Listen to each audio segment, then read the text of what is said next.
Good morning, ladies and gentlemen, and like to welcome you back for our May 2nd, 2012 meeting of City Council, which is now called to order. This meeting has been properly noticed and posted in compliance with the open meeting law. These proceedings are being video recorded as well as presented live on KCLV Cable Channel 2 and are closed captioned for our hearing impaired. Please note some customers at Cox Communication who do not have a cable box may view this meeting on digital channel 89.5. The council meeting, as well as all other KCLV programming, may be viewed on the internet at www.kclv.tv. The proceedings will be rebroadcast on KCLV and the web the Wednesday of the meeting at 8 p.m. and also on Friday at 4 a.m., Saturday at 7 p.m., Sunday at 7 a.m., and the following Monday at 1 p.m. For public comment related to items on the agenda, citizen participation and public hearing items, we have available a speaker card which you may complete and submit to our city clerk. Cards are available online in the clerk's office or at the rear of the chambers. If you do not submit a card, it does not preclude your speaking under the public comment portion, citizens participation, or specified public hearing items. If there's anyone present today who has a need for hearing impaired equipment, please see our city clerk staff right up here. And if you parked in the parking garage across the street and did not receive a validation ticket as you entered chambers, please exit to your right and then see the security personnel at the entrance. Before we proceed with the agenda, would everyone please rise for the invocation given this morning by Reverend Mary Bredlau Grace in the Desert Episcopal Church, and please remain standing for our Pledge of Allegiance. Let us pray. Most Holy One, support of those who labor towards consensus and accountability, help all of us to remain steadfast in fulfilling our obligations. In the midst of differing of opinions, grant each one of us an open mind and heart and listening ears. When controversial dilemmas arise in our lives, grant us a calm and prayerful mindset. Bless us also with a clear mind and a spirit of discernment so that we may keep others' needs, fears, and hopes in the forefront of our mind. Be our guide when perplexities arise and teach us to take reflective time to seek wisdom to make the just and right decisions. This we ask in your name. Amen. I pledge allegiance to the flag of the United States of America and to the republic for which it stands, one nation under God, indivisible, with liberty and justice for all. And we will proceed with the ceremonial portion of the agenda.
It's all right.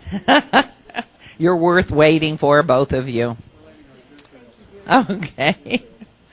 All right. This is our ceremonial portion of the agenda. And for our first item this morning, Councilman Ross is going to recognize the Citizen of the Month. Yay. Yay! Well, every month a council member gets to do this. This month it's my lucky turn. We're fortunate today to recognize a very special man, a family man, a community man, and a soldier. Today, in recognizing Ward 6 as Citizen of the Month, we will be thanking this particular soldier for all that he has done and continues to do for his country and our neighborhood here in the city of our neighborhoods here in the city of Las Vegas. Would the mayor and the council and ladies and gentlemen please welcome Bill Aubrey. Bill, would you come down here with us, please?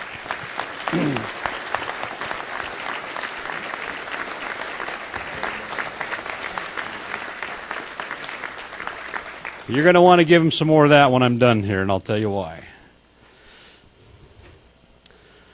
Bill Aubrey served in the Marine Corps from 1964 to 1967. He saw combat in Vietnam with the 1st Marine Division I Corps and was awarded the Bronze Star with Combat V for Valor, the Presidential Unit Citation, a Navy Unit Commendation, a Combat Action Ribbon, a Vietnam Service Medal, and a Vietnam Campaign Medal. Now you can applaud him.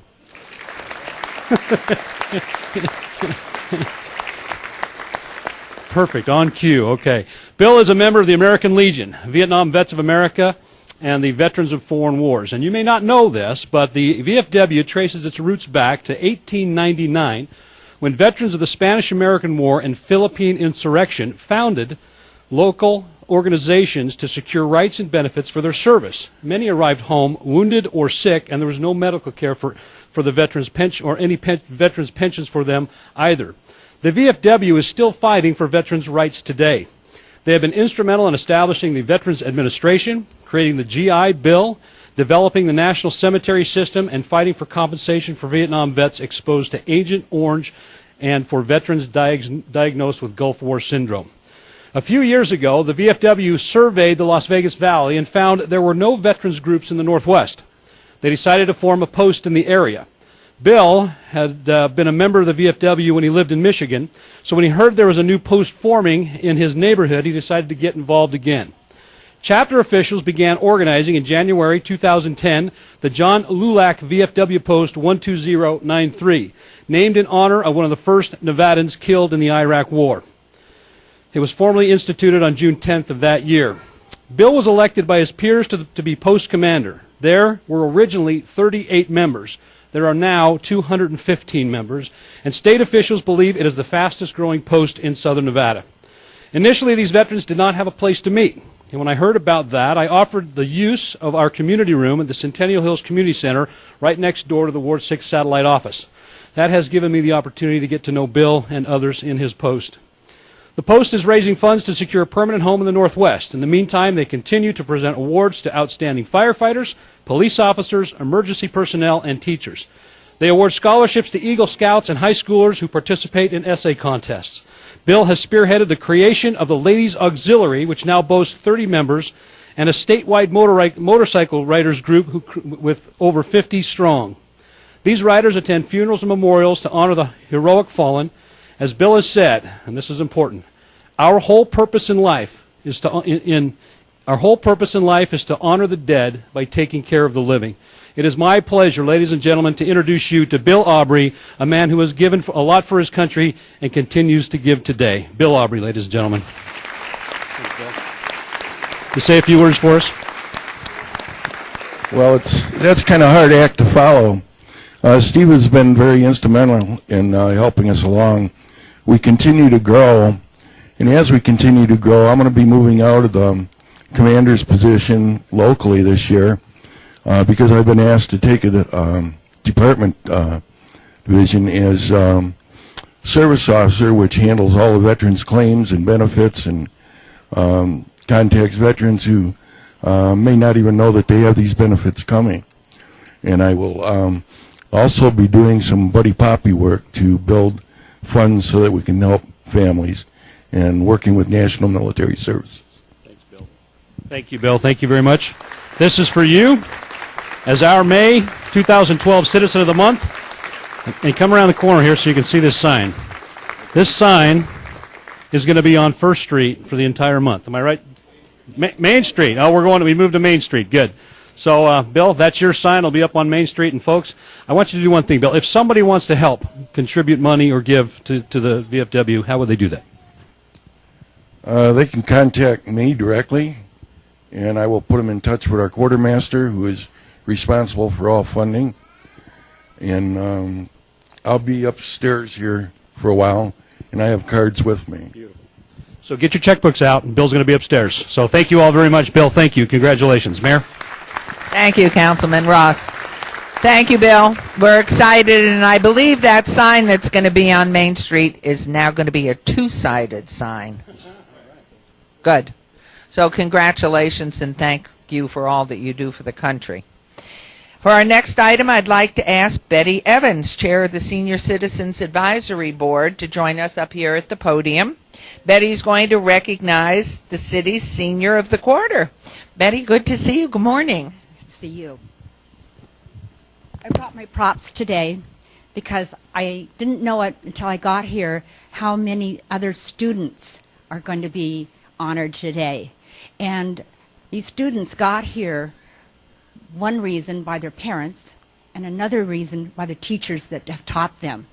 And so today, I would like to recognize the Senior of the Quarter, Vanetta Whitaker. Would you join me up here, Vanetta?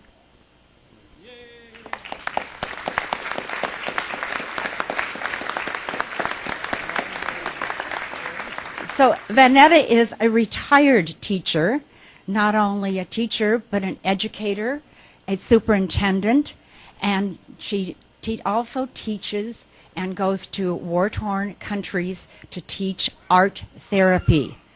So this is Vanetta's tools of her job. This is what she takes, crayons, and she takes paper to these countries. And her most recent one that she went to was Katrina. So we all remember what happened in Katrina. And she took her tools and she went to Katrina. When she came home, she wrote a book. And it's called Ma Johnson and the Katrina Cats. And Ma Johnson, in the story, is Vanetta's grandmother. But the really neat thing about it is, as we bought all these books, the proceeds went back to the Katrina efforts. Okay.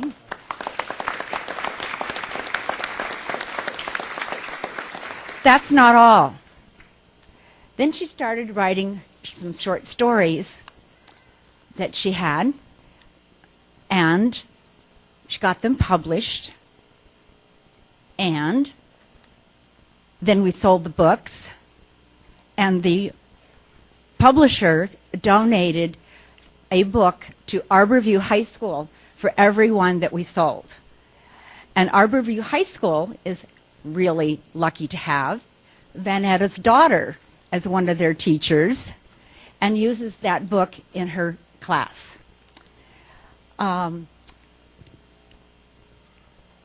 Teachers also need help from a village. We all know, we've heard that expression. So today, Vanetta and I have brought our village, these lovely people over there. Stand up, guys. These are all people in our community, and we all work together.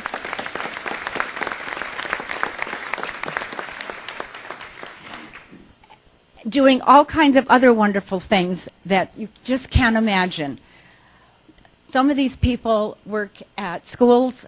Some of them collect recycles for everything under the sun, and some of them help our homeless seniors as far down as Laughlin. So along with Vanetta and our group of people, I want to acknowledge Vanetta today as the Senior of the Quarter.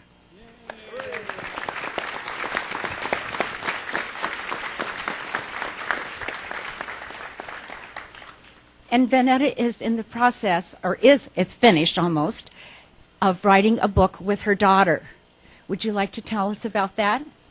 Absolutely. But first, I'd like to say how very special this is to be honored and to receive such recognition. And I want to start by just telling you a little bit about L.T. Yakasu and what he said, because it has to do with my book, very much so. L.T. Yakasu once said that we all come here saying the same thing when we're born. We all make the same utter We speak the same language. Doesn't matter what our color, our ethnicity, our race, our culture is. We speak the same language. And what he's talking about is the birth cry, which he defines to mean make me more comfortable. Don't you just love it? Because that's what's happening here this morning. Very important people have taken time to honor those of us who've tried to do what little we can do to make others more comfortable. And so I want to close by saying I celebrate all of you for what you've done. I celebrate my friends from Cottonwood Terrace, but particularly I celebrate this very special lady here, Mrs. Evans, who's done so much for everyone, and I thank you so much. Thank you. Congratulations. We appreciate everything you do. And you need another picture on the back of your book. You look more beautiful today. And thank you, Betty, too. You are a remarkable woman, and we appreciate it.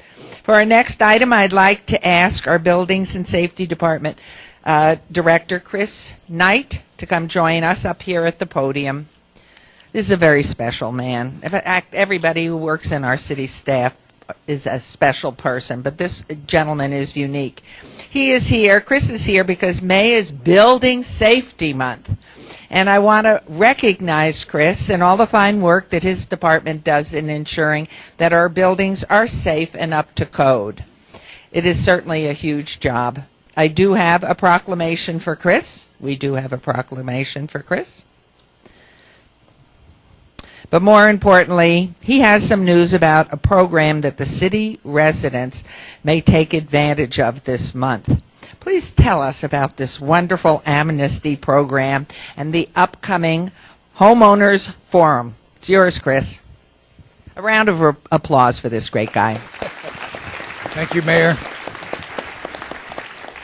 Thank you, Mayor, members of the council. The month of May is Building and Safety Awareness Month, and as part of our celebration of Building and Safety Awareness Month, we probably all know somebody who's bought a house or has a home that they're living in, that there has been an addition done and there weren't permits obtained, or you finally realized, oh, I needed to get a building permit for that. Typically what we do is if work's done without a permit, we charge double fees and go through an entire process. Well, for the month of May, during Building and Safety Month, we have an amnesty program that you come down to our department. We will work with you to help you figure out how to get the work that's not been permitted, that's been done on your house, permitted, get it inspected, and make sure it was built safe.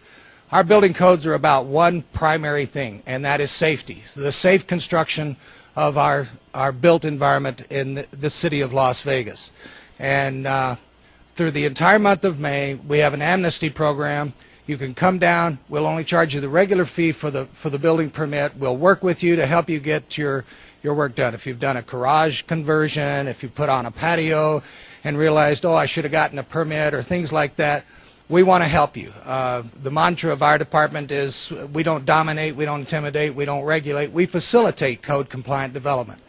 And part of that facilitation is to help people get their homes to be code-compliant. It's part of the DSP process that we've been working on for years, and how we work with the community and not regulate the community to get them to have safe homes, safe businesses in our community. The other thing, that's going to be happening on May 8th of this month. We will have, as part of that amnesty program, a homeowners night, in which we will have staff, and we will be there. I have to we have got this flyer around from 6:30 to 8:30 on Tuesday, May 8th at the Development Services Center at 333 North Rancho. We will have staff on hand who will meet with you, talk with you about your issues with your homes. How do I get a permit? What requires a permit? We'll be doing a small presentation on that and trying to provide some homeowners education. We've worked with our friends in Neighborhood Services who sent these flyers out to all the homeowners associations. We provided to the council members to include in their newsletters. And we'll have staff on hand. In addition to that, we'll have our code enforcement staff. So if you have code enforcement issues in your neighborhood that you've wanted to talk about, that you haven't been able to figure out how to do that, we'll be there to answer those questions. We will have the State Contractors Board there. representatives from the State Contractors Board to talk about getting a licensed contractor to help you do work and making sure that work is done with best of quality using a licensed contractor in the state of Nevada. So this is our month to reach out and educate our public and to come alongside homeowners and try to help them and make sure that they're living in a well-built, safe environment. Wonderful. And everybody, all your newsletters in each of your wards is carrying this date? Yes? It's already out? Ward 3? The month of the Homeowners Forum, Tuesday, May 8th, 6:30 to 8:30. We all need those to be recirculated, please. And this proclamation, it's a very lengthy one because what you do is so hugely broad, but I will read one piece. It says, this proclamation, whereas each year in observation of Building Safety Month, the citizens of Las Vegas are asked to consider projects to improve building safety and sustainability at home and in the community, and to acknowledge the essential services provided by all of us, by local building and fire officials in protecting lives and property and achieving safe, efficient, and livable buildings. And so I, as mayor, City of Las Vegas and the County of Clark, State of Nevada, proudly proclaim May 2012 as Building Safety Month.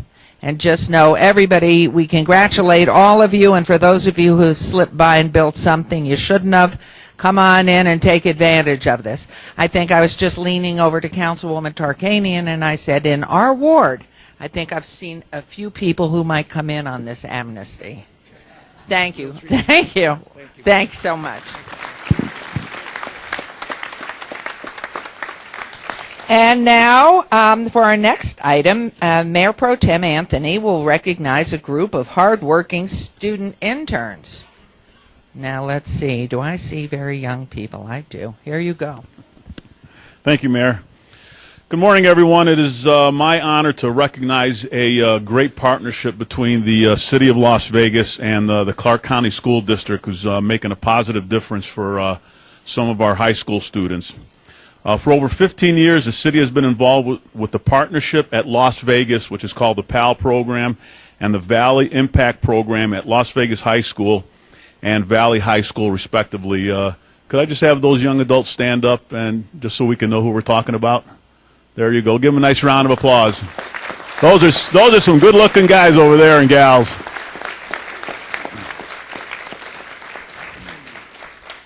Okay, go ahead and sit down. All right, thanks. As an employer, the city has had the opportunity to help promote an educated and qualified workforce through participating as a sponsor for the PAL and the VIP student internship programs. Students participating in these programs attend school for 4 days and report to a job site 1 day each week in lieu of classroom instruction. Students also receive academic credit for their internship experience. The benefits of this program for the students are they provide a role model and a mentorship for students. They offer real-life work experience through observation and hands-on assignments. Share employment readiness information. Exposes students to different career choices, fosters enriched educational experience, and provides valuable feedback to students as they prepare to enter the workforce. At this point, I'd like to call to the podium Lynn Barboza, our Human Resource Manager, to assist me in recognizing these wonderful students and their internship program. So, Lynn, why don't you come on down here?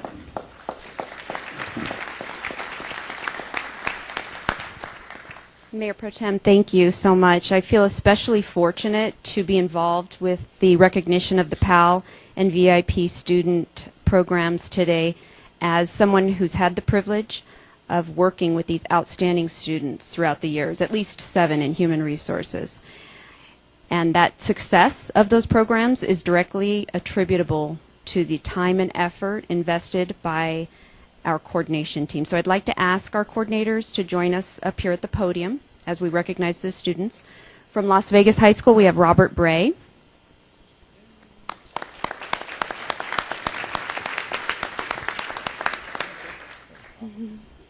Also from Las Vegas High School, Lisa Peltz.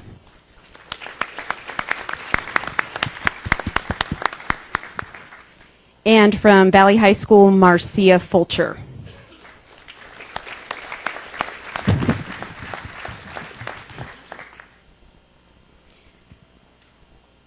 As I read through the students' names, we ask that each of you stand in recognition and then remain after the ceremony for just a few minutes. We'll distribute your certificates of recognition following the ceremony, okay? From Administrative Services, Javier Aguet.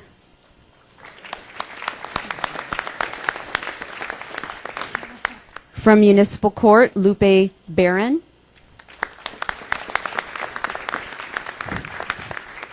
From Councilman Coffin's office, Melissa Becerra.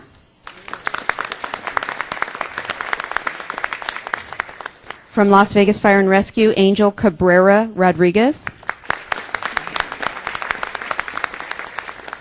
From Municipal Court, Jessica Corona. Also from Municipal Court, Samantha Lamboli. From Building and Safety, Cianet Lopez. From Municipal Court, Victor Madrigal. Administrative Services, Nicole Nerona.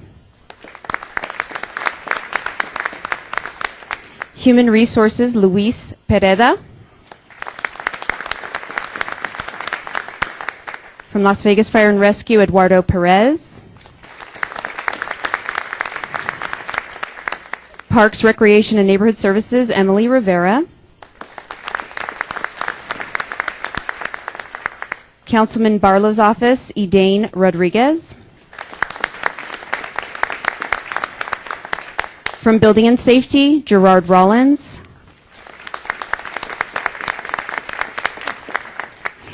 City Manager's office, Senya Roybal.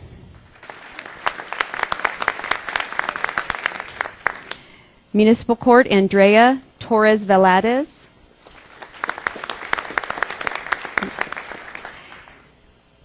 And from Valley High School, just a few more. Municipal Court, Jose Lopez.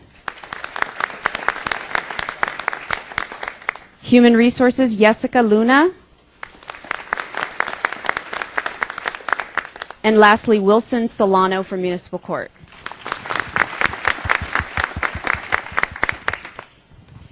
Thank you again. Thank you so much for recognizing the students today. Thank you, Lynn. We have some certificates for all of you, and you know, those are the future leaders for the city of Las Vegas over there. I'm sure we have maybe a city manager, some council persons over there. So, okay, well, maybe there's a mayor in there too. So we'll see. We'll wait for you to finish your term, though. Congratulations, all of you, and good luck, and God bless you. Thank you all for your service to our city and our community. Keep going. Thank you for your mentorship. We appreciate it. I noticed, in fact, my councilman noticed, that our former city councilman and now Commissioner Lawrence Weekly has come in to join us. Where did you go away to? There you are. We thank you for your years here. Well, in the old building, you did a lot, and I think you were a mentor to this gentleman, Councilman Barlow. So you may be a little gray over there. Anyway, we welcome you. And now, for our next two items, I would like to call on Councilwoman Tarkanian, who is going to recognize an outstanding high school program, as well as some high-achieving middle school students. Aren't you lucky? We are very lucky, very lucky. I have a special story to share this morning.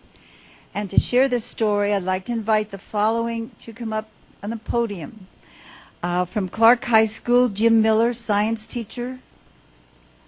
Audrey Meng, student. Edwin Onatu, student. Cheryl Burns, Academy of Finance teacher. Principal Jill Pendleton. Amy Dr. Rosar, assistant principal. And Shirley McLeese, magnet coordinator.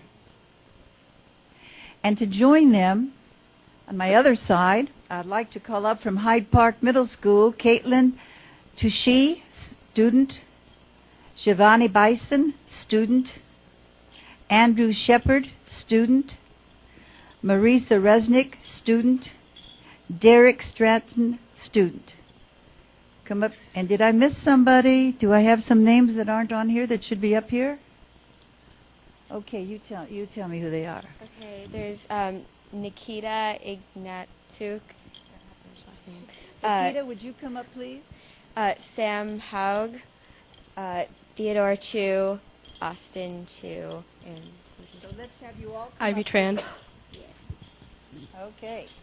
Don't they look nice in all their blue shirts? And my goodness, all these medals. Wow.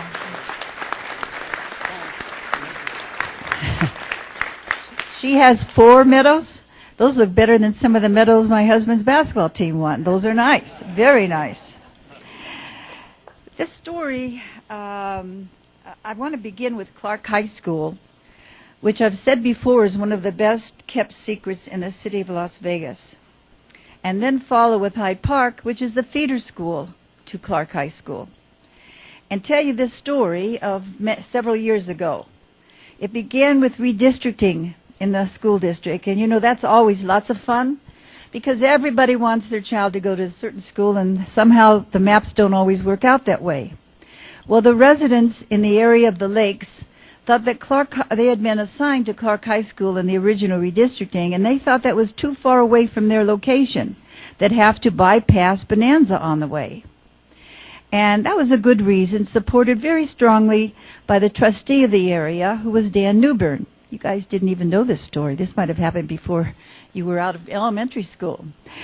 But we needed to keep at Clark a balanced diversity.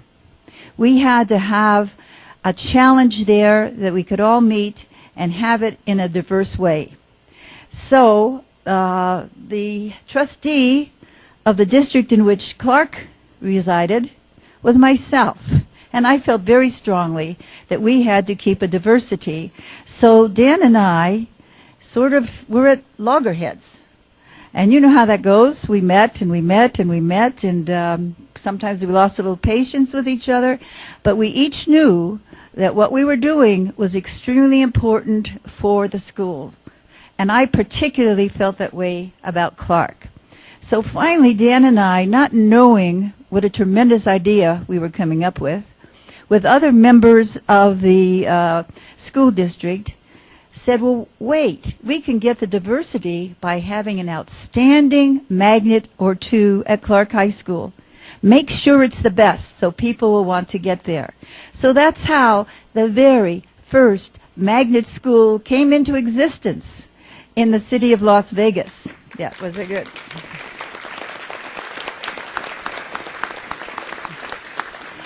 Which also shows you, I think, that if you keep working hard on problems, sometimes the result is even better than what you started with. And of course, we have many more magnet schools, and many of which who have received high honors here in the city.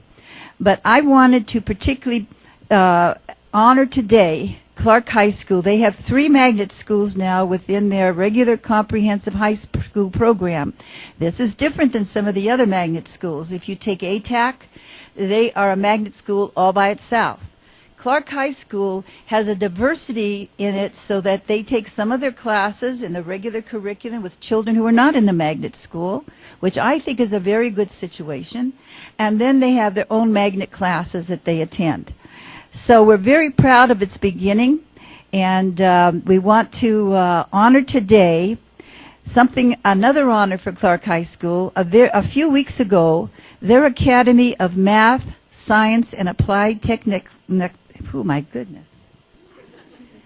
Technology and their Academy of Finance were recognized as schools of excellence by the National Magnet Schools of America, making Clark High School the only high school in the state of Nevada to receive this distinguished title. So I think that's extremely important. And then they went on and, they will be attending the Magnet Schools of America Conference in Dallas, Texas later this month. They hope to win a $5,000 cash rewards. Now you might want to ask what makes them a Magnet School of Excellence. Well, just recently, not going into even what they've done already in the past, which is quite a bit, but recently, during the Nevada State Science Olympiad competition, Clark High School's Academy of Math, Science, and Applied Technology defeated high school teams from throughout Nevada. Earning the honor of the Nevada State Science Olympiad champions, their team now has the right to compete in the National Science Olympiad this month at the University of Central Florida. I'd like to say thank you to all of those who have been on that team, and I'd like to have our principal here say a few words. This is Jill Pendleton. You know, we go through all of this on education. How can we make it better? We have all these studies. We have all these different things we're doing. What makes it better, of course, begins with parents, but also has to have great teachers, great administrators, and that's what we have at both of these schools. Thank you. I can't tell you how proud I am to stand here today to represent Clark High School.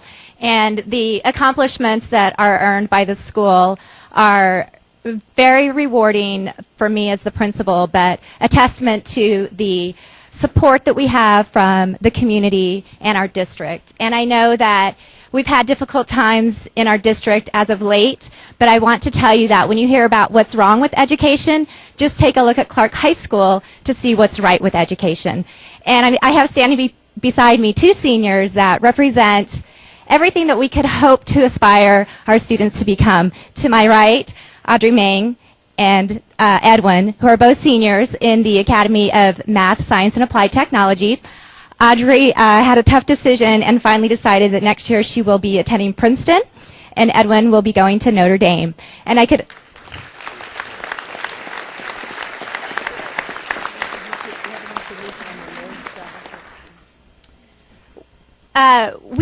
we do receive many accolades, and I could stand up here for a long time, but just to paint a picture of Clark High School, last year's graduating class left our school with over $16 million in scholarships awarded, which is tremendous accomplishment for our students. And I know that the class of 2012 is in stiff competition, and we have 17 juniors right now that are in the running for national merit recognition next year, which is just an incredible testament to the dedication of the parents, the community, and the teachers at our school. So I couldn't be more proud. And I think Mayor Goodman has a proud alumni from Clark High School. One of her sons attended. Is that correct? 3 of her sons attended. So I'm proud to say that the tradition continues. Thank you for your support. Thank you very much, Jill. And could I ask you to hand these out? I'm trying to take as much time as possible so they can be on TV as long as possible. Jim Miller, teacher. Audrey Meng. Whoops, that one slipped a little. Edwin Onatu. Cheryl Burns, teacher.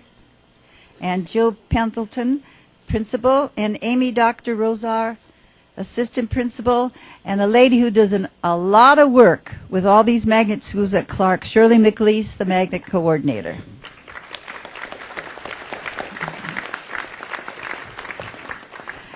Now, the story didn't end there. After we got the magnet going at Clark, it became such a success, we knew we had to do something for the junior high level. So that was when Hyde Park was selected to be a magnet school, and they all work together there, and it acts as a feeder school for Clark High School. So Hyde Park also received a rating of excellence from the Magnet Schools of America. And as you might expect, their team also competed in the State Science Olympiad, winning several bronze, silver, and gold medals. And they, too, will also be representing Nevada at the National Competition of Science Olympiad in Orlando, Florida. This will be the 9th time Hyde Park Middle School has gone for the gold in the name of Nevada. We can be very proud of them. Yes. And I'd like to have you tell our audience a little bit about what all these medals stand for and what hard work you have to do to obtain them. Okay. So our Science Olympiad it's like a big family. We all try together to learn as much as we can about everybody's events. Our medals symbolize the events that we have won and worked very hard as a team together to achieve and be able to go to nationals in Florida. You know, I wanted you to say a couple of words also, because I knew you were eager to do that.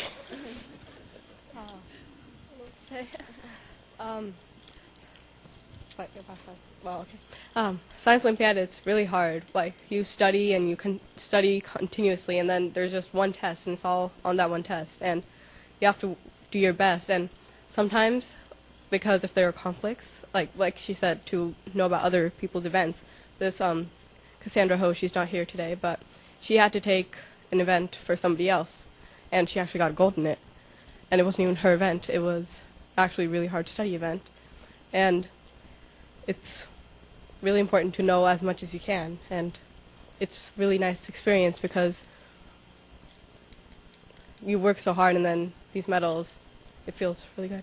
Feels really good. It feels really good. Thank you very much. We're very, very proud of all of the... Is there anybody else who wanted to say a word? I'm going to take it. I'd just like to say that the Science Show experience for me has brought me closer to some of my great friends now. And for me, I wasn't ever very social at Hyde Park. But because there's more kids like me, smart kids that actually want to learn, that's made it easier for me to adjust to society. And I think Science Show has really helped. That's wonderful. Thank you. Thank you very much. So here we have the Hyde Park Panthers. And I wanted to say I have a son who also attended Hyde Park and a granddaughter who played basketball there for a while. So we're very proud of that in our area, too. We would like to give you your certificates. I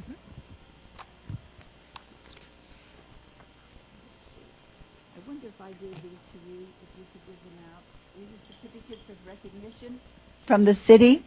And then we have, for the school, these certificates of recognition for what the school has accomplished.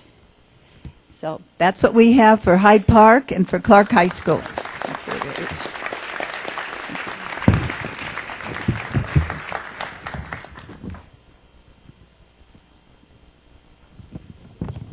Thank you very much for listening to this. I just thought it was very important we let them speak as much as possible. Thank you. Thank you. Thank you. I was going to say, Oscar would have hit me on the head. No.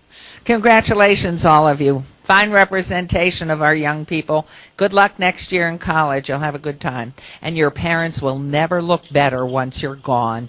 You will realize how wonderful they are, finally.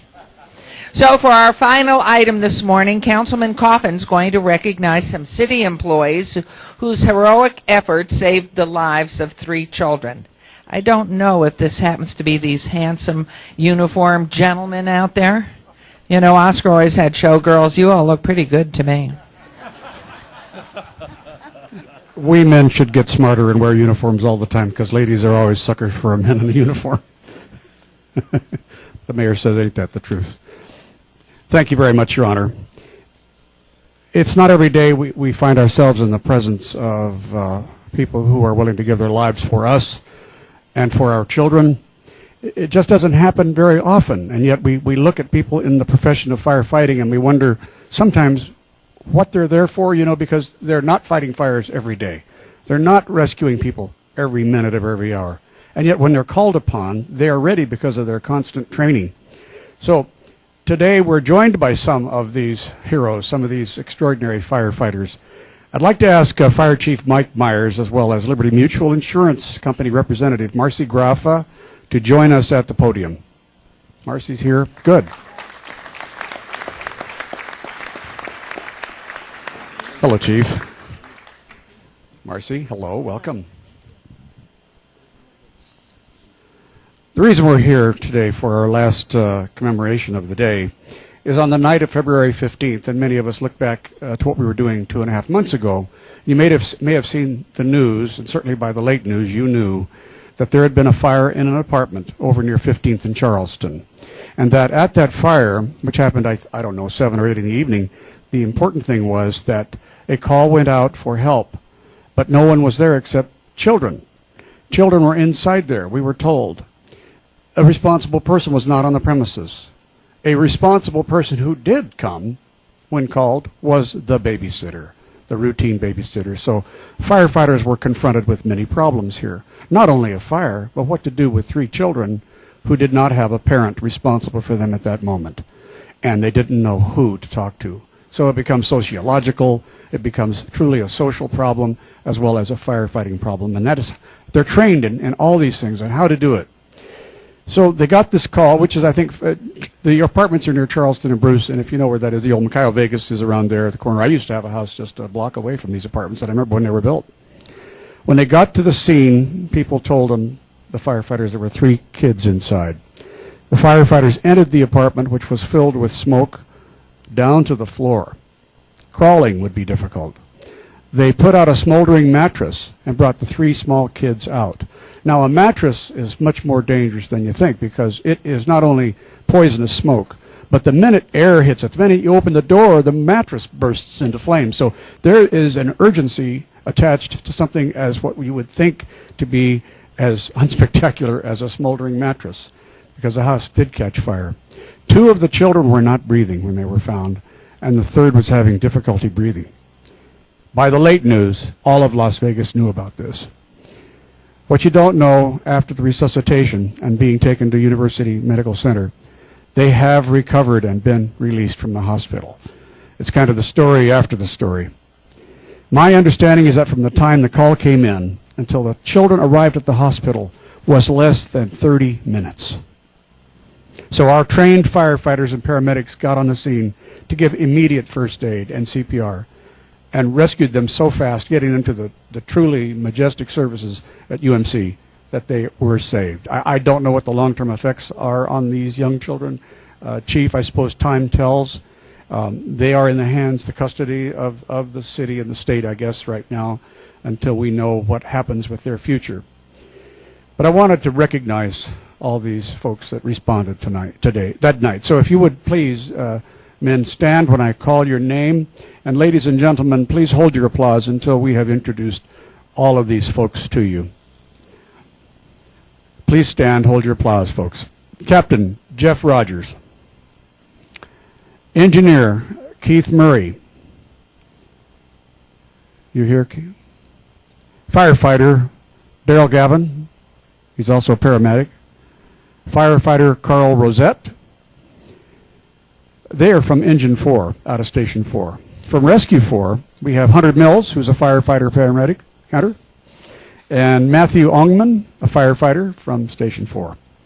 Rescue 204. Kyle Pixler, firefighter paramedic. And Kevin McKee, firefighter from Station 4. Rescue 1, Station 1, which is right over near the old City Hall, right near 4th Street North, where it joins up into the 95, also had to respond to this because of the nature of it being a multi-unit apartment building. So from Rescue 1 at Station 1, we have Travis Story, firefighter paramedic. We have Dustin Teschler, a firefighter. We have Mitch Steinberg, captain. Mitch, are you here? Good. Engineer Dennis Larkin. Dale Branks, firefighter paramedic. And Toby Raymer. I hope I pronounced that right, Toby. I hope so. Good, you're nodding yes. Thank you very much. Engineers always keep things going. These are the old pros who run the pumps and keep things moving so we don't collapse the lines and ruin everything. Thank you very much for your efforts. Ladies and gentlemen, let's give them a great big round of applause.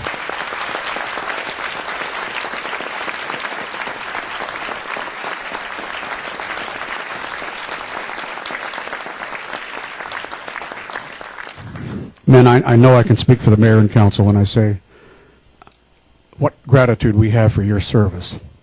Marcy Graff is here to present a special award to Chief Myers for your heroic actions. The Liberty Mutual folks recognize that saving lives and putting fires out early saves all of us money, because after all, there is assets to protect, and all of us are rewarded when firefighters put out fires and save lives and prevent our insurance premiums from going through the sky. So there's always, a practical aspect of what the firefighters do for us all.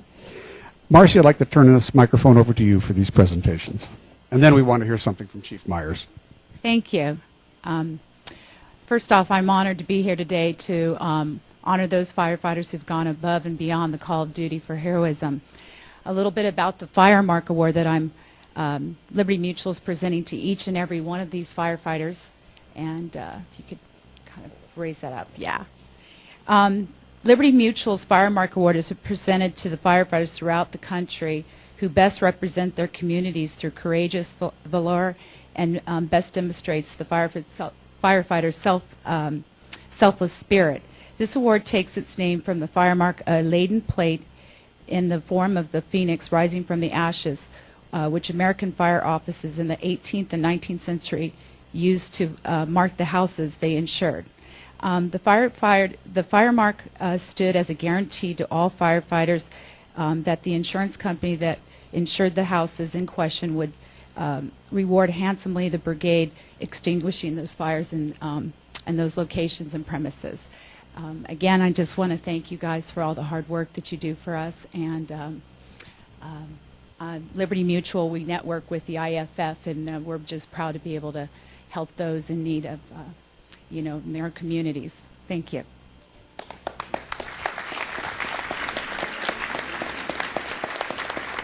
Marcy, Mayor, Council, thank you for having us here today to acknowledge the actions of these firefighters. Captain Rogers, would you just join me for a minute, if you please?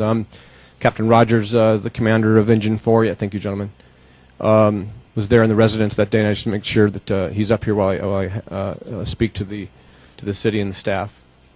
A great deal goes into keeping fire deaths down in our community, in every community across the country. Outside of the prevention efforts that we do, there is the 911 dispatch center that must process that call quickly. And we run our department like a business. Those calls must be processed in 45 seconds or less 90% of the time. And the dispatch needs to be done 15 seconds 90% of the time. We track how fast data moves from our alarm office down the T1 lines to our fire stations. That has to be done 10 seconds 90% of the time. We track how fast our firefighters get out of the fire station and how fast and safely they drive to the scene. And how many of those firefighters and how fast they perform their tactics and their strategies on the fire ground to start the fire attacks and conduct those rescues. We track every one of those performance measures like a business. But none of the business matters if it wasn't for the courageous actions that continue of firefighters in our community every day. And I want to make sure that people understand that when those bodies were brought out, those were lifeless bodies that were brought back to life. We had an amazing first quarter. We had a number of rescues that quarter outside of this individual call. These kinds of things are happening all the time. People don't know what goes on the scene. We may hear a little bit about it on the news. But I want to make sure that you're recognized. You do a tremendous effort out there every day. I don't get a chance to say thank you enough. This is an important year for us. In this fiscal year, all of that work that we've done, your courageous efforts every day, we've kept our fire deaths down this fiscal year to 1 fire death. We haven't had that low of a number for many years. That's exciting. Next year, our goal is to keep that preventable fire death rate down to 0 fire deaths, which I don't know if we've ever done that. That's incredible work.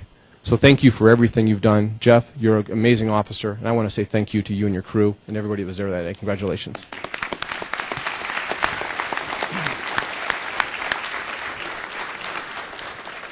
First, I'd like to thank the mayor and the council and our fire chief for recognizing us today. These type of situations, like they say, don't happen very often. That night we went through the highs and lows of being a firefighter. When we brought those 3 children out of the fire, they were unconscious and weren't breathing. And we brought them out, and our paramedics and firefighters were able to give them that advanced life support, bring them back to breathing, and they're with us today. I just want to congratulate all of our firefighters, paramedics, and members of the fire department for the fine job that we do, that you do. And I'm just proud and I'm glad that I can be a member of this department. And also for the support that the council gives us. All 3 of those children were transported in our fire department rescues. So we have the best paramedics and the best care provided through our city employees. Well, thank you, Jeff. Councilman, I clearly told him to wear lower shoes, so I was taller than he is, and he didn't. So we'll talk about that later, Jeff. Yeah, thanks. Great job. Thank you very much. Councilman, thank you. Chief, if I could suffer through Councilman Wolfsman's tenure here, I'm sure I could suffer through Captain Jeff. Now, don't leave yet. First of all, I want to ask the firefighters to come on down for a quick photo, please. Come on, fellas. Also, I want to make sure we didn't forget anybody. We have other compadres here, men from the station who may or may not have been recognized. If it happens that someone didn't get named, we will make up for that. And I know that there'll be a fire mark reward for anybody whose name wasn't mentioned.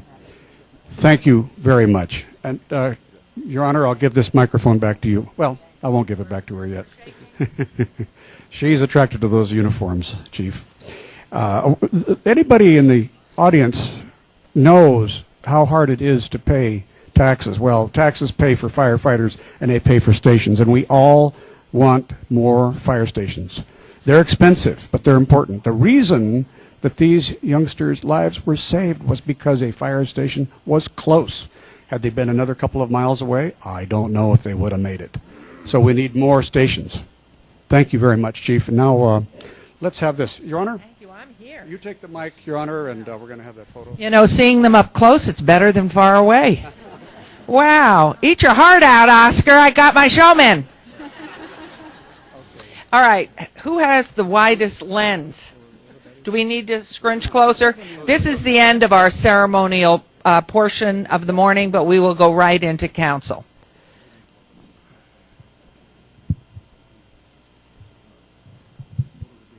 Well, can we have council people? Okay. All right. Here we go. Somebody count us down. I'll count us. Yay, Las Vegas. Thank you. Thank you, gentlemen. Thank you. Thank you. Oh, wait. How about these? Thank you. Okay. This portion of the morning is over. We will now go into session. Thank you.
Okay, ladies and gentlemen, we will continue on with the agenda, and item number 13, public comment. During this portion of the agenda, public comment must be limited to matters on the agenda for action. The amount of time any single speaker is allowed may be limited. All comments made will be cross-referenced to those specific items. If anybody submitted a speaker card or who wishes to speak under this portion of the agenda, please come to the podium and state your name for the record. We will set the time at 1 minute. We have Brian Brandman. But if you want to wait till the item and public comment, you'll wait. All right. And please, anyone else? Thank you. Todd Farlow, 240 North 19th Street. On item number 35. Yes, please. Yes, I live right by Stewart's Market, and I'm in there all the time. And this employee seems to be a real nice guy. So just wanted to put my 2 cents in there. Okay, thank you. That was a comment about agenda item number 35. Anyone else wishing to be heard, please? Good morning. Please state your name. Everybody state your names, please. Good morning, Mayor Goodman and Council. My name is Bill Thomas, and I am the board chair for the Variety Early Learning Center, item number 21. And on behalf of the board as well as the center, we want to thank you for that item. Councilman Barlow, for your help. Without you, we know that these things wouldn't be occurring, so we really want to appreciate. And I also right now want to introduce you very quickly, the new executive director of Variety Early Learning Center. As you may or may not know, Ruby Collins, who is the current executive director, will be retiring, and we're having a retirement party on the 15th of June for her that we will be inviting all of you to. So the new executive director is a lady named Toya Glass, who is right here. Hello. I just wanted to thank everyone. We're really excited, and we appreciate you approving our lease. Thank you.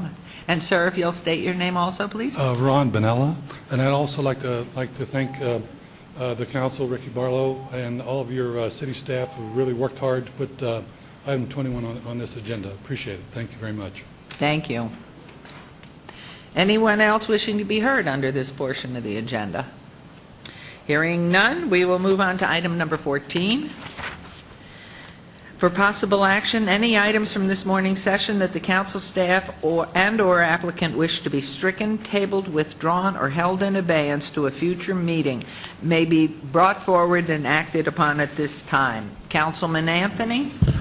Thank you, Mayor. Item number 16, ratification of John Baer as Special Assistant to the Mayor, City Council, Ward 2. Councilman Beers has requested that be tabled. Item number 29, report for possible action regarding federal funding dependencies. Staff has requested this be held in abeyance till June 6, 2012.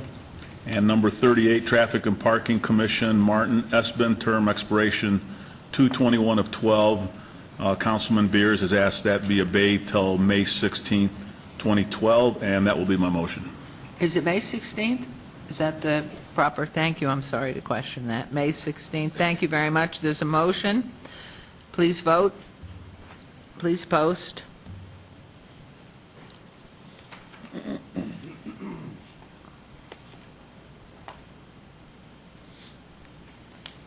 Thank you very much. Motion carries.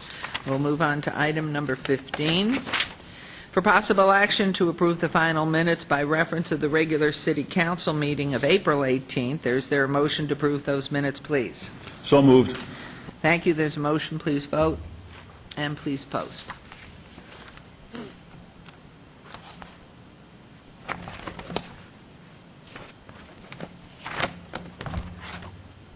Thank you very much. That motion also carries. We're now on to the consent agenda, and this is for items, item 16 has been tabled, so this is for items 17 through 28 on the consent agenda are considered to be routine, are recommended for approval by the departments, and may be enacted in one motion. Are there any items the council wishes to bring forward? Councilman Coffin. Your Honor, thank you. Could you please hold for discussion item number 27? Thank you. Thank you. May I have a motion to accept the consent agenda without 16 and pulling item 27, please? Yeah, thank you, Mayor. My motion will be to approve the consent agenda, items 17 through 28, except for item 27, which has been pulled for discussion. Thank you. There's a motion. Please vote. Please post.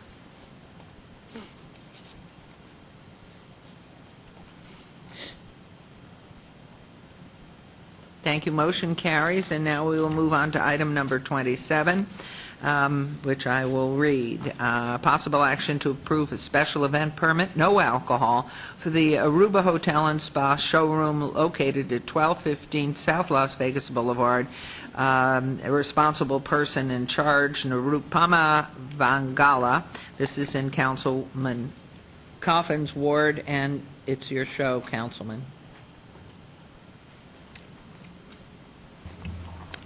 Jorge Cervantes, Department of Public Works. This is a request for a special event permit to have an event inside the showroom as part of their ongoing activities. This would be the 4th event they've had out there. I apologize, Councilman. This is their 5th event. Excuse me? This is their 5th event, not their 4th. Yeah, over how long a period? Over the last, it's been over within a year. They're allowed to have up to 4 within a year where it could be approved administratively. Beyond 4 requires council approval. So this would be the 5th event, which requires council approval instead of administrative approval. Thank you, Mr. Cervantes. Yes, Councilman. Thank you, Your Honor. Jorge, is the owner or the owner's representative or a tenant here in the audience? They're coming forward.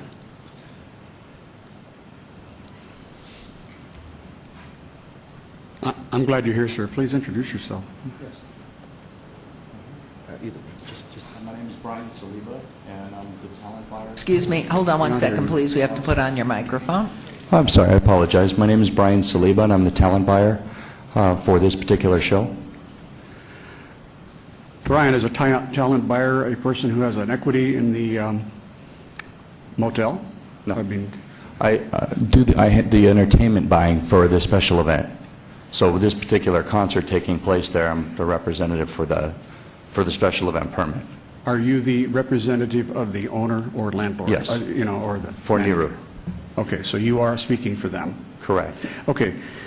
We've had some issues with noise, not serious yet, but we want to make sure with the summertime coming, outdoor events spring up from indoor events. And we want to make sure that all the noise stays indoors and that no post parties and so on and, come out into the parking lot because their homes are right adjacent, right behind your Aruba. Correct. Yeah, all the doors remain closed when there is music going on. The lots are patrolled, and there should be no activity taking place in the parking lots, no amplified sound whatsoever. Do you have security outside in the parking lot? They have, yes. Okay. All right. Thank you very much. Your Honor, I'll be reassured then based upon that, and we'll wait and hear any post-event complaints if they come in. Thank you. I'd like to, if I may, ask a question. Yes. How are you preventing students from bringing in alcohol or going to their cars in and out to get alcohol? There's no reentry once they're in the building. They can't leave. That's a very good way. Thank you. Yeah. Councilman, thank you. Council. Sorry, Your Honor. Thank you very much. I will move for approval and hope for the best. Thank you. Thank you. There's a motion. Please vote. Thank you. Post, please. Motion carries. Thank you very much. We'll move on to now. Right. Item 29 has been obeyed to June 6th. And so we are moving on to item 30, report regarding the Neighborhood Lift Program, a Wells Fargo initiative presented by Mr. Kirk Clausen, Nevada Regional President of Wells Fargo, and this is in reference to all wards. Ms. Fretwell, do you wish to speak to this, please? I believe the Wells Fargo's representatives are on their way down to the podium, Mayor. I'll just say very briefly that I think this is an incredible opportunity for our community. I think we've been very fortunate to be selected for this program. It's going to make a world of difference in the lives of many, many Southern Nevadans, particularly residents and future residents of the city of Las Vegas, and also help us help to diminish the impact of the foreclosure crisis on our community by making this program available here in Las Vegas. So our hats off to Wells Fargo for selecting us based on the need in this community. It's a program that we hope other banks will pick up on and maybe replicate here because we have a lot of work to do to stabilize our housing here in Southern Nevada, and the city's done an incredible amount of work to make that happen. I'd also like to thank our team, the Departments of Economic and Urban Development, Neighborhood Services, Parks, Recreation, has really done an incredible job working with Wells Fargo to ensure that we have a successful event on May 4th and 5th. And I know they've been working very well together, so I'm very proud of that effort, and I think the response rate that the Wells team's going to share with you in a minute, I think will show you how well we've done and how well we expect to do over the end of this week with this successful event on Thursday and Friday. So with that, I'd like to turn it over to these guys and let them describe the details and where we're going from here. Thank you. Mayor, Council, thank you for having us. On behalf of Wells Fargo, I'm Sandy Streeter, Regional Sales Manager for Nevada and Oregon, and this is Tony Timmons. And our address is 10655 Park Run Drive in Las Vegas. So as you know, Wells Fargo has committed to a $1 billion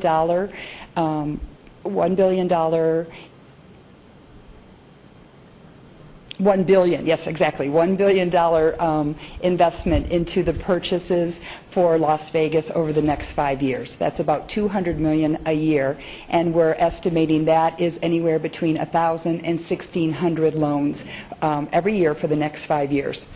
In addition, we're bringing $9 million to the City of Las Vegas for down payment assistance programs. And we're having an event Friday and Saturday, May 4th and May 5th. And we're very excited about this event. And to date, we have 1,049 people registered for the event. Our goal was 1,000. We have now increased the number, thank you to all of you, we have now increased the number of registrations that we're taking. We feel by the end of today we're going to surpass that.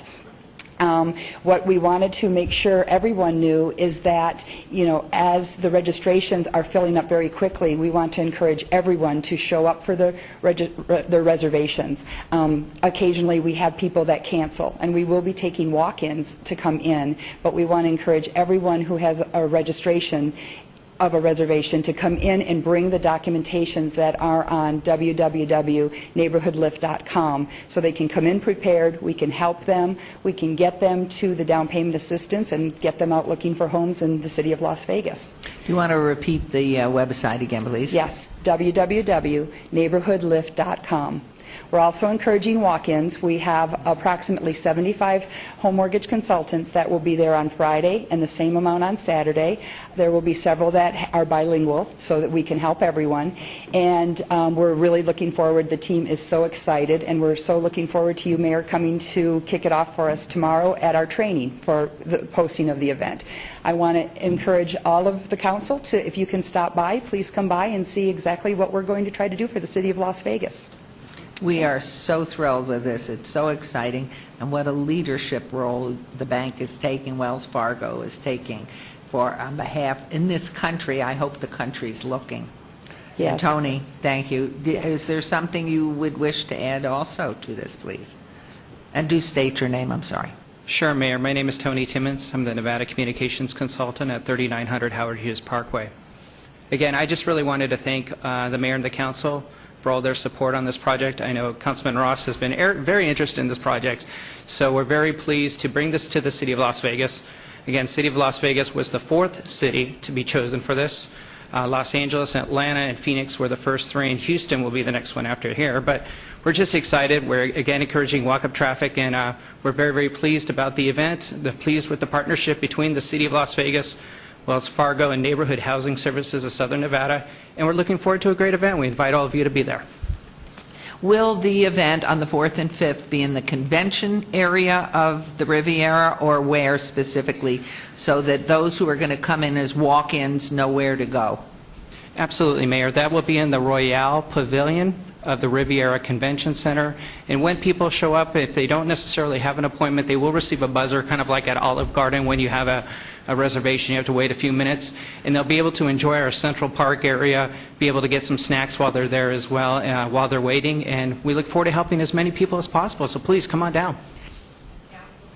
Councilman Barlow asked once again, what was the number you were hoping would respond, and where are we right now, please? We had a goal of 1,000. As of 5 a.m. this morning, we were at 1,049, and we are expecting it just to go right off the charts. I believe that the registrations close May 3rd, so we have a couple more days. We're going to fit in as many as we can without having to close it down, but we still encourage people to come down, and we'll try to fit them in. We're going to meet with as many people as possible. Great, thank you. There may be some comments I hear on my right. Councilman Ross. Thank you, Mayor. Thank you, Wells Fargo. You know, we often talk as council members in regards to community partners. And this is a time in our economy when people are struggling. People are wondering, where am I going to live next? You know, how am I going to be able to afford this? Wells Fargo has gone the extra mile. And I want you to take that back to Mr. Clausen and your entire executive team, because when your entire executive team filled the mayor's conference room that morning, I was astounded by what you were saying, because you are making a huge impact in our city and in our neighborhoods. And Betsy stole my thunder when she said, challenging other financial institutions and lending institutions to come to the plate and do what Wells Fargo is doing.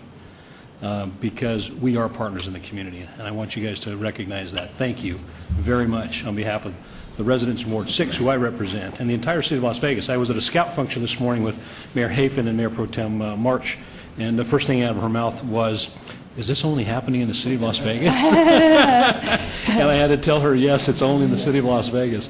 But you see, it's gotten their attention, too, because they recognize the importance of what Wells Fargo is doing. So please pass that on for me. Thank you, Mayor. I will.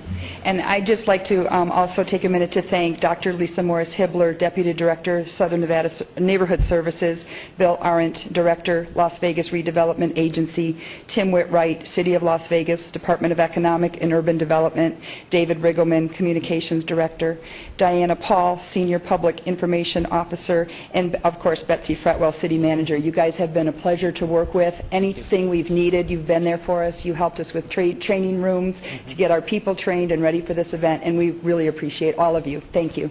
You're a part of our family, and our family is great. So there is, this is a report, so we would only be formally accepting the report. Is there a motion, please? I'll move to accept the report. Mayor, Whoops. both Councilwoman and I both have Okay, comments. more comments before you make the motion, please. To add to what the others have said, Wells Fargo certainly has shown that you don't just talk about a problem, you act to solve it. That's tremendous, and I think it gives a whole new view of the banking industry, too. So thank you very much. Thank you. Thank you, Mayor. The question that I have is the down payment assistance. What is the time period that one must use in order to take down the down payment assistance? Because as I understand, an individual that may receive the down payment from Wells Fargo don't necessarily need to use Wells Fargo for the loan. Is that correct? That's correct. So what is the time period that one would have once they receive your down payment assistance to basically pull that money down to use for the home? So I'm going to explain this in two different ways. Okay. First of all, for the 2 days of the event, we're giving pre-registrations of the money for those 2 days only without a property. So we will reserve the money for 60 days for them to go through their home buyer education, actually find a property, and close on the loan. And if they're close, there may be some extensions to that available. At the time, if the 60 days is up and they don't have a property, the money will go back into the pool, and it'll actually be, the program will be available for 2 years or until all the money is used up. After the event, we'll get them approved, or their other mortgage lender will get them approved. They'll find a property, and then we'll reserve the money after that period the second time. So if an individual lives in Henderson or in Clark County, Yes. And they qualify for the loan, and Correct. the down payment assistance, one of the regulations is that they find a home within the boundaries of the city of Las Vegas in order to capitalize on what's available. Is That's that correct? That's Okay. correct. And, we'll encourage them at the event. We're going to give them maps of the city of Las Vegas and your wonderful website that you can put the address in of the property to ensure it is in the city of Las Vegas. And we'll be doing our checks before we do the loan as well. Okay, great. Thank you so very much. You're welcome. And one last thing I'd like the public to recall, because at the press conference we spoke about this. We have so many foreclosed homes in the city, and we have been forced in our review of them to go out, clean them, drain pools, and Wells Fargo takes care of its own homes that are foreclosed upon and has not leaned on the city to do this. So that is just another extension of how fabulous we think you are, and this is a wonderful event that you're doing. And yes, I hope every lending institution is listening. So Thank we you, Mayor. thank you very, very much. And now a motion, please, to accept the report. Thank you, Mayor. Sorry, Just one- this is not an action item. We're going to make a motion anyway. It's just to We like accept. make- I think that's what you have me for. It's just to accept the report.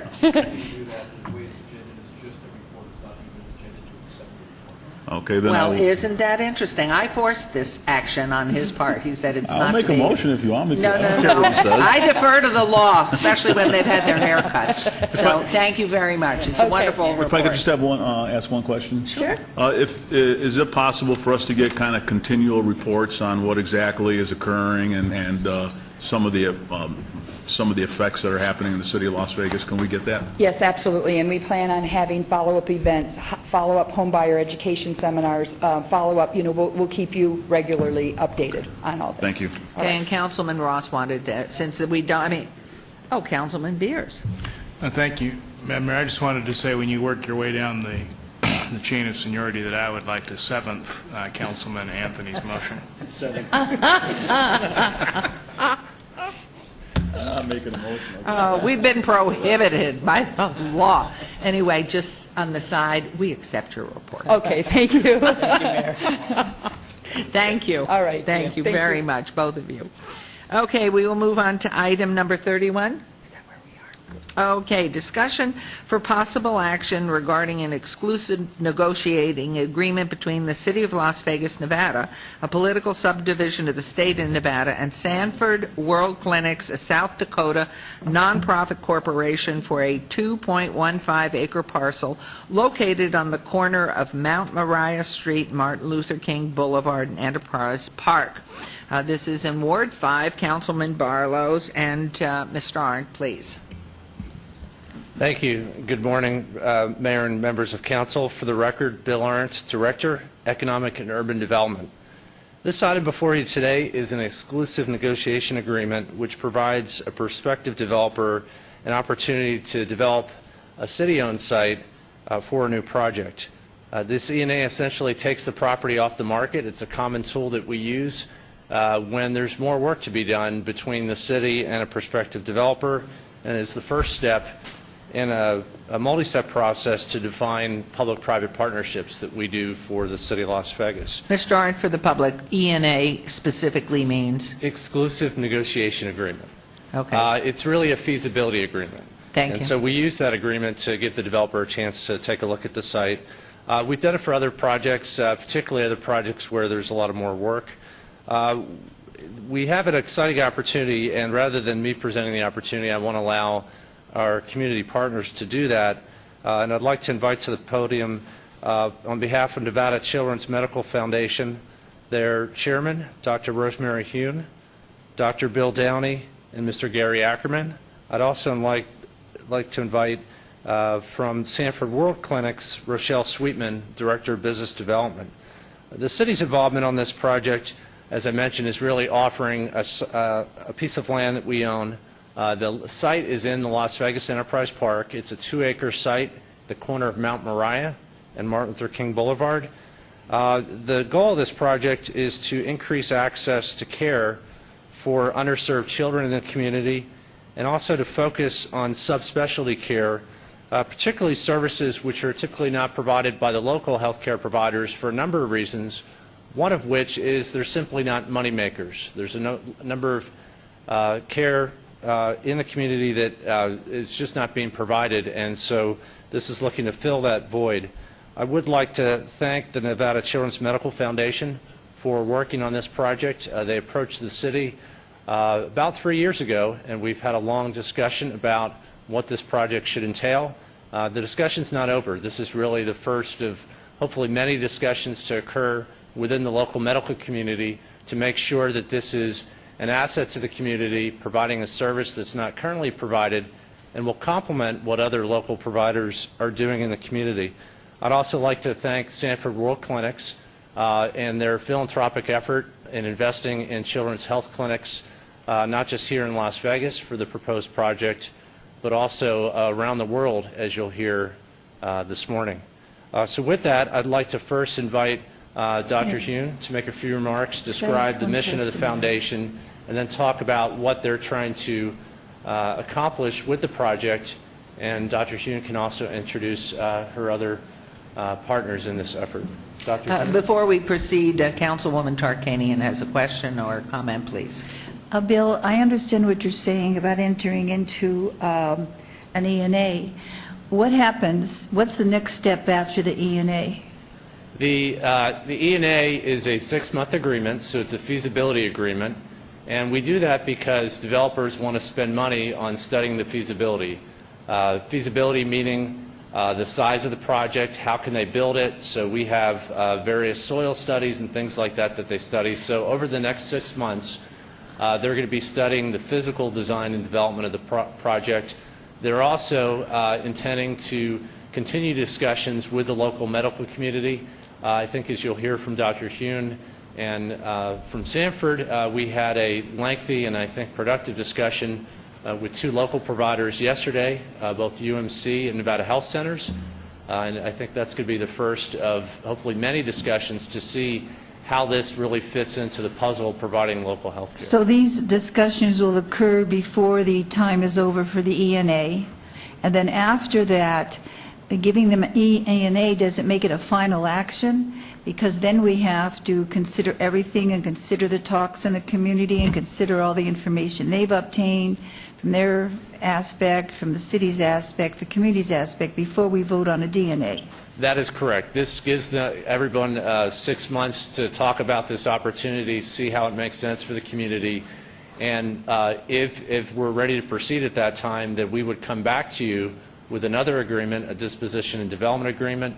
I'll have a lot more details. This ENA does not even afford the developer property rights. It's just a feasibility agreement. It just gives them the chance. And it's really taking the property off the market. It's common. We've done it in similar projects like the Smith Center and other projects. So it's a common thing that we do for the city. But voting for this does not make it necessary that we vote for the other if we don't like what we see or hear during the ENA period. Is that correct? Correct. It doesn't give them any reason to expect that we will. I mean, we probably would, but I'm just saying it gives us... My concern is this, and I've said this so many times in these open meetings of the council, these are big projects. These are things that affect the entire community. We never, ever get enough time to go through them. 1 week ahead is not enough. You know, when we talk about handling acute diseases, I'd like to know a little bit more which acute diseases. When we talk about what we're going to do financially, we don't have a financial plan. And that's my concern right here. And that's why I consider, you know, should I vote for this or not vote for this? Because sometimes I've gone ahead and voted and then wished I hadn't voted for something. So I just want to say, and I know Wolfson kept saying it too, we need enough time. So before the end of that 6 months, it wouldn't hurt, you know, to give us progress reports and let us know how things are going in the community. I happen to have a ward that's near the UMC and near a lot of that stuff out there, and some other medical things in the city. So I just want to emphasize, please, Because I will tell you, I won't vote again on anything that I don't have enough time to review it, and yet that isn't being able to read it in 2 days or being able to read even, 2 weeks. The thing is, you have to have time to go out in the community. We have a community we represent, and it's good for us to go out as members of the council. So that's all I wanted on the record, was that the ENA does not make it a binding agreement. The ENA gives time for the group who has some lofty goals, and I respect those goals, who say they're going to meet needs that we have within the city, and I respect that very much. It gives them time to do that. But if it turns out that it hurts us in other ways, or if it turns out that they can't do that, then we have the opportunity during those 6 months, if we're kept informed as we go along, to know by the time it comes to vote for the final.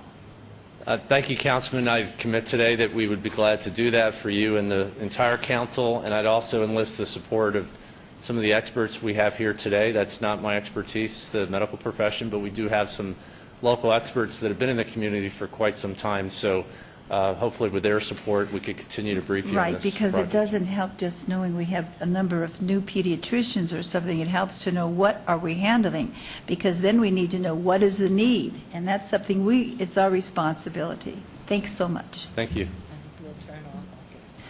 Councilman Coffin, please. Thank you, Mayor. Bill, I'll ask you these questions, and then I want to hear from the folks who are come up here, some of whom I know. Did the city do a study of some kind, or enter into maybe some study with the state or the county that said this particular part of town is underserved? We've been relying on the medical community to answer that question for us, is the short answer, Councilman. One of our other projects, a neighboring project that is existing that just finished construction, the Nevada Health Centers, which has been a great partner for the city, they located in this community specifically because of that issue, that there is an underserved population in this part of the community. We've also had discussions with the foundation about their research. They're here every day practicing in the community. So the answer to the question is no, the city did not commission a study, but we have been engaging our community partners to help us understand that issue, that question, and with your permission, I'd like to ask Dr. Hune to help answer that question. Okay, I'll reserve till later, Your Honor. Thank you. Thank you. Thank you. I think all the questions have been very pertinent and right on. So, Dr. Hune, welcome and thank you. We appreciate your coming, and this is a very exciting time for Las Vegas. Thank you.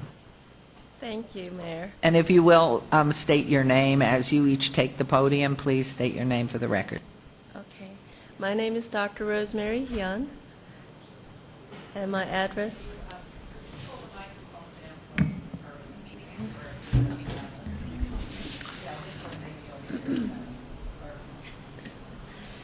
Good morning.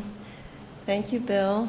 Thank you, Mayor Goodman. My name is Dr. Rosemary Hyun, and my address is 10911 Southeastern Avenue. Good morning to the council. Thank you very much for the opportunity for us to be here this morning.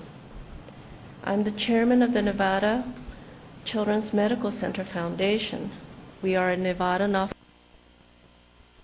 formed in 2008 with the sole purpose of promoting children's health in our community.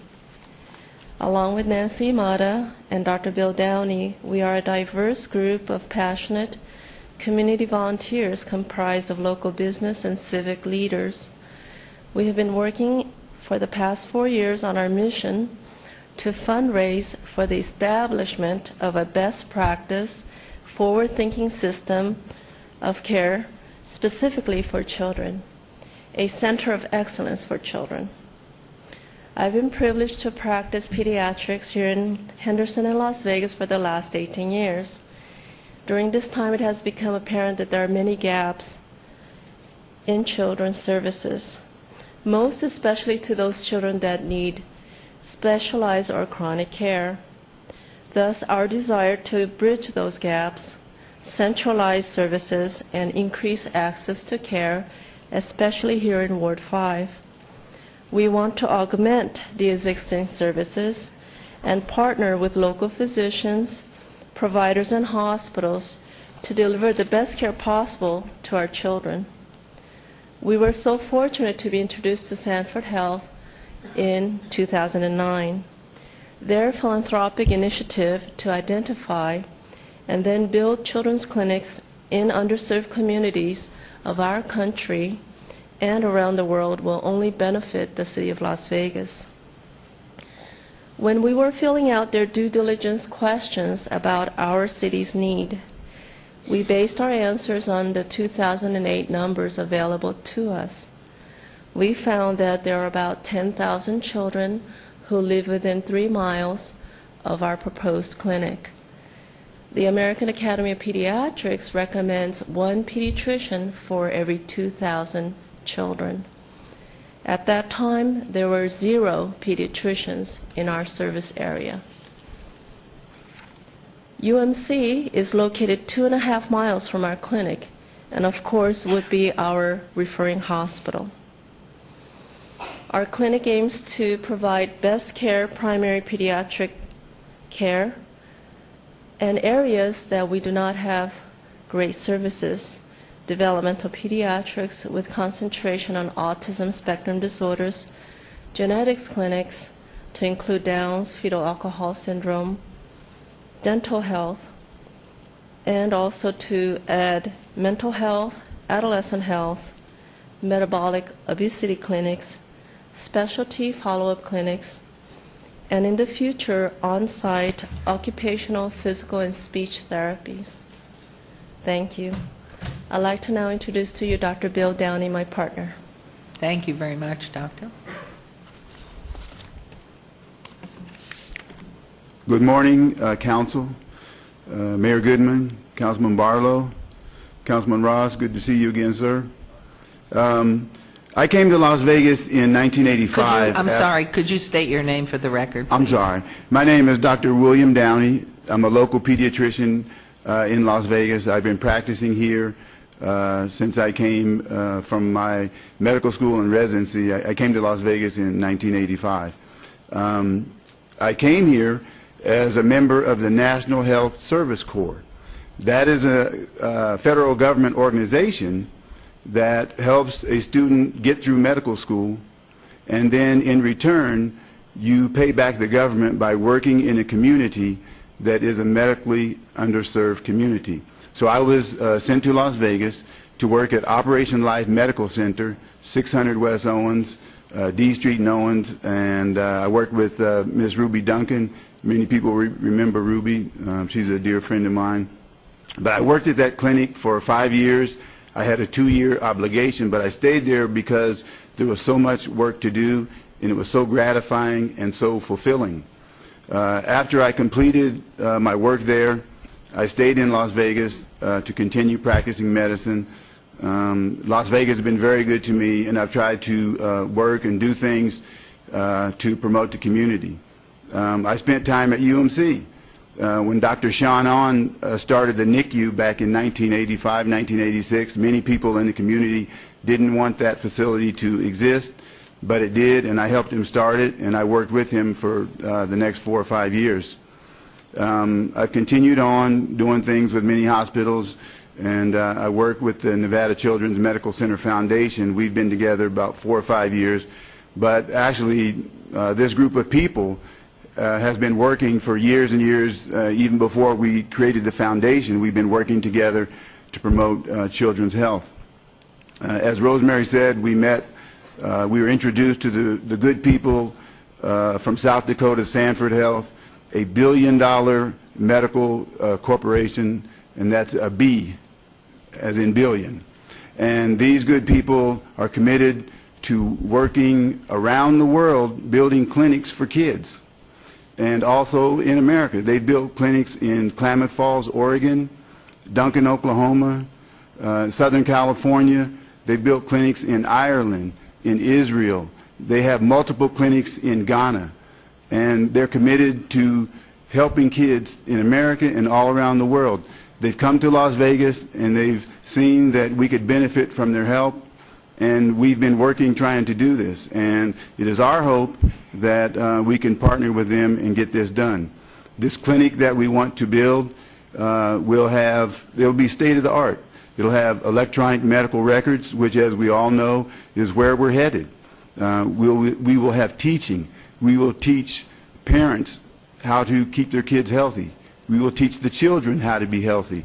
We will have teaching on a level for nursing students, for medical residents, and so we hope that this will be a center of excellence. We will provide primary care facilities. We will provide dental care. We need to do something about obesity. Just yesterday on Fox News, there was a report about the massive problem of obesity in terms of the dollar amounts that it costs us, the toll on human lives. So we really need to do something about that. We have a lot of ideas, some things yet to be determined, but there certainly is a need, and we hope that we can fulfill that need, and we hope that that you will approve this and that we can move forward. And by the way, it should create, a few dozen jobs for the community. That won't hurt. So thank you for your time, and I appreciate it. Thank you, Dr. Young. Morning. Thank you, Mayor Goodman, members of the council. My name is Rochelle Sweetman.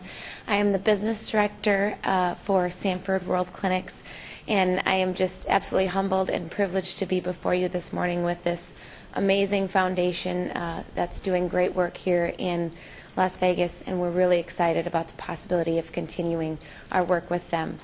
If I may, I would just like to tell you a little bit about the little sleepy healthcare organization from South Dakota, so that you know a bit about us. And I'll tell you a little bit about our healthcare entity and about our World Clinics initiative, and then speak specifically to this clinic in Las Vegas, if I can figure this out.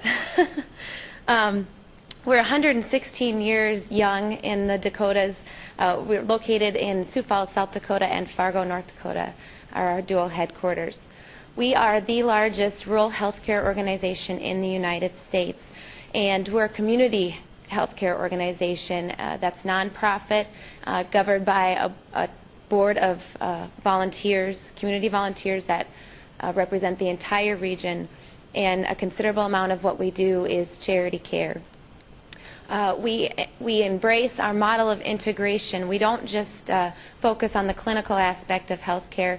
We also focus on education, on research as one of our huge initiatives, and also we have our own health plan. So we are really, back 20 years ago when healthcare organizations were getting away from integration and employing physicians, we recognized that the best way to provide quality care across the board in our area was to integrate and cover all spectrums of healthcare. Today, we currently have approximately 22,000 employees, and that includes 1,200 employed physicians. We serve approximately 2 million people in our primary market service area in the upper Midwest, and we see about 2 million clinical outpatient visits, 150,000 inpatient visits, and those are conducted in 35 hospitals and approximately 175 clinic locations. That's us up there in the middle of nowhere, as some people say, but we enjoy it, and it's been very good to us. That's what we consider our primary market service area that covers approximately 5 states. This is just a little bit closer view of where we're at. Those large dots are our hospitals, and you can see that our geography really has forced us to become good at providing care in an efficient and effective manner. We cover 133,000 square miles. So all told, north to south, it's about a 9-hour drive at 80 miles an hour, so it takes a while to get around our area. This is really the crown jewel of our entity, and the reason why we're here today. This is the Sanford Children's Hospital in Sioux Falls, South Dakota. It's a freestanding, dedicated children's hospital that opened in 2009 and was the result of a challenge by a man named T. Denny Sanford. Mr. Sanford said, "I will give you $16 million for a children's hospital, but you need to raise the additional 16. And he challenged Sanford and the community to come up with that additional money. We surpassed that challenge, and the result of it was this beautiful facility on our campus where children's health care is promoted by what we call the happy effect. We really want kids to be safe, to feel secure, to be in a pleasant environment, because we know that promotes their healing. And so we call this our castle of care, and that mission of promoting healing in children is really borne out in this facility. Now, Mr. Sanford, bless his heart, is so generous that he saw what we did with the Children's Hospital, and he said, I'm all in. I know you can do more. And in 2007, he gave the single largest gift to any healthcare entity in the United States to us, a $400 million gift. And one of the significant portion of that, it's unrestricted, but was his interest in pursuing children's health care. He has a deep, deep love of children. He has grandchildren. And that's what he wanted us to focus on. And that's where we developed our Sanford World Clinics initiative. We said, you know what, we are doing great things here in the Upper Midwest, but there are places in our country and on this earth that can benefit from what we know, that can benefit from the knowledge we've gained in our primary market service area. So we started looking outside of that primary market service area for communities where pediatrics is insufficient, where there is not enough pediatric care, primary care, for the children in those communities. In order to do that, we developed a list, a criteria. First and foremost is a demonstrated community need. We do not go into communities to create competition. We do not go into communities where there is a sufficient access to primary care. We are looking for a community need. In doing that, we recognize that going into communities, we are not going to be sustainable. We are not going to be a permanent fixture in that community unless we have community stakeholders, unless we have the community engaged and invested in what we're doing. And that's why we ask our communities that are interested in having a children's castle of care to come up with the land, to find the land for us to on which we can build that clinic. And we also ask them to come up with the money for the capital construction. We, of course, commit our expertise in operations and management. We maintain ownership of those clinics, and therefore we are on the hook for any future operational losses. Any profits, I should say, stay with that clinic, stay in that community, and do not go back to South Dakota. But in order for those clinics to be sustainable, we really need that piece of a financial investment from the community. We also need the investment from the existing healthcare providers. We're not a full-service children's hospital. These are clinics. They're outpatient clinics where we provide primary care pediatrics. And so if subspecialist consultation is necessary, we need to know that we have that relationship with an existing subspecialist in the community. If referral to a hospital is necessary, we need to know we're going to have a hospital that will be willing to take our patients, will open their arms to our patients.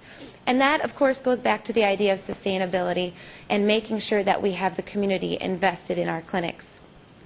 Finally, our fourth criteria is to make sure that we can recruit physicians and staff, again, going back to the concept of sustainability. These are our current open sites. Duncan, Oklahoma was our very first Sanford World Clinic. In that instance, we have 2 providers that are seeing over 40 patients a day apiece. We have a relationship with Duncan Regional Hospital that's just been wonderful. They are our partner and accept our referrals readily. Our second clinic in Oceanside, California, that's an area where most people say, really? They needed a clinic in Oceanside, California? But in that situation, there were 100,000 children in a 10-mile radius. And really, they were being shuttled all over North San Diego County. They would have their subspecialty consults in one location for an ENT problem, go somewhere else to see their primary physician. They had no medical home. So what we did in Oceanside is partner with Rady Children's of San Diego to create a 28,000 square foot clinic. Sanford occupies 7,000. square feet of that with our general pediatricians, and Rady occupies the other portion of that clinic with their subspecialists. So we've now created a medical home for those children in North San Diego County, which really enables their parents, instead of taking 2 or 3 days off of work a week to make one doctor trip after another, they can take one day or one morning and get everything done in one location. Our third clinic opened in Cape Coast, Ghana, in Africa on January 1st, and that resulted from a partnership with a businessman, a medical provider there, who we were introduced to. He had done business in Minneapolis, and he wanted to do this concept. He wanted to create clinics in and around Cape Coast. That's a little bit different situation. That is a full-service clinic, not just pediatrics. It serves the whole family. But I think what you can take away from all of these locations is that we're doing what meets the community need. We're not McDonald's, and we don't have a set idea. We're going to do what our community partners say will benefit that community. Our future sites include further sites in Ghana, as well as Klamath Falls, Oregon, which will open this fall. And in that case, we're partnering with Sky Lakes Medical Center.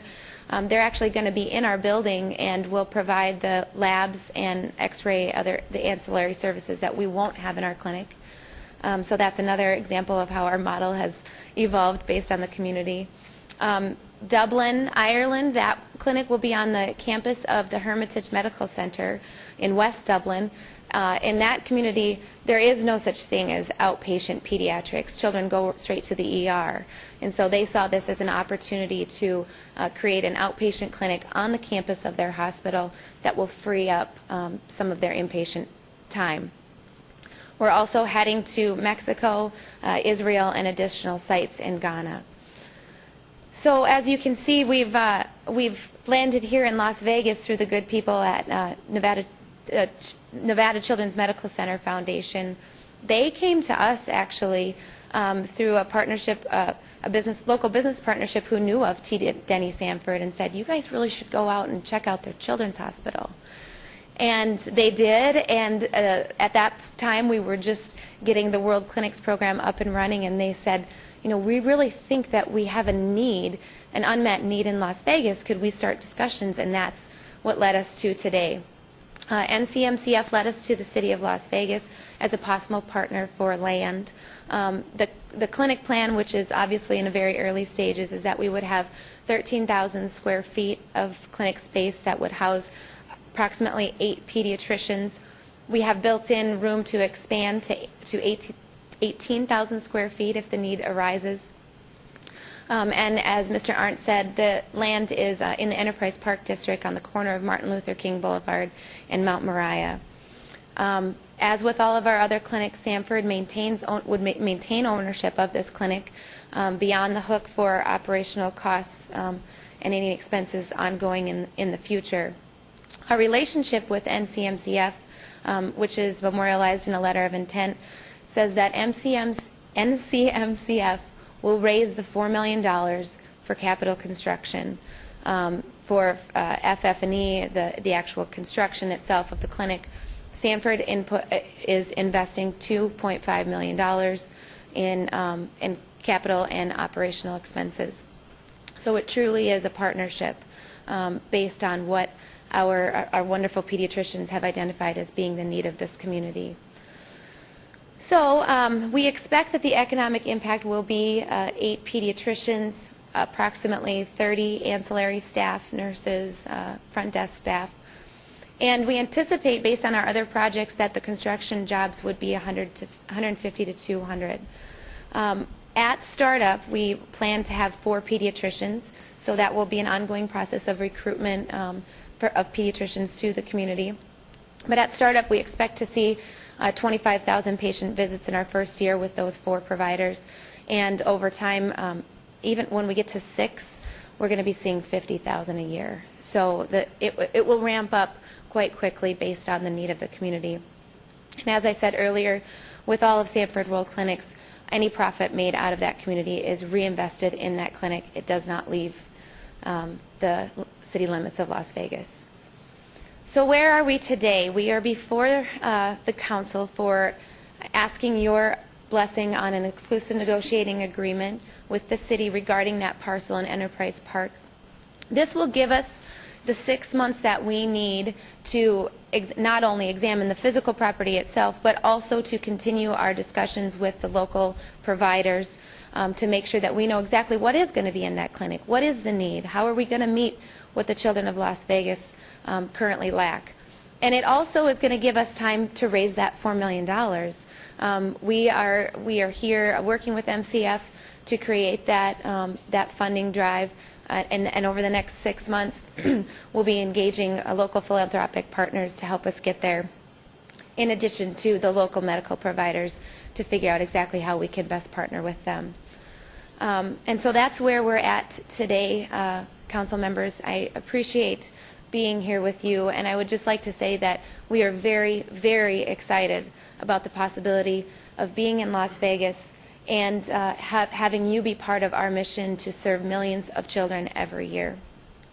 Thank you again. A special thanks to Bill's department, who has been just absolutely impressive. We've just enjoyed working with them so much, and with Councilman Barlow's office and his staff as well. I thank you very much, and I would ask for your approval of this ENA. Thank you. I'm sure we have some questions too, but I see there's one more person behind you, a gentleman that maybe would like to introduce himself. Yes, this is Mr. Gary Ackerman, one of NCMCF's dear friends, and I'll let him introduce himself. Good morning. For the record, Gary Ackerman, Chairman Godin Automotive Group, 7200 West Sahara, Las Vegas, Nevada, 89117. I'll be very brief. I know you have a lot of questions that I probably can't answer, but I'm actually here to represent the face of the business community's support for this project, and also as a parent. My family has been here for 4 generations. We're very proud of this city, and we look forward to helping the city return to, no pun intended, healthy growth. One of the 2 needs that we focus on as a family in our philanthropic involvement is education and health care. And that's why I'm here this morning. I'm also the parent of a special needs child, so I want to address you as a parent to address Councilwoman Tarkanian's questions, which are very valid. 20 years ago, my son was diagnosed with a neurogenetic disorder, and I had to take him to California just to get the diagnosis.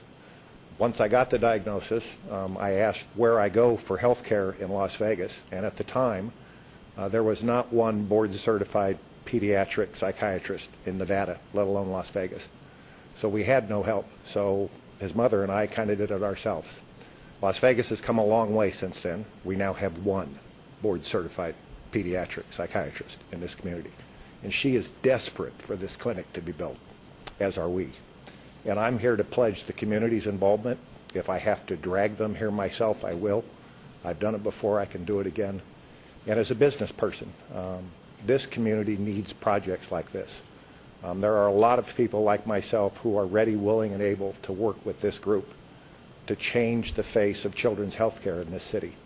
And you all have the opportunity to make a huge decision to help those steps start being taken. Thank you very much for your time. Thank you, Mr. Ackerman. Beautifully said. Okay, I know we have questions up here, so Councilman Anthony, we'll let you go since you spoke to me first. Thank you, Mayor. While you were doing your presentation, Rachel, is that right? Rochelle, okay.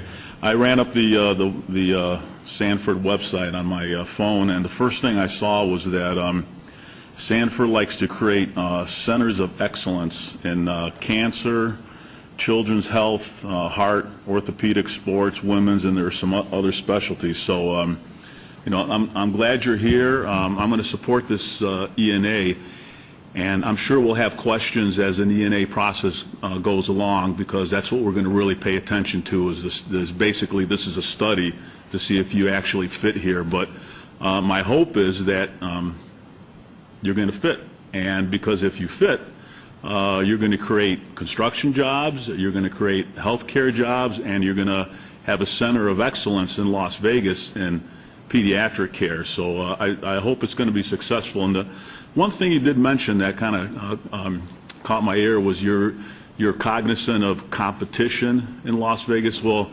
I kind of think differently. I think competition is good, because competition causes everybody to raise the bar to become even better. So I'm hoping that you do compete here, because you're going to create medical care for children better for everyone in every single industry in Las Vegas. So I'll support the NA, and I'm looking forward to the study. Thank you.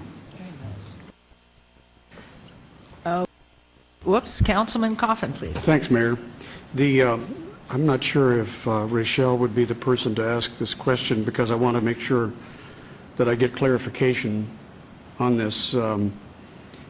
What made you look at Las Vegas? How did you happen to discover Las Vegas? Did Las Vegas come to you, or did you look for a place that needed? Yes, we actually contacted Sanford Health ourselves because we Dr. learned... Young, This is... are you Dr. Young? I'm Rosemary Young, yes. Dr. Rosemary Young? Yes. Okay. We actually contacted Sanford Health because we learned of their initiative to help underserved communities. Doctor, where is your practice now? Right now is on Buffalo and 215. Buffalo and the 215? Right. Is there a reason why you haven't located in the community that you think is underserved? I am hoping to go there after 18 years of private practice to an area that needs me a little bit more. Uh-huh. Do you know there are pediatricians who have located to that area? As of now, we have understood that there may be one pediatrician joining our neighbor Nevada Health Partners, but when we did our study, there were none in that area. Thank you. Rachelle, you indicate that you have an obligation, a commitment for $2.5 million of land and capital, did you say? I think you did say. Operations and capital. Oh, thank you. Yes. Okay. I Yep. thought I heard land on your first presentation. Thanks for clearing that up. Yep. What happens when you enter into a community? Now, this is not a third world country, okay, where there is no provision of care. What happens when you enter into a community where there is provision of care, and in someone's opinion, it may or may not be adequate? How do you handle the distortion of the marketplace when you do come in? Well, we look at, in order to analyze potential communities for clinic sites, we look at basically two different things.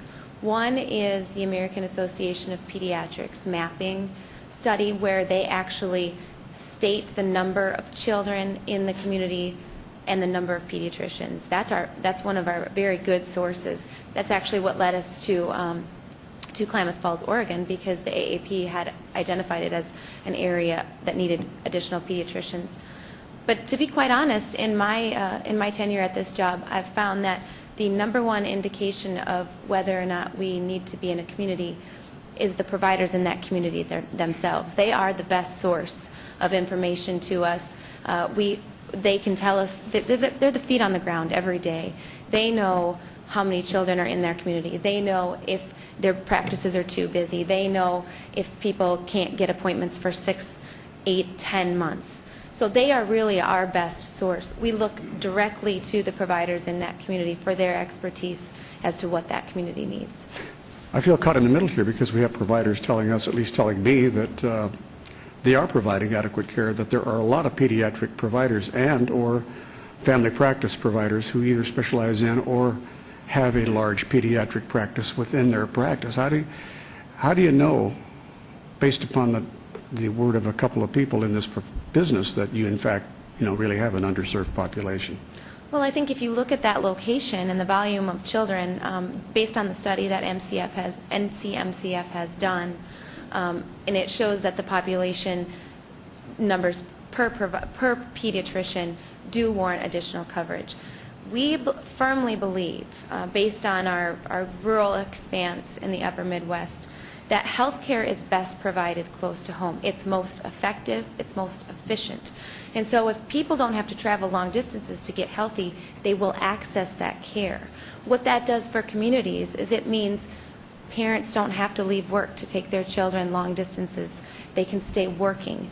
And so not only are we making the quality of health care better, we think that we're making the economy better in those communities by making sure that the health care is accessible, it's convenient, and it's in an area where it's necessary. You may not be familiar with our practice here on the exclusive agreements.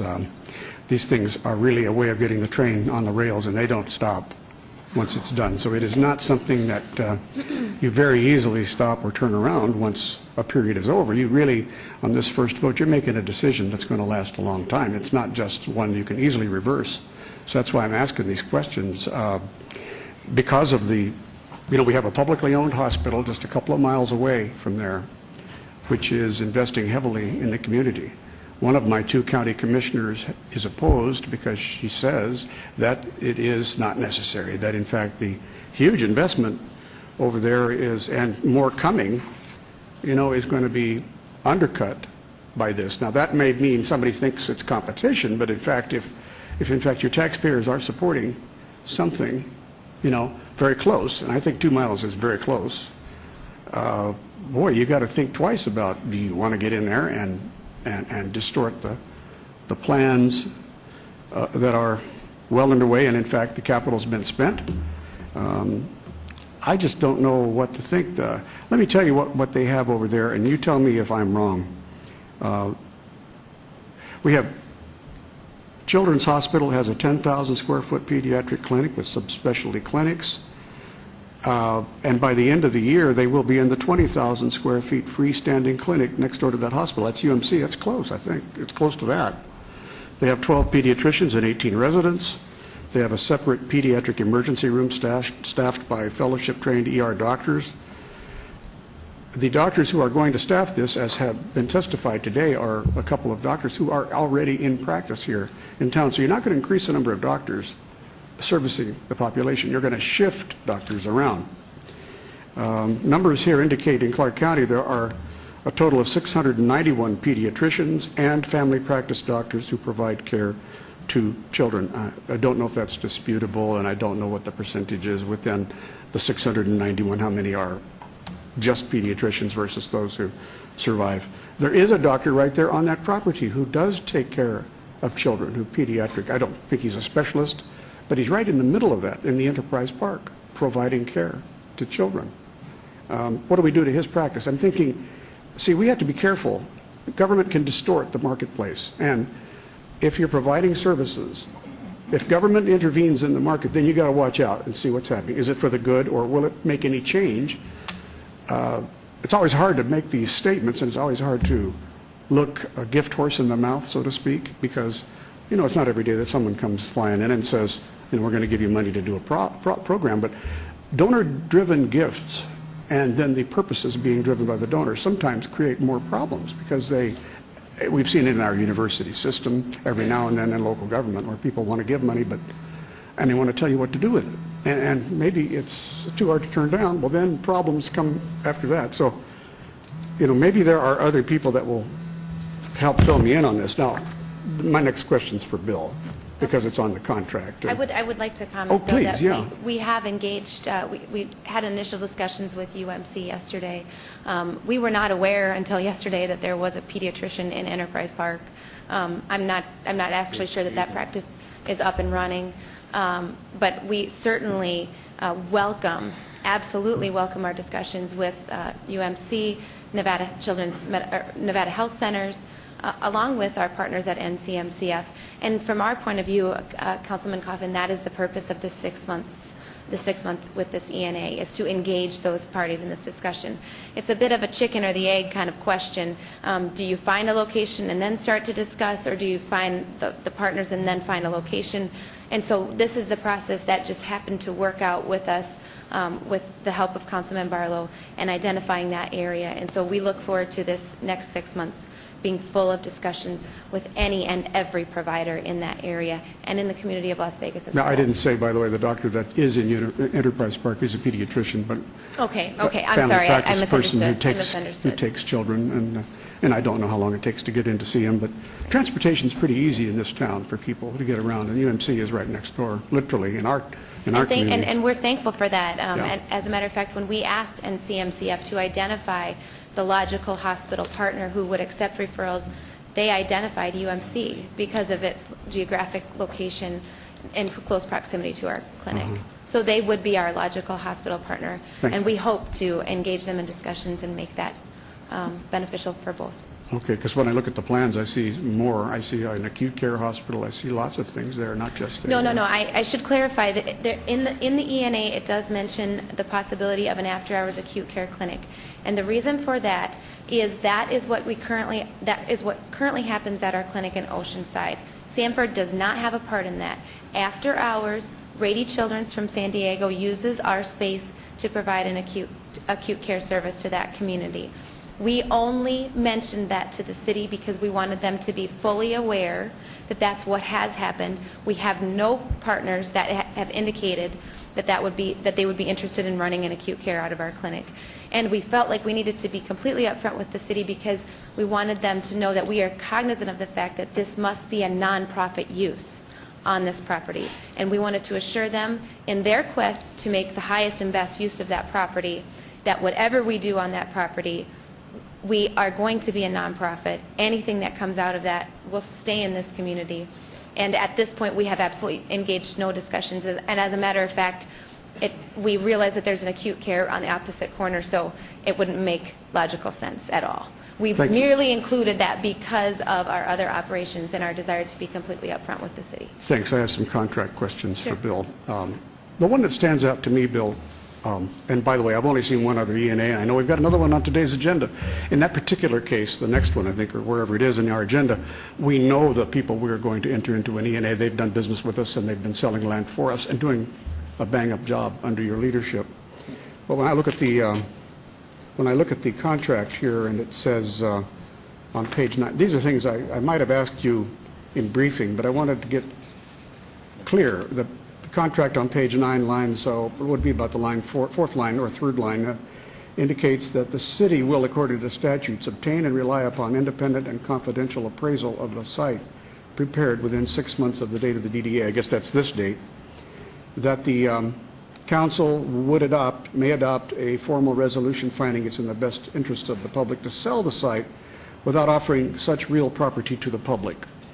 I think you run into problems with that kind of thing when you don't know the market value. And then if you have to, I don't know why the word confidential is in there, because that implies that the results of the appraisal would not be available to someone. I don't know whether it would be public or whether it would be other bidders or other people, because we don't know if there's other people interested in doing this thing.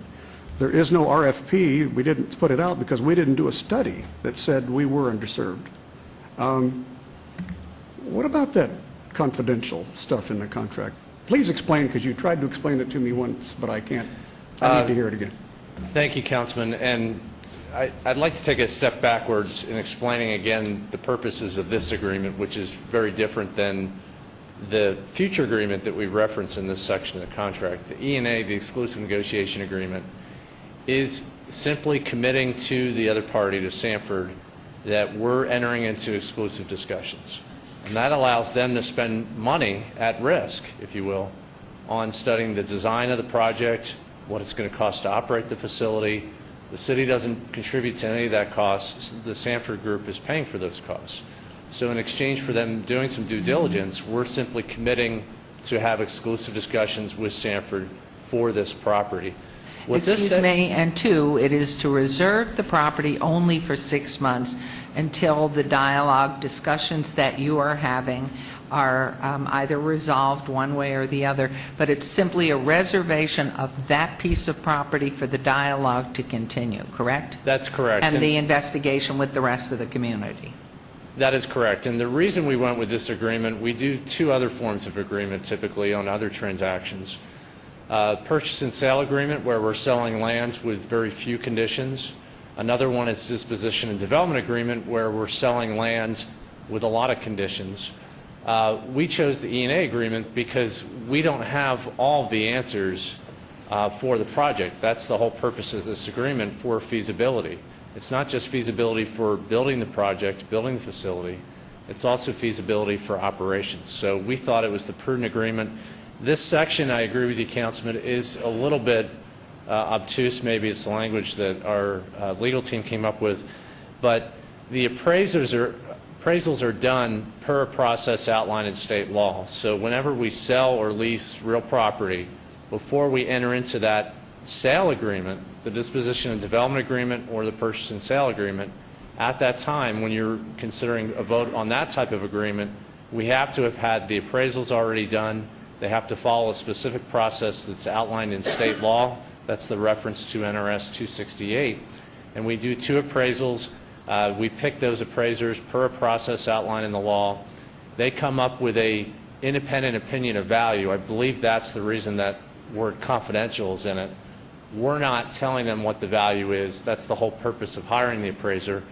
If you look later in that section, notwithstanding the foregoing, the parties agree that any such appraisal may be subject to public records law or ordinances of the city. Those 2 appraisals, when we have them done, when they're completed, and we've paid the appraiser, those appraisals are a matter of record. They're referenced in a hearing, or at a public meeting, I should say, that we would consider a sale agreement. So those appraisals, if we got to that point, we're not at that point today. If we got to that point, those appraisals would be public record, and so that's the reason for the language in the agreement. And Councilman, regarding the other question that you had asked earlier, and again it referenced about what are the needs for these services, my recollection and memory wasn't very good. The city did do a study, but it is somewhat dated, and we were having a lot of discussions with various providers for centers of excellence in general, not specific to pediatrics, but in general. We did contract back in February of 2002 with a consulting firm called Inova. They did a market study which looked at all areas of care, what the demand is and what the supply is. That helped us certainly in our negotiations with the Cleveland Clinic and ultimately getting them to make a commitment to look at developing additional projects in the marketplace. So we certainly can provide that to you. We think that information is probably dated. And I think what we'd like to do, if you're so inclined to move forward with this agreement, is work together with the foundation, coupled with that study, put the 2 together and say, okay, these are the set of facts that we have today, where are the missing pieces, update that research, certainly have discussions with the providers. But again, the city is not in the healthcare industry. We don't provide healthcare services, so we're certainly going to lean on experts, whether a paid consultant or research that's done on behalf of the foundation. Okay, thank you, Mayor. Thank you, Bill. Thank you. And you did say, as I recall, Ms. Swetnam, in your report, that there were 10,000 children within 3 miles of this site, or Doctor, was that your report? Your light is not on, I'm sorry. There it is. You're fine now. Yes, that was numbers available to us from 2008 on the zip codes of the area that we hope to serve. Thank you very much. Just for clarification, it was actually 27,000. 27,000. Say it again. Come forward, Rochelle. Yeah, the numbers based on the area code were 27,000 total population, 36% of that pediatric. Okay, so I was speaking So specifically of approximately the children. 10,000 kids. I would like to ask, too, are the services intended to be free to the families, the children in this clinic? Those that are not able to afford payment, yes. And the age served, birth to 18? Yes, ma'am. And one other question, the matching grant. This is conditional to a matching grant of $4 million. And is that commitment necessary by the end of 6 months, and the point that we get into further discussion after the community at large has had a chance to dialogue with you? Yes, we anticipate that $4 million will be finalized by the end of the 6 months. And actually, that's one of the reasons that we were so grateful to Bill and his office, because this ENA gives us that time to do that. They did ask us if we wanted to go right ahead with a DDA, and we thought that this would be the better method of transaction, because we can say to potential philanthropists, this is our location, the city is committed to this project, and this is where we're going to be, so will you help us do it? The furniture, fixture, medical equipment, x-ray machines, all of that is included in that $4 million, or is there additional Absolutely. cost? That's it. That's what's projected? Yes, yes. Okay, I know we have some people here that might be very much interested in asking some questions too, but Councilman Beers? Thank you, Mayor. One of the ways that technology has simplified our lives is that page 7 of this contract is actually page 9 of the PDF file that we have to look at. So depending on your perspective, page 7 or page 9, item 7 of this contract, Mr. Arndt, 7B, if I could draw our attention to it, states that this agreement does not create any obligation on the part of either party to carry on to the next step. So we're not obligating ourselves to any future action with this agreement here today. And it's repeated further on down in that page. Is that correct, Mr. Arndt? Am I reading that correctly? Yes, Councilman Coffin, that's correct. I'm Councilman Beers. I'm sorry, Councilman Councilman Coffin Beers. is the hairy one down at the left end. And then because I'm new, I don't know how all the dynamics work, but I want to remind Mr. Vinson that this deposit, if we execute this contract, is refundable, so don't spend it.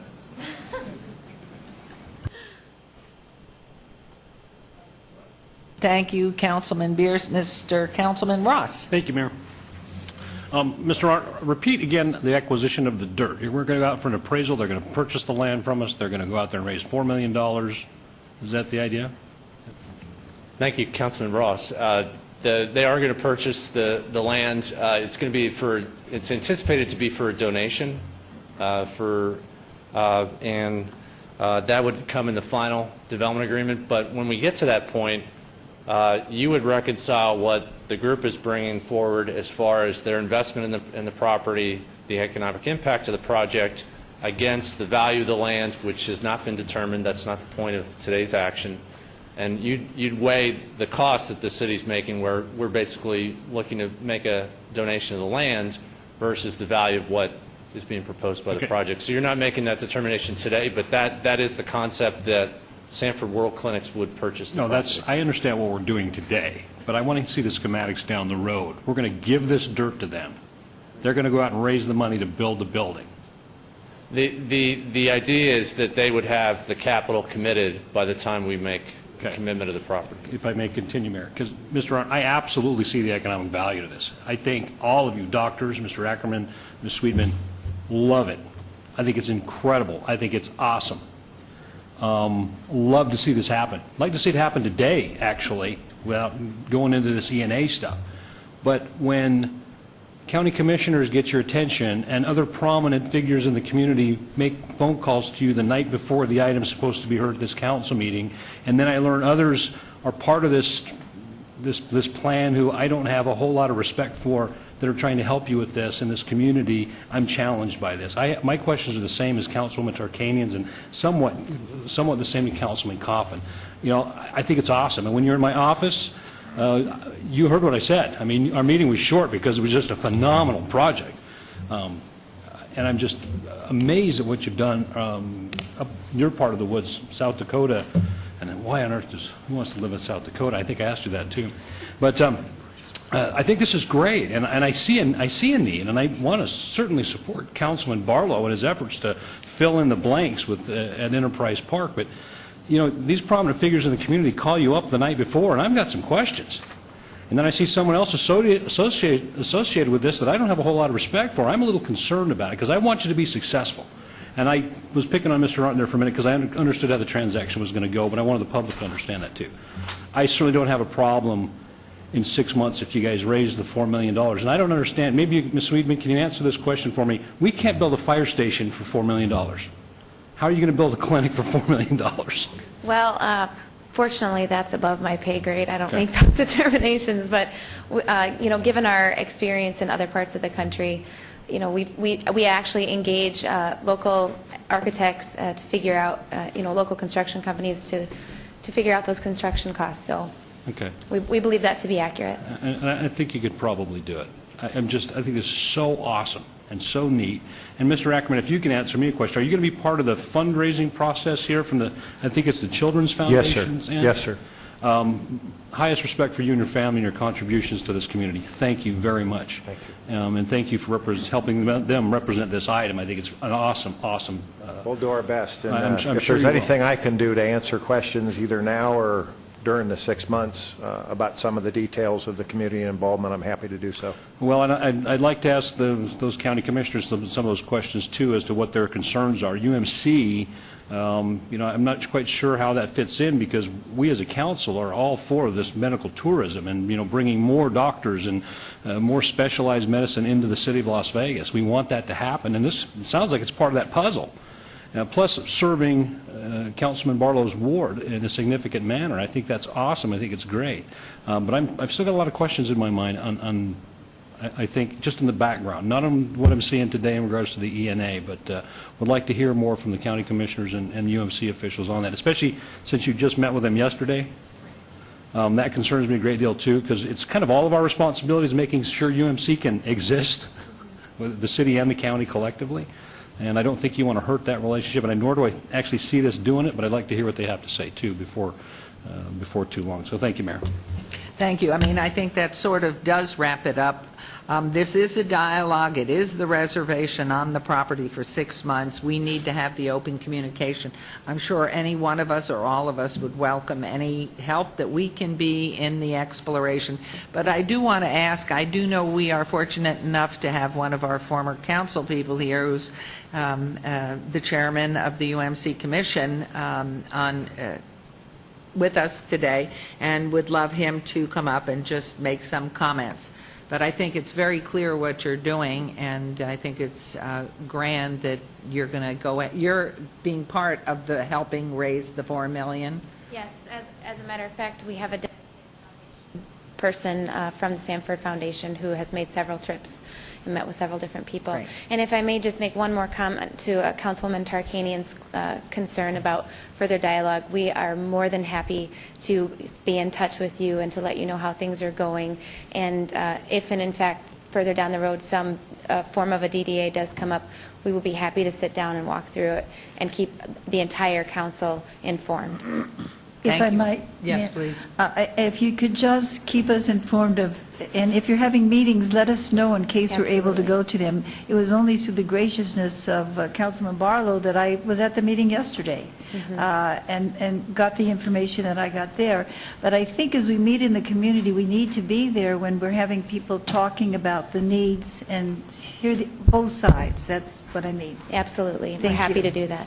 Thank you. And I do think since this is a vote of this group, everybody needs to be informed, and I'm sure we can rely on Mr. Arndt to keep us in that dialogue as it goes out into the community too, so it doesn't rest just on your shoulder. Gentlemen, please come forward, state your name. Morning, Mayor and members of the Las Vegas City Council. I'm Lawrence Weekly. I'm a member of the Board of County Commissioners, as well as the chairman of the board for the University Medical Center. I have here, and I'll let him introduce himself. I'm Brian Bramman, the Chief Executive Officer of University Medical Center. Okay. First of all, I want to begin by just saying I do understand and really, truly understand the vision that Councilman Barlow has for the Enterprise Park, Ward 5 in West Las Vegas. Just over the years in terms of trying to ensure that we could develop our community and bring services in the neighborhood that's much needed, I commend him in terms of his efforts, in terms of what he's doing today. To have Dr. Downing here today, Dr. Downing is a gentleman that is very revered in our community in terms of the services that he's provided to a number of families over the years, and it's truly such an honor for him to be here today. I'm here, Mayor, and Brian's going to give you just kind of some history of our just UMC and some of the concerns we have. I listened to the presentation from Rochelle, and looking at just the Castle of Care, absolutely beautiful, absolutely breathtaking. I love it. The concerns that I have, though, is the proximity. She, in her presentation, indicated that they have no means of wanting to come in and form any type of competition. And I heard Councilman Mayor Pro Tem Anthony say that competition is good. He's all for competition. And I think we all like competition, Councilman Pro Tem, Mayor Pro Tem, but I think it's smart competition. The competition here has a tendency of causing harm, and causing harm to an existing facility that already provides services. When you look at, we have a children's hospital located right at UMC. you also have a healthcare facility right inside of Enterprise Park, right off of Mount Moriah and Martin Luther King Boulevard, that the Las Vegas City Council approved it being there. You also have a dental clinic that's right there in that Enterprise Park that the Las Vegas City Council approved it being there. And so it's not that I'm here to oppose Sanford. I believe hearing the story, and I appreciate our councilman speaking with me and sharing the story of Mr. Sanford and his philanthropic endeavors. I think it's absolutely commendable that we have people like that on our earth that would open up their hearts and share their resources like this. And I welcome them to Las Vegas. I think that they would be a great amenity to us. But the concerns that I have, of course, that I want to put on the record, of course, is proximity. That's one of the main concerns that I do have. I think, Councilman Coffin, you asked Bill Arndt in reference to a study, and he spoke about a NOVA study. And Mr. Arndt, you can correct me if I'm wrong here, but I think that that study was done under the leadership of then Mayor Oscar Goodman and under Mr. Scott Adams at the time, who we had that study that was done that addressed what we know today as the Cleveland Clinic Lou Rubo Brain Institute.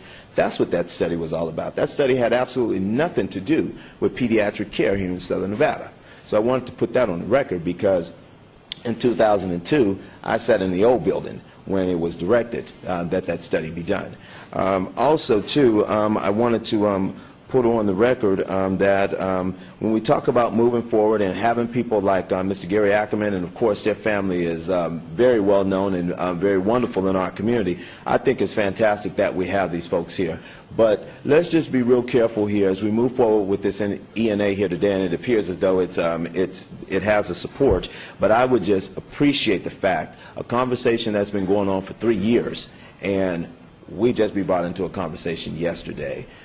It just gives me some concerns. And Councilman Beers, welcome to the City Council. I haven't had an opportunity to congratulate you, sir, but welcome and good luck to you. And I'll turn it over to Brian. Thank you. And I want to say, first of all, thank you to Commissioner Barlow, or Councilman Barlow, and Councilman Tarkanian and the City Manager, Ms. Fritwell, for meeting with us yesterday. It was enlightening for me. I think it's introduced us some folks who I think would make a lot of sense for us to partner. I mean, clearly, I think we're all very aware that Nevada just chronically is underserved. My family moved here in 1960. I grew up in Hawthorne, where I was a DOD family, and they treat that just like you were in Guam. It's a medically isolated area. That's our state. We're 47th at best, or 48th, in terms of the amount of providers we have per population. Clearly, we've got some major deficits. And during the course this study has been going on, we've been working very closely with the School of Medicine to resolve that. In fact, we were able to get an additional 50 residency programs in Las Vegas, primary care oriented, internal medicine, pediatrics, family medicine, with the idea of trying to address that problem. And along those lines, we've been working very hard to recruit additional pediatric subspecialists and other subspecialists because we have a crying need. And it's been very difficult for us to function in this environment. It's very competitive. We swim in an ocean dominated by corporate healthcare. Everybody else in the community is owned by an out-of-state corporation. And I can tell you they do a good job of concentrating the non-paying or poorly paying work at UMC. You know, Catholic Hospitals West now, Dignity Healthcare has 3% of self-pay in their mix. Sunrise is 12, Valley 7. I'm 25%. Once I sort out the payer mix, 25% self-pay. I got another probably 25-30% who I don't know if they have a pay source or not when they walk in the door. Yeah. And that's not just the hospital, that's our clinic structure. We operate the quick cares, the school's got a practice plan. That's a very difficult environment for us to function in. We do $250 million worth of uncompensated care. Now, I only have to get my tin cup and go to the commissioner for $60 million because we do throw off a little bit of a margin, but that's a very tough environment for us to be in and to be able to, provide support to the training programs, keep our system here viable. We are the safety net. And I am all about reaching out to partners we can collaborate with to figure out how to solve this problem. But I worry that if we've already sort of come up with a solution, we're married to the idea that it's got to be this clinic on this spot, if that's the proper solution. I think this 6-month period, because I do think this is probably going to go forward, we really need to sit down and say, where are the gaps? And if we're in the midst, and I hadn't brought it to commissioners yet, I'm trying to build and work in a lease agreement. I don't have the benefit of philanthropic giving, to have an enlarged specialty clinic for the school, to place these new specialists we're bringing in along with the pediatric residents to serve this exact population. And so I think it's critical for us that we don't have an unintended consequence of doing something we think is a great idea and end up, further damaging, some folks that are in a tough spot. We want to take care of these kids. We have critical issues in the community, not only just on the healthcare delivery end, but on the public health end, the obesity issues and all the other things that are going on, that we need to take a community-wide effort. But I think we bring great folks like this together. Let's sit down and figure out a solution, and then come up with something that in the end is really going to help solve the problem, not give us some more complications to deal with. Thank you, gentlemen. I would have to echo that. Having been here since 1964, the daughter of a physician, have a son who's a physician who lives and practices here. The key to all of this, and I have watched what's happened in our community, see people leave our community for medical care because we're not providing the type of medical care comprehensively that we need. I hope that as you go forward, and as you all go forward, this is an open communication and an effort to bring Las Vegas and Southern Nevada to the level it needs to be, servicing our children, our adults, everybody, but an open communication in this dialogue where you vet it thoroughly but openly. You have to be everybody, open-minded. You cannot go into this with a closed attitude. And I know that will make our city continue to grow and be great. We want medical tourism here. We want the best care and the best physicians. So knowing all the issues that are at UMC, having lived across the street for 36 years, and passionate, and having been in the emergency care room so many times, unfortunately, and the numbers you serve, we need to step to the plate. Nevada needs now to step to the plate. We need to resolve the issues in our medical school. It's about time that's resolved, in our north-south issues that we have, and I see you're smiling. But this is the time for openness, sharing, get it together, and let's make it work. So I'm so grateful that you came, as I know our council people are really grateful that you came to speak, both of you, on this, so that as we go forward over these next 6 months, I can guarantee you any one of these people sitting here beside me will lend any support that we can to make sure that it's an open conversation. Yes, ma'am. And that we will then come up with the right solution to this. Yes, ma'am, Mayor Goodman. And we again want to thank Councilman Ricky Barlow for having our staff allowed to come in and attend the meeting on yesterday. Councilman, we really do appreciate that. And Mayor, I'm going to sit down, but if you don't mind, I have my Chief of Pediatrics here. I'd like if she would come up and just maybe share just a minute of her time. Dr. Vora, if you come up, is she here? Certainly. If you come over really quick here, and as I take my seat, I just want to say this because you guys won't have a council meeting until after the fact, but I want to congratulate two of my classmates that are here, Councilman Ricky Barlow and, of course, Anthony Ruggiero. We were all involved in a 2-year project at UNLV pursuing our master's degree, and we all graduate on Saturday, May 12th. So congratulations to the both of them as well. And congratulations, and you're the father mentor, so we take our hats off to you. And this lovely lady who I have known for many, many years, please state your name and make your comments. I'm Dr. Meena Vora. I'm Chief of Pediatrics and the Director of the Children's Hospital at University Medical Center. I just heard about this proposal a week ago, and I was very excited. Those of you who know me know that anything to do with children, I get very excited. So I was extremely thrilled that somebody wants to build a clinic like this for our children. But when I heard that it was going to be 2 miles from where we currently are expanding our services, I had some concerns, because I have been working really hard in trying to improve the care for the underserved population and the children with no pay source for the last 20 years that I've been at UMC. And, we finally made our children's hospital, which is the only NACRE-affiliated children's hospital in the entire state. We've improved our services with our Level 2 trauma, the burn center, and, with Mr. Branneman's being our CEO, we are currently in the process of expanding into a 20,000 square foot freestanding clinic, which is, hopefully opening by the end of this year. Having another clinic 2 miles from us made me pause, and I'm like, why are we duplicating services? Can we not join hands and do it together and make a real wonderful state-of-the-art building or make it a medical home, rather than having two clinics 2 miles apart, and we're competing for the same, or not competing, or trying to take care of the same patients. We have a pediatric emergency room staffed by 13 fellowship-trained ER doctors, open 24 hours a day. The wait time is less than 20 minutes. We have a pediatric outpatient clinic staffed by 12 pediatricians and 18 pediatricians-to-be, which are called residents. We see about 23,000 patients in that clinic, 32,000 patients a year in our ER. And from what I know, and I'm the chief of pediatrics, I hope my information is right, less than 20 minutes to be seen in the ER, same-day appointments in the clinic, in our outpatient clinic. So opening another clinic, it just seems like a total waste of effort, time, and money. And I would love to partner with Stanford and see if they would join with us and help us improve what we currently have.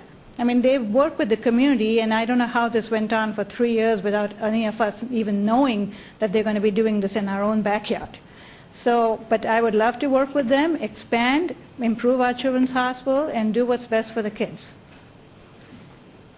Thank you, Dr. Vara. I have known you all these years, and I know where your heart and soul is, and I ask you also to join in the open communication which is going to take place, if this goes through, in the next 6 months, and to meet and have your questions answered, because I know you're, having lived here, you want the best for this community too, and we thank you. Thank you. Thank you. Any more questions, comment? Councilwoman? I just wanted to say, Bill, would we then ensure that she's also invited to all these meetings?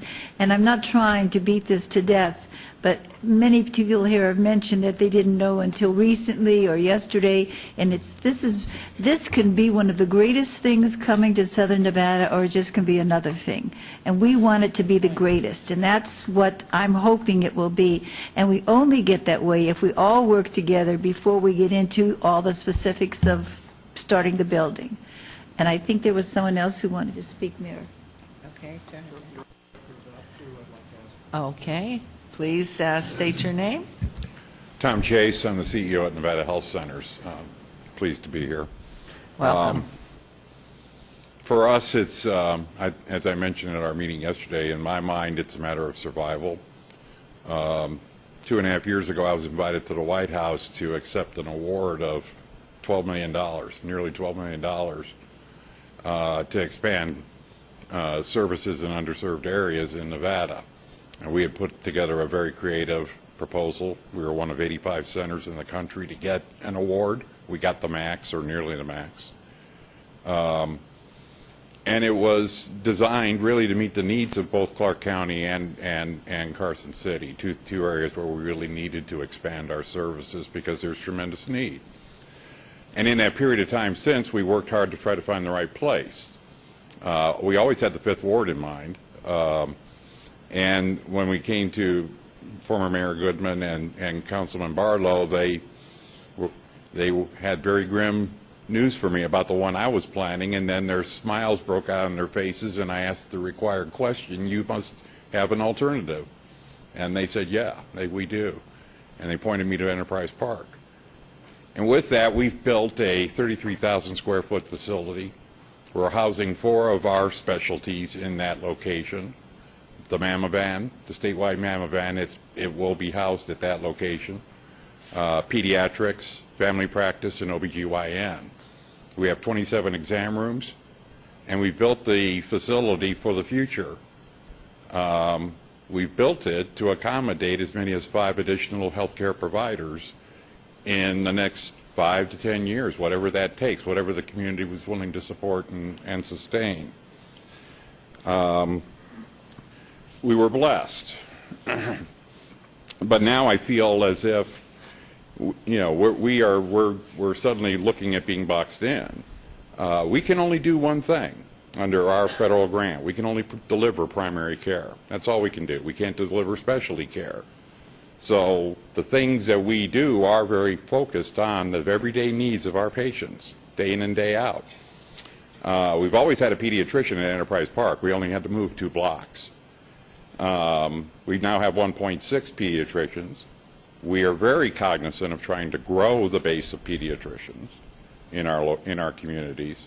We're very proud to have the former chief resident from UNLV. What a delight that is.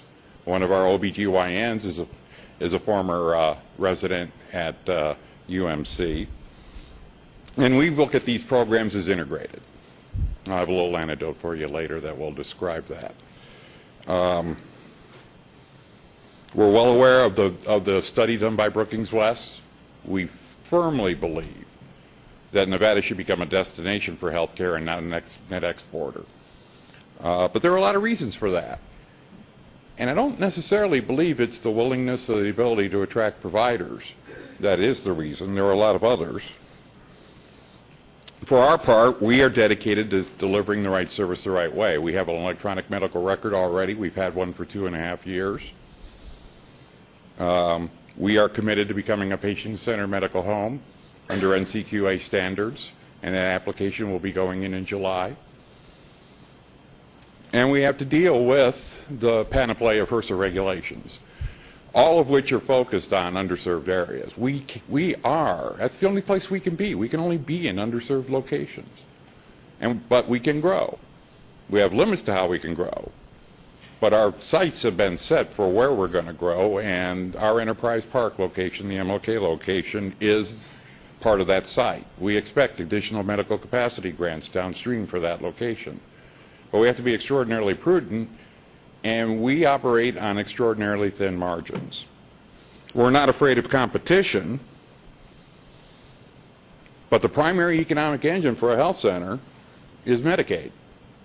And I can't compete in Medicaid. And Southwest Medical Associates grabs the lion's share in this county of Medicaid enrollees. And why do they do that? Because their parent, Health Plan of Nevada, directs them there. They don't send them to us. And it's odd, because nationally, 14% of the Medicaid population is served by health centers at 1% of the total health care cost. That's a 14-to-1 ratio. Now, we continue that ratio in Nevada, but it's a little bit different. Instead of 14-to-1, it's 7-to-0.5. We serve 7% of the Medicaid population at 0.5% of the cost. We wish we could do more, and if we did more, we'd have more to reinvest in the community. And again, I'm willing to compete. I just have the basis to compete with. My other concern really does rest with the notion of money flowing out of the community, and I've heard what Sanford has said about the profits staying in. I've heard that story before. We heard that story when Health Plan Nevada was taken on by United Healthcare. The reality is the profits from Health Plan of Nevada and Southwest Medical Associates don't stay in Nevada. They don't stay in the safety net. They find their way to Minnesota. There are a lot of ways for that profit to find its way to Minnesota. And I can tell you that Sanford will be taking overhead costs, and they won't be investing those in Nevada. We invest them in Nevada. We built the second floor of this facility as our administrative office, state-of-the-art electronic medical equipment, and we have tremendous partners that have helped us do this. So I have very real concerns. All that being said, I'm willing to collaborate. We're willing to look at them as a resource just as we've looked at any other resource. And I do look forward to this period of 6 months to do that. But I can't help but tell you, we built a tremendous resource for this community at Mount Moriah and Stella Lake. And I urge this group to think carefully before you allow another organization to come in and say, oh, we can do it better, so we'll just build another one. And I'll answer questions. Thank you. Thank you. Councilman Ross? Thank you, Mayor. And I know Councilman Coffin also wants to ask a question. So let me understand this correctly, and Commissioner, and maybe UMC, just nod your head as well as you. You're not in opposition to Sanford. You're not in opposition to this. They have a great plan here. I think it's phenomenal. It's the location, Commissioner, that you're concerned about, and you're concerned about the same thing because you've got this huge investment over here at Enterprise Park already. Over $12 million. Okay, well, I didn't read anywhere in the ENA agreement that Sanford would work collectively with Nevada Health Centers or UMC staff, pediatric staff. But Ms. Sweetman, can I, ask you to do that, or can we as a council ask you to do that in the next 6 months should this item get approved? Or Mr. Arndt, do I need to get you to interject in that conversation? I think no one's opposing. I think it's awesome. I think the concern is location. And then I also wanted to ask, Mary, if you're recalling council members, the Brookings Institute report that came out, we're short on medical resources. And I think that's a statewide issue, but here in Southern Nevada, we want to have that great medical mecca, if you will, for kids and kids my age, kids your age. Yeah. But Mr. Arndt, can you speak to that? I mean, is that something we can request of them to work with the UMC and Nevada Health Centers? And I mean, because we're all in this together, and they sound like a great community partner, and you know how we feel about community partners. So can you speak to that? Thank you, Mayor. Councilman, absolutely. We can ask both Sanford and the foundation. I'd like to stress that really this is a foundation project. They identified a need. They're trying to address the need, and so we'd like them to take the lead in engaging the community, including UMC and Nevada Health Centers, and make sure that if there's as much synergy as we can. And then Councilman Beers correctly pointed out in Section 7B of the agreement on page 9 that this does not commit the city to proceed to the next step, the development agreement. In fact, it says the parties respectively agree and acknowledge that this agreement creates no obligation on any party to enter into the DDA or any other agreement related to the site. And so it's very clear that this is just a first step. And we would certainly look to both the foundation and Sanford to help lead those discussions. We, of course, would be present, but we think a healthy dialogue would be a really good thing to see if this is the right opportunity. Do we have any dirt available out in the Northwest? Because I'd sure love to see this out of my site. No offense, Councilman Barlow, we're going to arm wrestle. Go ahead, please. Any other questions, comments here? Yes, Councilman Coffin. Thanks, Your Honor. I hear willingness to discuss and willingness to get together and all that, but this is the time to do that.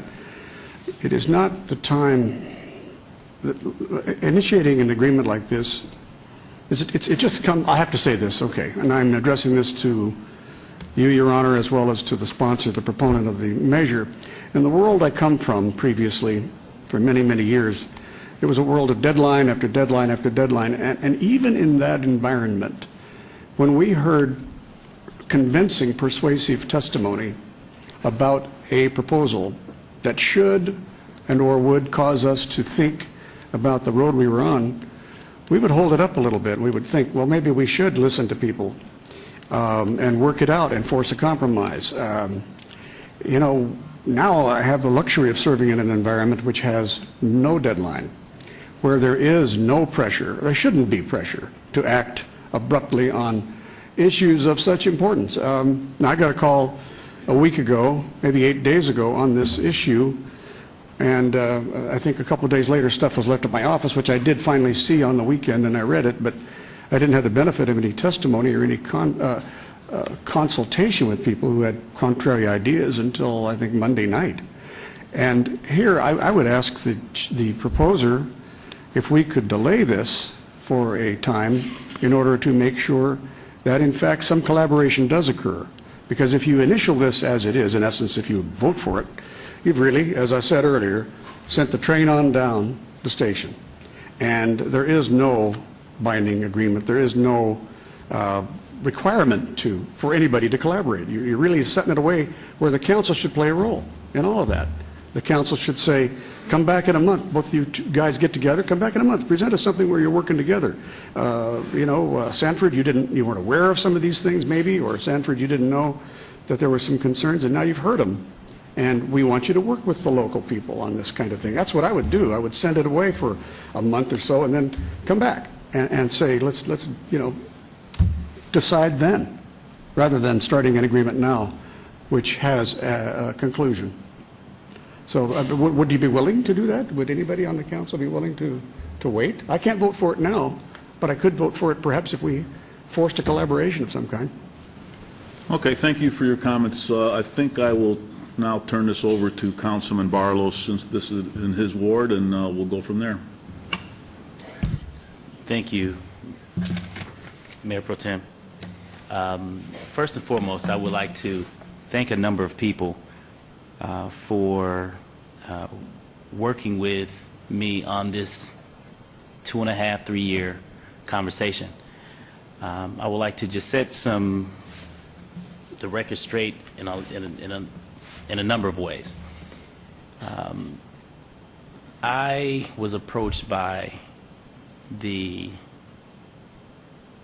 Nevada Children's Medical Center Foundation approximately 3 years ago. And it was a group of pediatricians who had concerns that I, as a parent, and many of the residents that reside in Nevada have. And that's the quality of medical care for our children. And the conversation continued, and they shared with me that they were looking forward to doing all that they could do to improve the quality of pediatrics in the city of Las Vegas.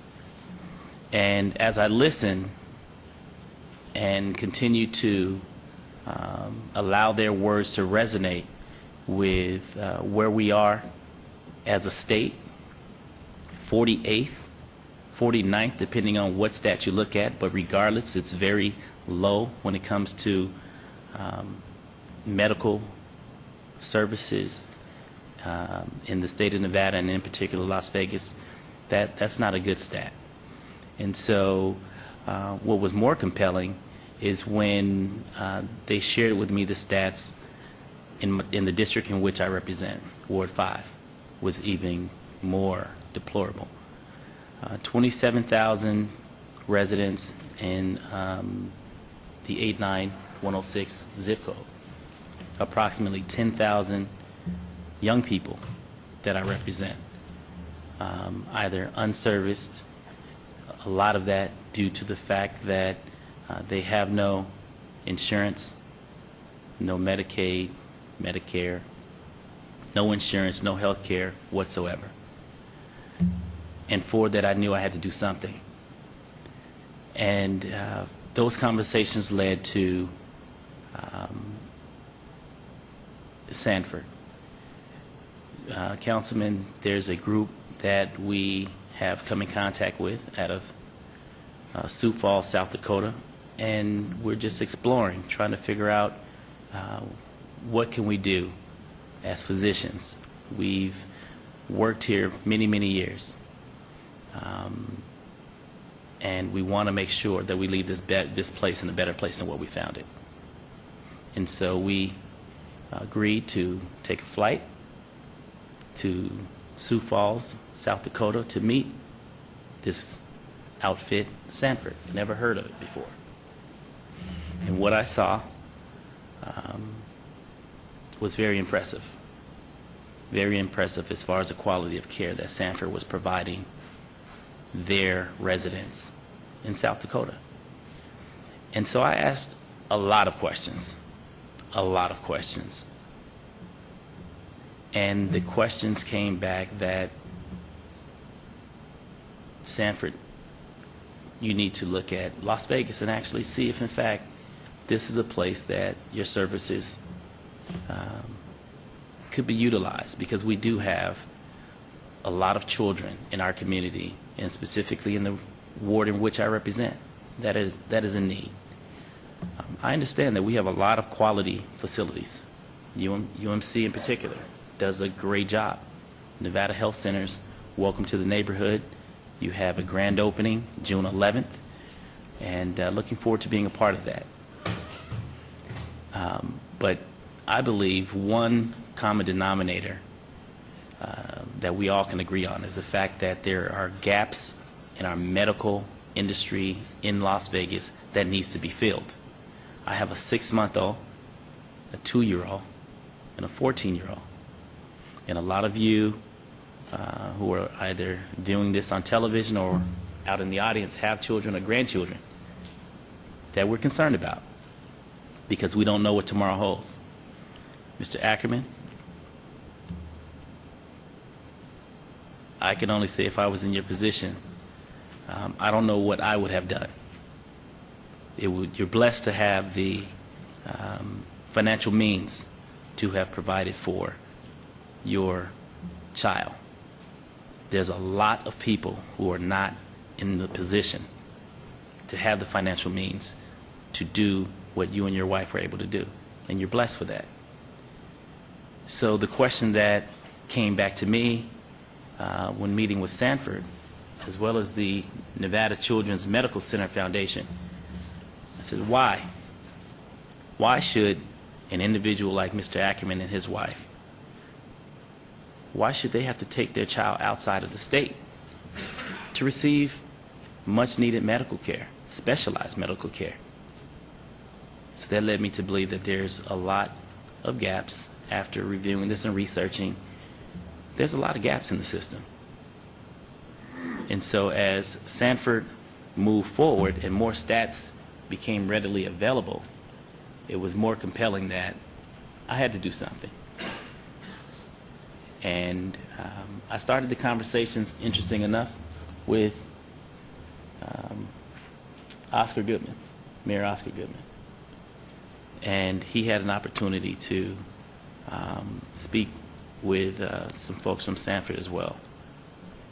And as the conversation moved forward and the Lou Rubo Brain Institute came into play, teaming up with the Cleveland Clinic to address the neurodegenerative diseases.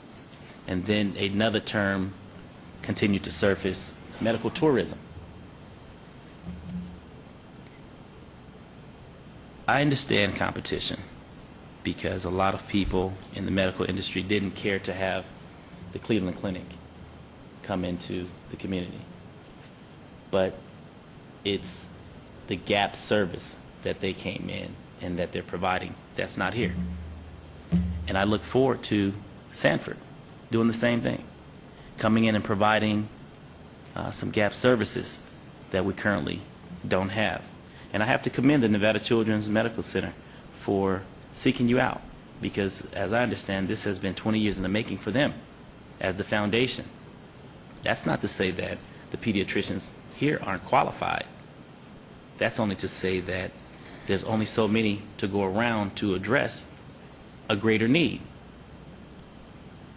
Centralized pediatric care. That's what our communities need.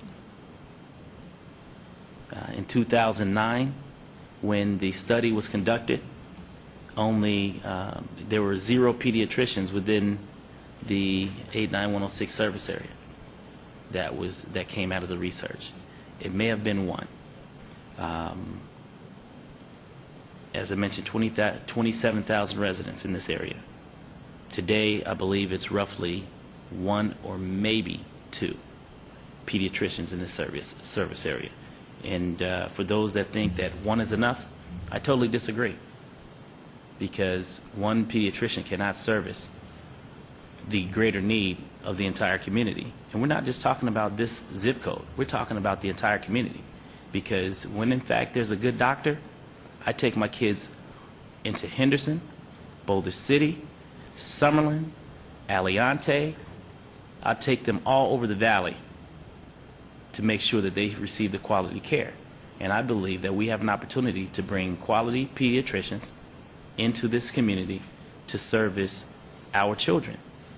Because at the end of the day, we as adults talk about educating our children and making sure that our children have the quality health care that they need in order to be productive citizens. And this is a part of it. And I'm actually glad that we're having this conversation at a government level, Mayor. I really am, because this is a conversation that should have taken place a long time ago. And so for me, I enjoy the dialogue because I believe through the dialogue with the interested parties sitting at the table, we have an opportunity to really talk hardball, to really talk about where the gaps are in the system, Councilwoman. I know that's your major concern, and it's my major concern as well.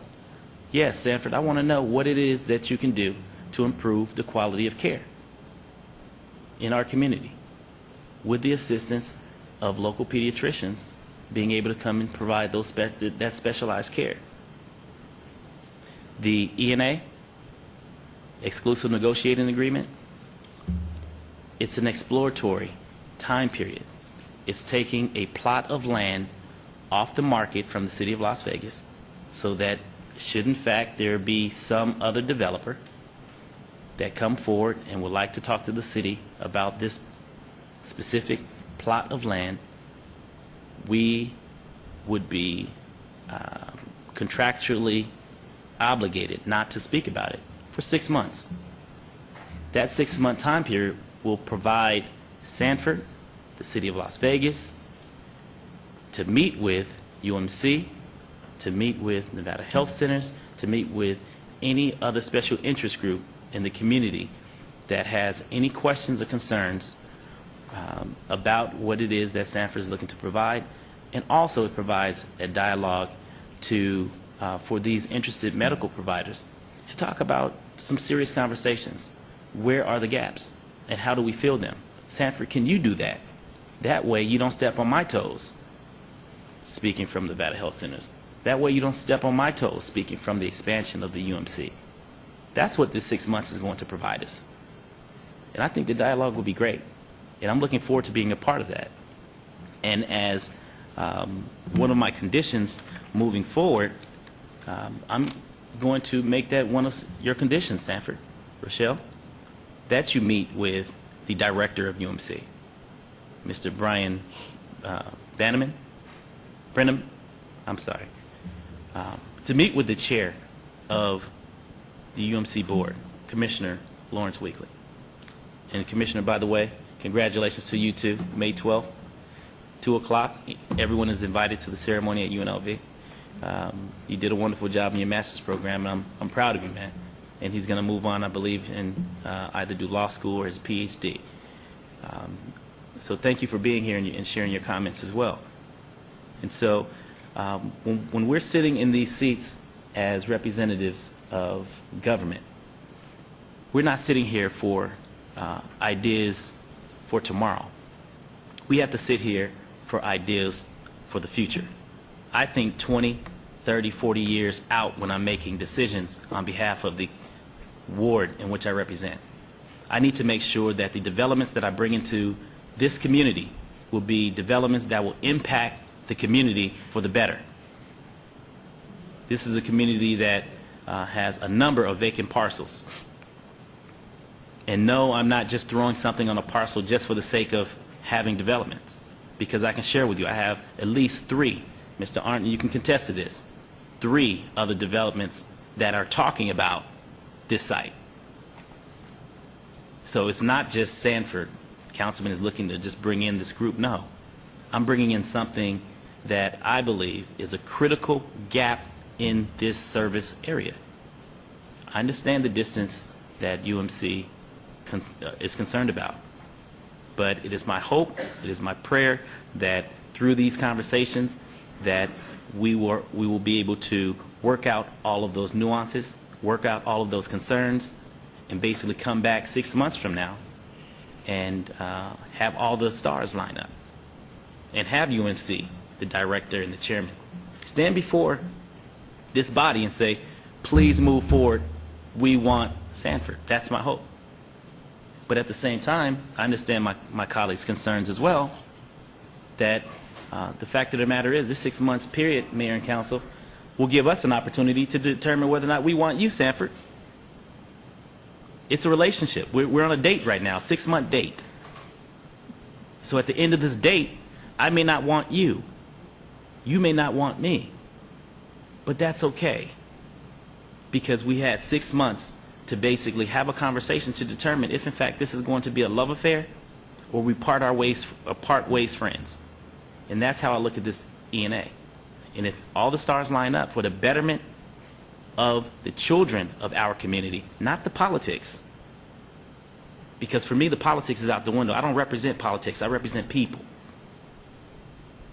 So for that, if in fact the stars line up at the 6-month period and we're all in agreement that we are here to service children and this is how we're going to service children, with Sanford being a part of the foundation, the Nevada Children's Health Foundation, then we will have another discussion to discuss the DDA.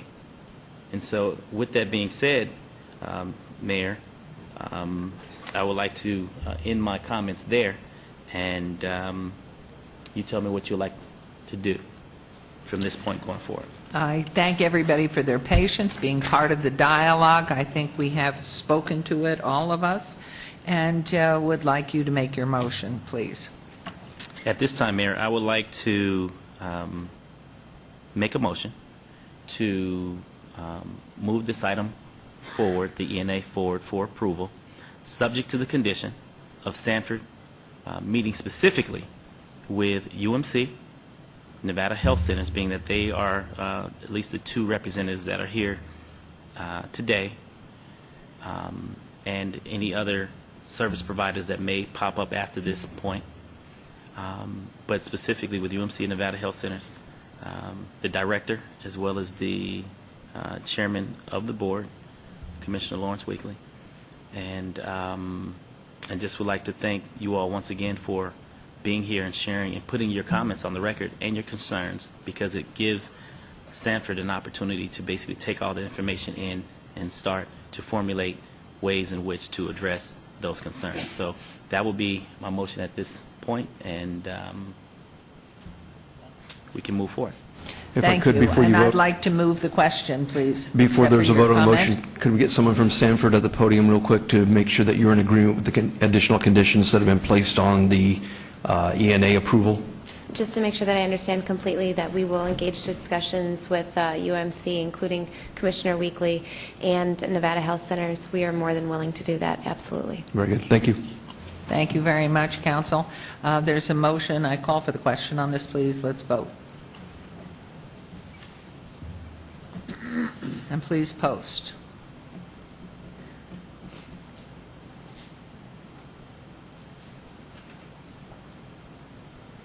Thank you very much. The motion carries. We look forward to your discussion. We would like to be kept in the loop and advised, and hopefully at UMC you will invite Dr. Vora where pertinent to be part of the conversation, or anybody else you think is pertinent to that. And we thank you, and Mr. Ackerman, as always, thank you for all that your family does.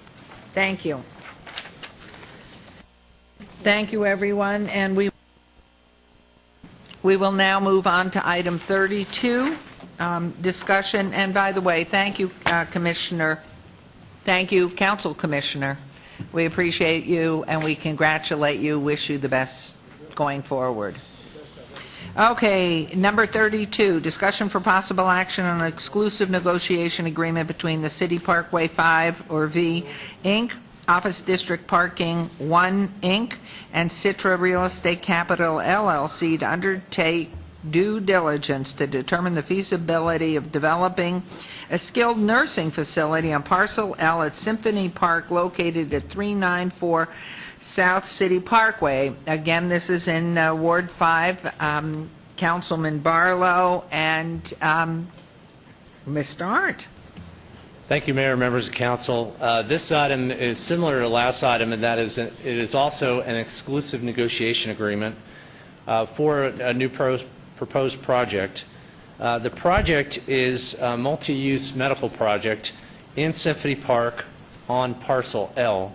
There is a site map on the overhead, and hopefully in just a moment you can see that and where Parcel L is situated.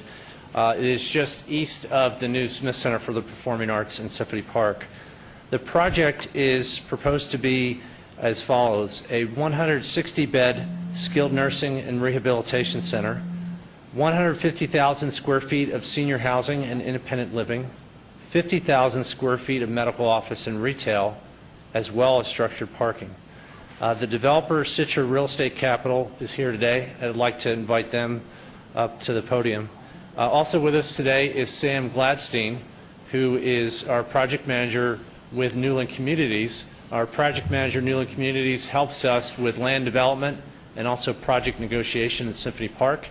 And I'd like to thank Mr. Gladstein for his handling of the negotiation with the developer. The deadline for coming back to the City Council with a disposition and development agreement, should we reach terms that are mutually agreeable to the City and with the developer, is slated for November 21st. The E&A also does set a purchase price for the property so that the developer has some certainty of what they would expect to pay for the acquisition of the land. The E&A sets a purchase price of $35 per square foot or an appraised value, whichever is lower. It also establishes that the city, through our affiliate ownership group, City Parkway 5, Inc., will provide a credit for environmental remediation costs of $12 per square foot from that established purchase price. With that, I'd like to turn it over to Mr. Gladstein to make a few remarks, and then we can hear from the development team. Thanks, Bill. For the record, Sam Gladstein, Newland Real Estate Group. As you know, we've been working with Citra for a few months now, and they had originally come to us with a little bit of a less dense plan. And over the course of a few months, we've gotten them to go back to their plan and make the project a little bit more dense. And what they've gone now, from originally wanting to do just a skilled nursing facility to now adding in and as well a independent living facility as well.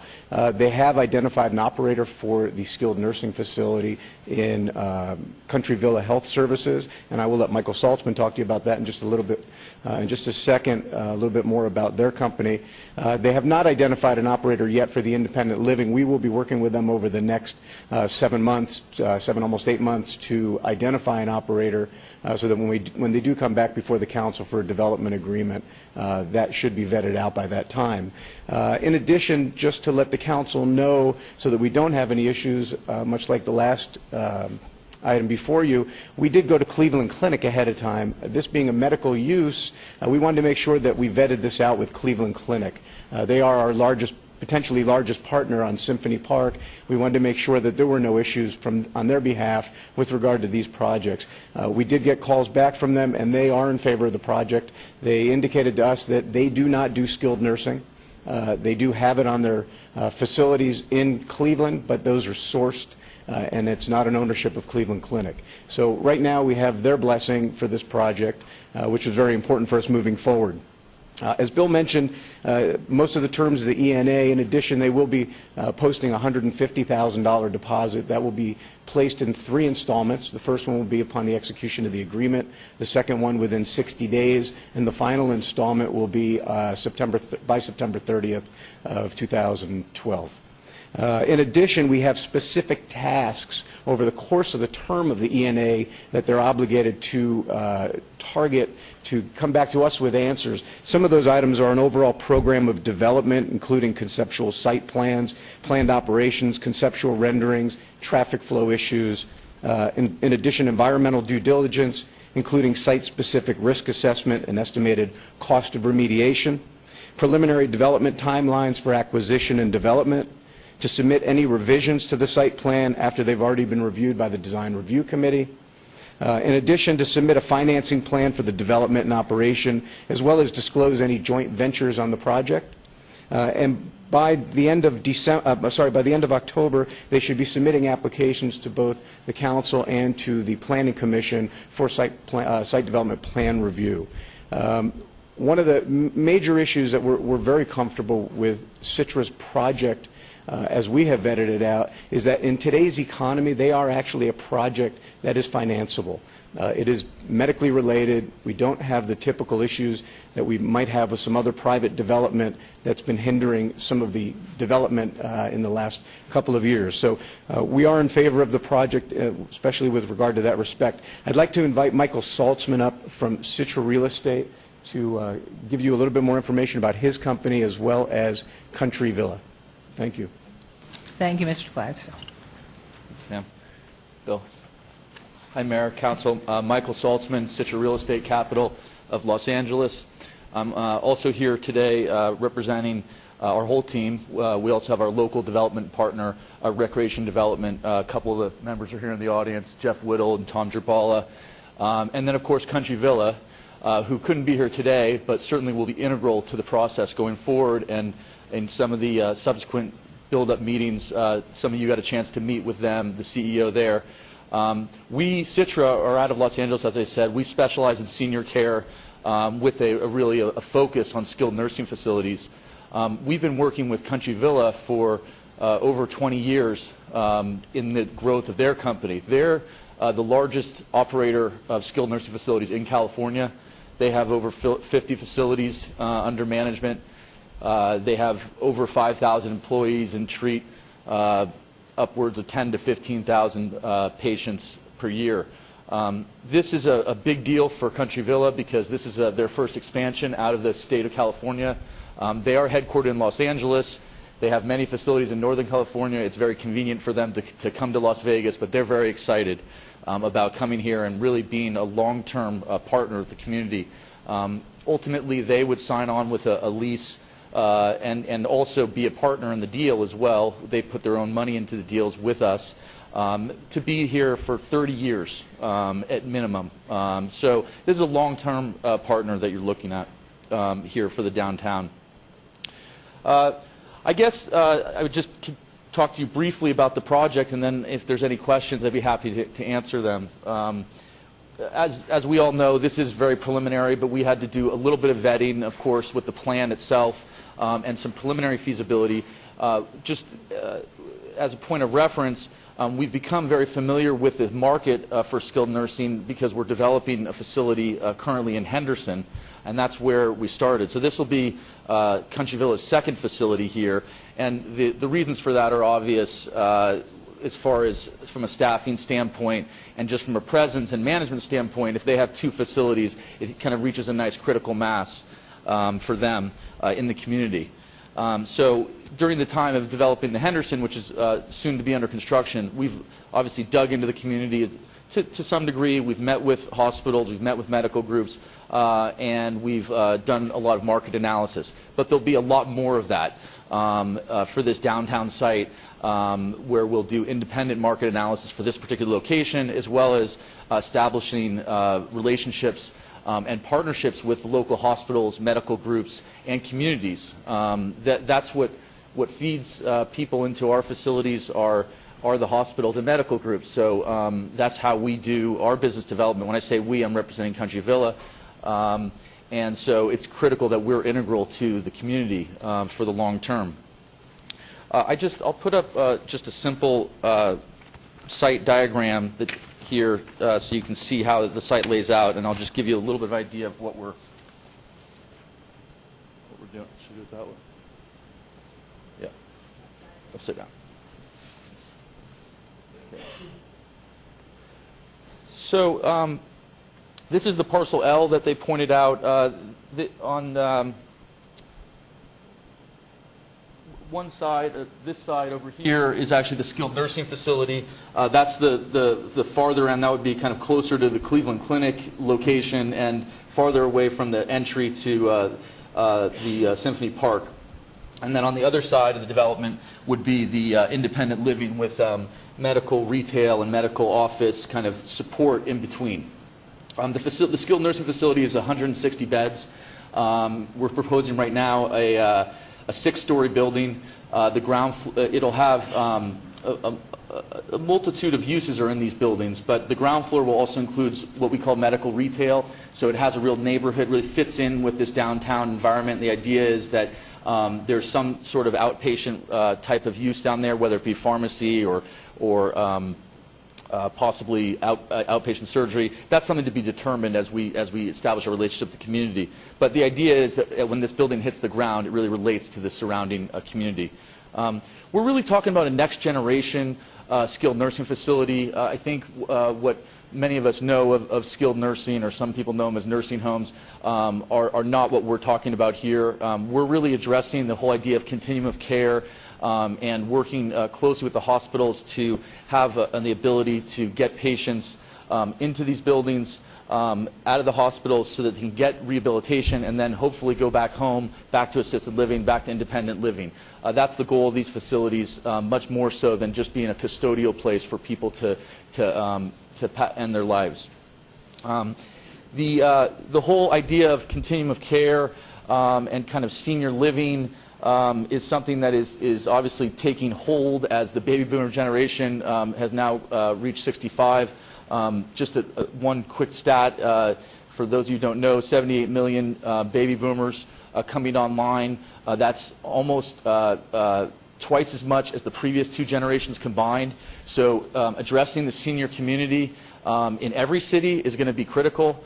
And certainly Las Vegas is a very attractive place for seniors for a variety of reasons, obviously climate, cost of housing, and low taxes, which has already been happening for a long time. This is a way to kind of take that to another level and say, yes, seniors can be part of a neighborhood and part of a downtown community, and what we're really going for is more of a, I don't know, I guess an urban resort type feel. And that it'll really relate with the other uses. This is not the Cleveland Clinic. This is not a going to be a Frank Gehry building, but this will be a very high quality building, one that fits in beautifully, I think, with this neighborhood. And we're really excited to move ahead with this site. I guess I'll leave it at that. And if there's, I'm certainly happy to answer any questions that you might have. Thank you, Mr. Saltzman. All right, anybody, council, questions? Boy, wow. I guess we want you here. You wore them out with the last group. And you said for the next 30, 40 years, I'm sure I'll need the care of those nurses by then. Boy. Well, if I could just to mention on the point, this will be 160 beds. Typically, there's about 1.5 full-time employees in these facilities per resident. So what you're talking about is 230 jobs. In this area. A lot of these are very high quality jobs as well, obviously registered nurses, the medical community, and so there's a lot of people that work in this building. There's a lot of families that come to visit this building. There'll be a lot of spin-off economic activity as well. So we wanted to really point out that this is really a win-win in many ways. Obviously it's helping the seniors, but it's also bringing jobs and economic vitality to the area.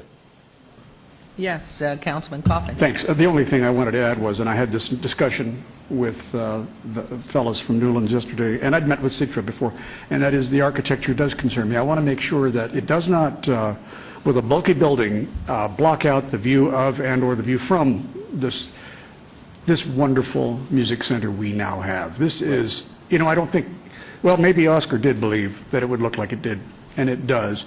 But it is important now that it really is the jewel of the Symphony Park. It was called Symphony Park for a reason on paper, but in reality, it really is the thing. I don't want to see a building just go up and just block it out.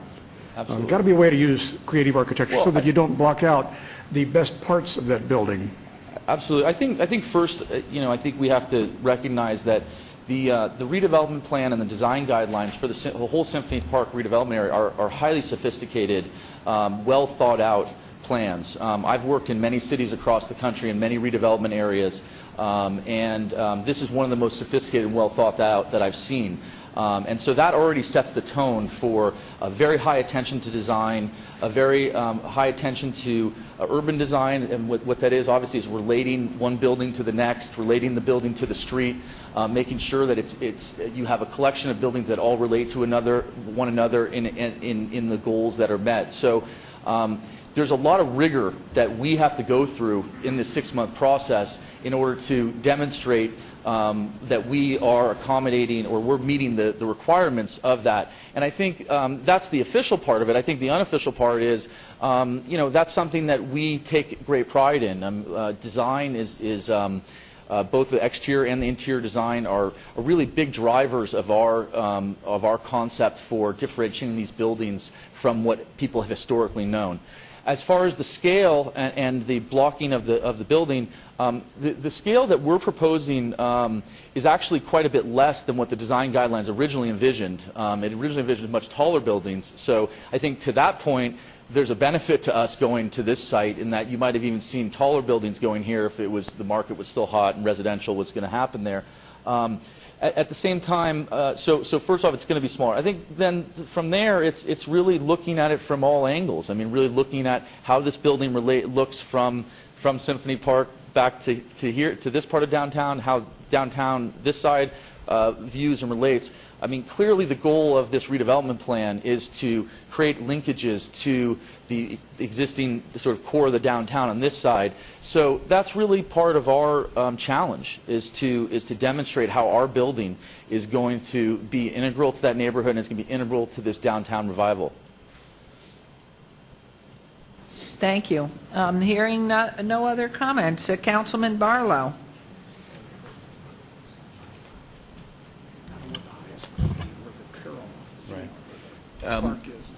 I just had a question for Councilman Coffin. As far as the position that you were referencing, as far as the site, because their site is adjacent to the railroad track. So I was wondering if you were concerned about from the Grand Central side or any specific side for clarification. Okay, the clarification would be that I was thinking what appears to be the key side of the building, the end of the building anyway, of the Smith Center is the area where the Carillon is, where you've got your east entrance and, that side is what I'm thinking with the park there. That's where I would like to see the least bulk.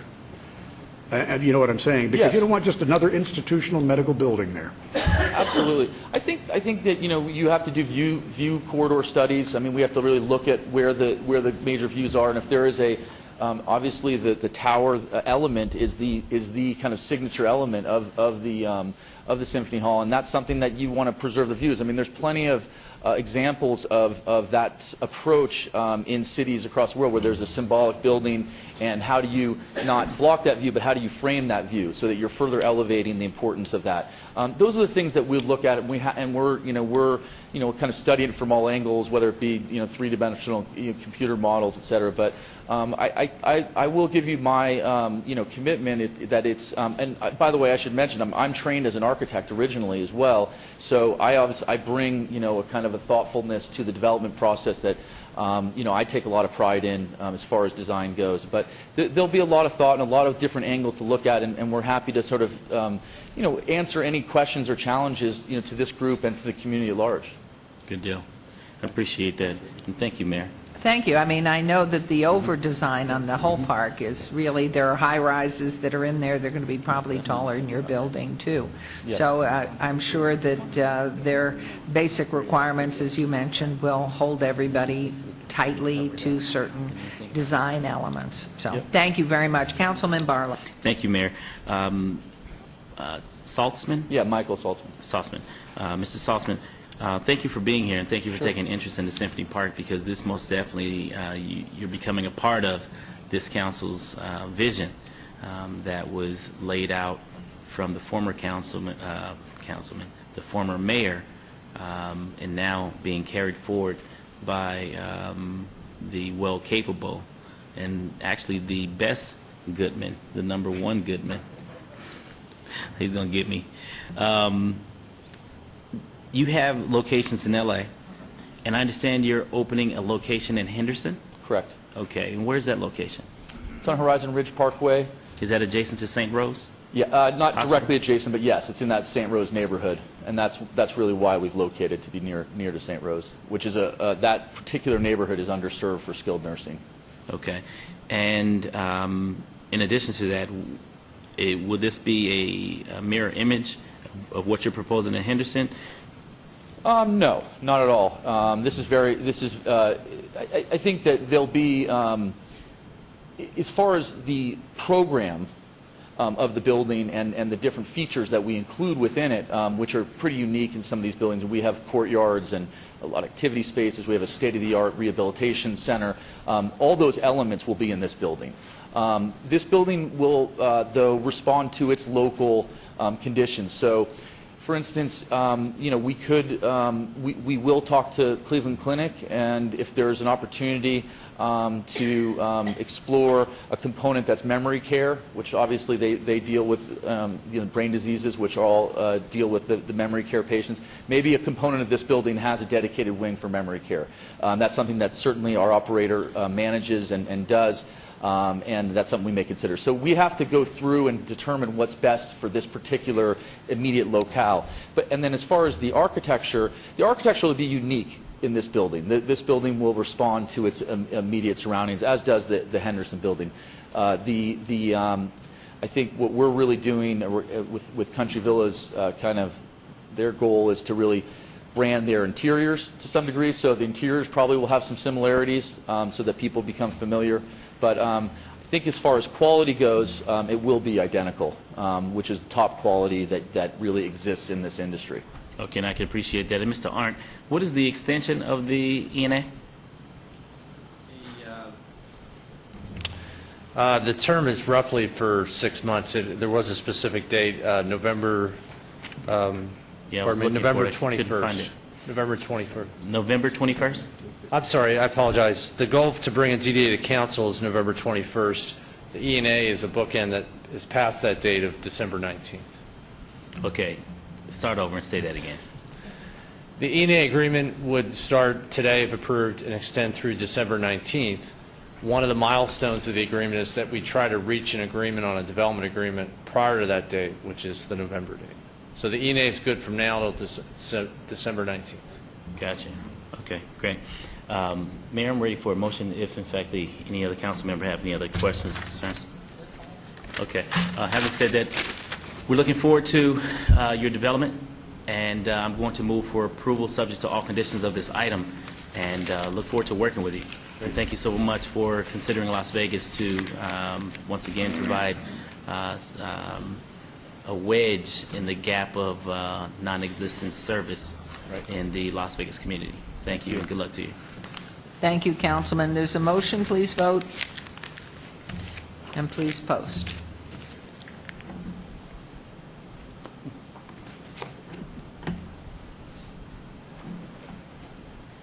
Wonderful. Congratulations. Move forward. Thank you, Mayor. Thank you, Thank you. Thank you, Mr. Arndt. And we will move on now to item number, and thank you, Mr. Gladstein, as well. We are moving on to items 33 and 34. 33, public hearing for possible action regarding the submittal of a City of Las Vegas 2012-2013 action plan that secures $7,127,149 in U.S. Department of Housing and Urban Development HUD and State of Nevada funds. That's number 33. Number 34, public hearing for possible action regarding the substantial amendment to the fiscal year 2001-2012 annual action plan for the allocation of $126,267 Phase 2 Emergency Solutions Grants ESG funding to the City of Las Vegas by the Department of Housing and Urban Development HUD. Both of these items are all wards and are public hearings which I declare open. Mr. Arndt. Thank you, Mayor. Item 33, as you indicated, is an action plan which we have to submit to HUD by May 15th. It outlines housing, homeless, and community development activities which the city will be undertaking with HUD, Department of Housing and Urban Development funds, for the period July 1 of 2012 through June 30th, 2013. We did, as the city, publish a public notice of this draft action plan on April 13th in the Las Vegas Review-Journal, and we intend to incorporate any public comments received on the plan prior to submitting it to HUD on May 15th. For item 34, this is an amendment for an existing grant which is changing for the current fiscal year. It's to amend the current year's action plan for receiving a second allocation, or Phase 2 Emergency Solutions Grant funding in the amount of $126,267. This amendment is needed to reflect the change in the program at the federal level from the program that was previously named as Emergency Shelter Grant. And for this funding, again, for this current fiscal year, we're focusing as a priority spending the funds on homeless prevention and rapid rehousing. Staff recommends approval of both items. Thank you. This is a public hearing. I declare it open. Anyone wishing to come up, please come to the podium, state your name. Any comments, questions from council? I would then make a motion that we accept items 33 and 34. And that is a motion. I do need to do them separately. Let's start first with item 33. I will move that we move with staff recommendations to approve this item. Please vote. And please post. And on to item number 34. Move for the acceptance with all conditions as stated by Mr. Arndt. Please vote. And please post.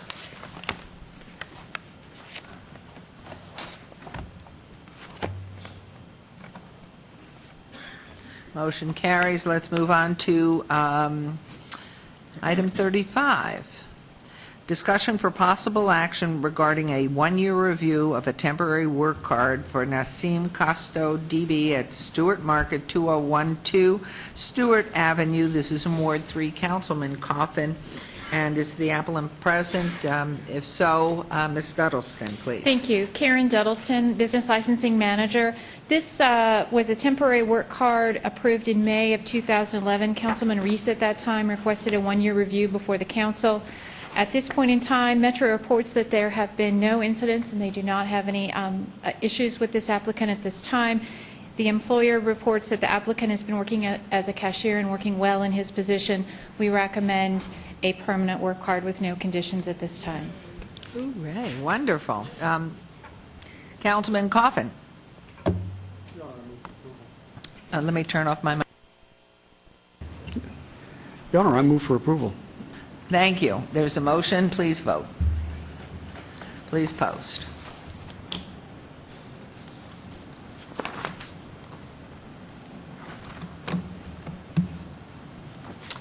Congratulations. Motion carries. Thank you. We will move on now to item number 36. Discussion for possible action regarding a special event permit for the junkyard at 702 located at 704 South First Street for no more than 7 outdoor concert events per month from May 4th, 2012 through May 3rd, 2013. Responsible persons in charge, Tim and Denise Thurtle. This is in Ward 3. Councilman Coffin, Ms. Duddleston. Mr. Cervantes. Jorge Cervantes, Department of Public Works. This is a request for an annual special event permit that would go from the period of May 4th, 2012 to May 3rd, 2013. The requests have no more than 70 events per month with attendance of no greater than 500 persons. The activities would go from 5 p.m. to 10 p.m. Staff is recommending denial. We have been advised by our planning department that because of the number of events, it's no longer a temporary land use and would require a change in land use. They would have to come through a site plan reviewable process to change this to a commercial outdoor amusement land use. Currently, it's a contractor's yard that's used during the day. During the evenings, they have special events there. But because of the number of events they're requesting, it no longer complies with Title 1916 of our zoning code, which only allows up to 6 events per year. Would you care to announce who you are and make any comments you wish, please? Sure. Good afternoon, Mayor, City Council. My name is Tim Thurtle. I own Area 702 Presents. Address is 708 South First Street, Las Vegas, Nevada. I think it's 89102. We're kind of putting the cart before the horse here a little bit. We went to public special events, and we understand that planning, we are currently working with planning about resolving some issues that they had about the land use. To give you a little background about the junkyard, we basically went to the city. We are an all-age music venue. They classify us as a teenage dance hall. We do music for local bands, local kids on several occasions over the month. The licensing process to license any facility currently takes between 12 and 16 months because they do a complete FBI background check, so on and so forth. We're using this location as a stepping stone, basically, to get used to the city doing business with us, with Metro, with the fire department, stuff like that. We are currently seeking a permanent location, and that's what caused the planning review.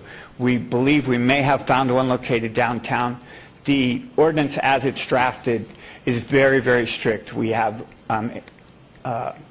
limit restrictions from sex, limit restrictions from alcohol. So it's been very, very difficult. We probably looked at every vacant building in the downtown area over the last 4 months, and we either see building issues or sprinkler issues or sex issues or alcohol issues, and we've been working currently with business licensing and planning and building and safety and the fire department to find a suitable location.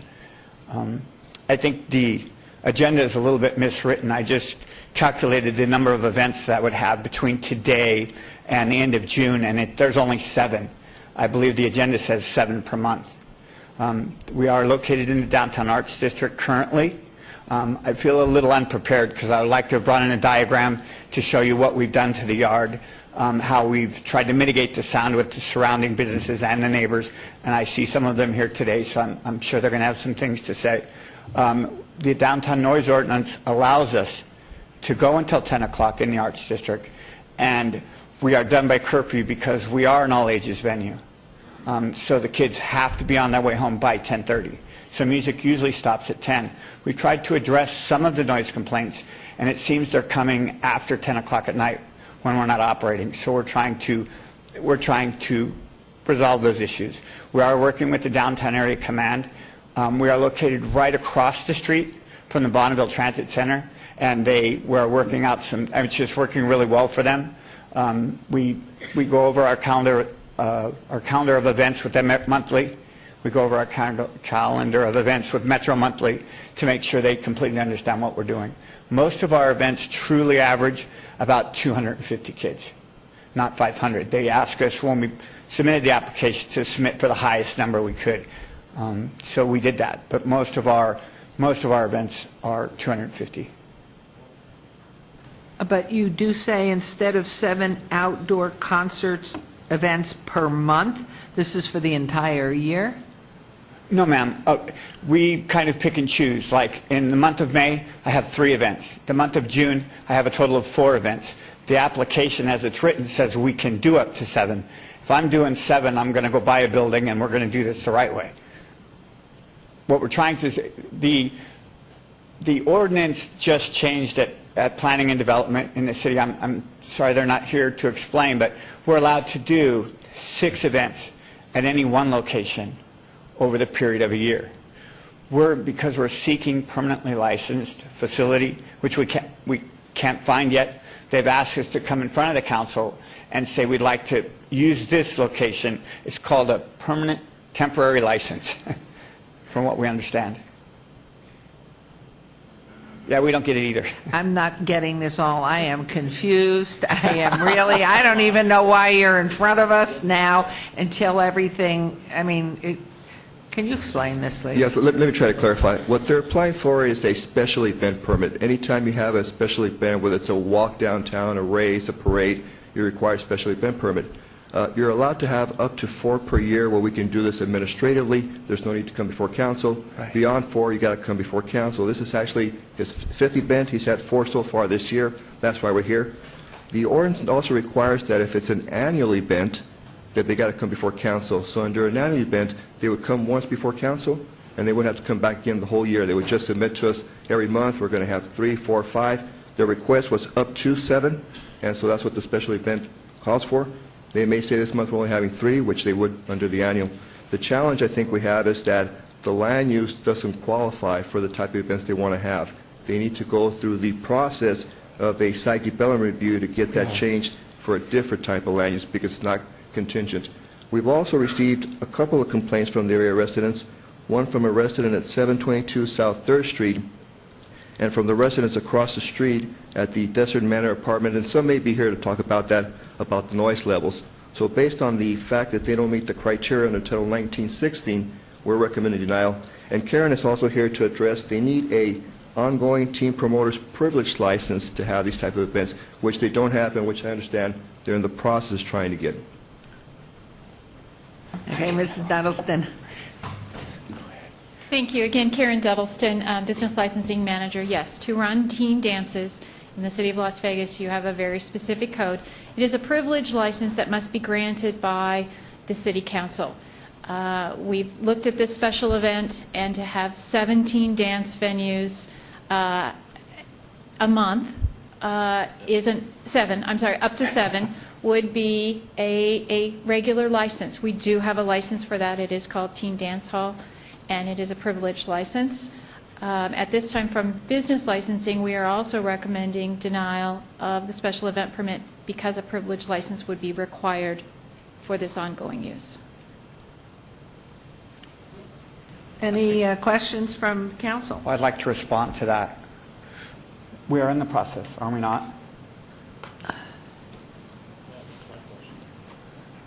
That's the same question Councilman Ross has. Yeah, Mr. Thurtle has submitted an application for a teen dance hall license, yes. And we have applied also for the temporary permanent business license for a permanent facility, trying to license this facility temporarily rather than doing special events. We have an application for a teen dance hall license. Councilman? Okay, let me see if I can follow the pony here. You want to do these special events. You've already got your application in due for a teen dance hall at this location? Yes, sir, because we're seeking a permanent indoor location. Okay. We're using this location as a stepping stone because there are certain criteria that you have to meet according to the age-old ordinance. So we wanted to show Metro that we could handle it. City business licensing had a bunch of questions. We don't serve alcohol. We don't allow underage smoking. There's just... Got all that. Did planning ask you to come do this? Planning, I met with Doug Rankin in the planning department, and he has us on calendar for a pre-application conference on May the 14th. Okay. Then why are you here today again? Well, because I believe we have an event on May 6th and a May 17th and May 18th event, which would take us over our Your limit.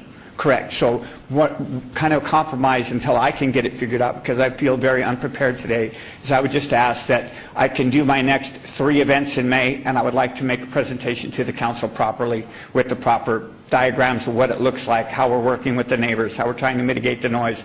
We will have had a chance to meet with planning and do those things. I believe what's going to happen is we're going to get halfway through this process. We just entered into negotiations for a permanent indoor facility yesterday. Okay. So relax. We'll see if we can get you there. But I think, tell us again as a council, now you got you're a contractor as well? Contractor by day, promoter at night? My friend who owns a company called Aggressive Electric. He's an electrical commercial contractor. And you're doing these concerts outside? Yes, sir. And that's why all the neighbors are here? I believe so. Okay, they just nodding their heads. Okay. So this is teen music? This is yes, sir. For it's kids? the music that the kids, wide variety, that they listen to today. We believe that we're just trying to give the local kids a place. There's no other place in the county or the city for the kids to explore their own music, to play and listen to local bands. Okay. So that's what we're trying to Thank provide you. here. I think you answered my question. Do Thank you, you have not done this in an indoor enclosed area? Yes, ma'am, we have. And is that site not available to you anymore? The building was foreclosed on. Okay, so this, I mean, you have complaints from the neighbors because of the noise. How many concerts have you had or events have you had? I believe we've had 4. There's been 5 on record. 4, I believe, went through the special events process. 1 went just through a business license before the special event process was activated. Okay.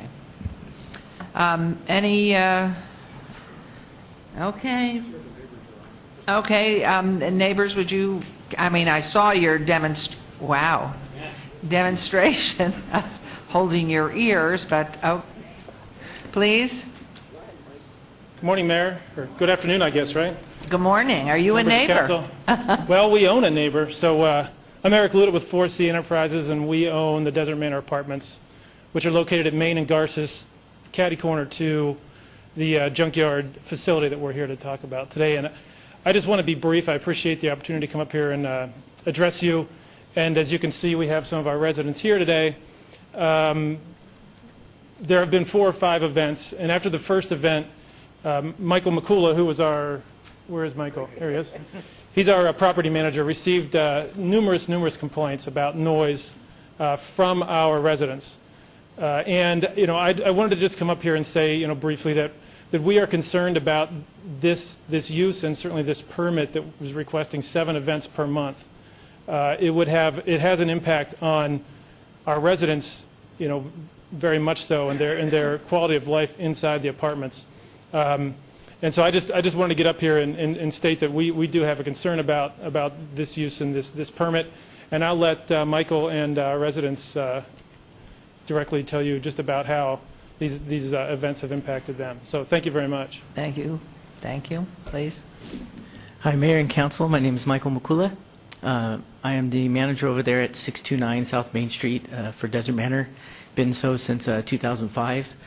And the main concern here, I'm personally not against the business itself. I think it's a positive thing that they're doing. It's just the location, it doesn't work at all. We've tried to provide clean, affordable, quiet living for the tenants, I should say the residents.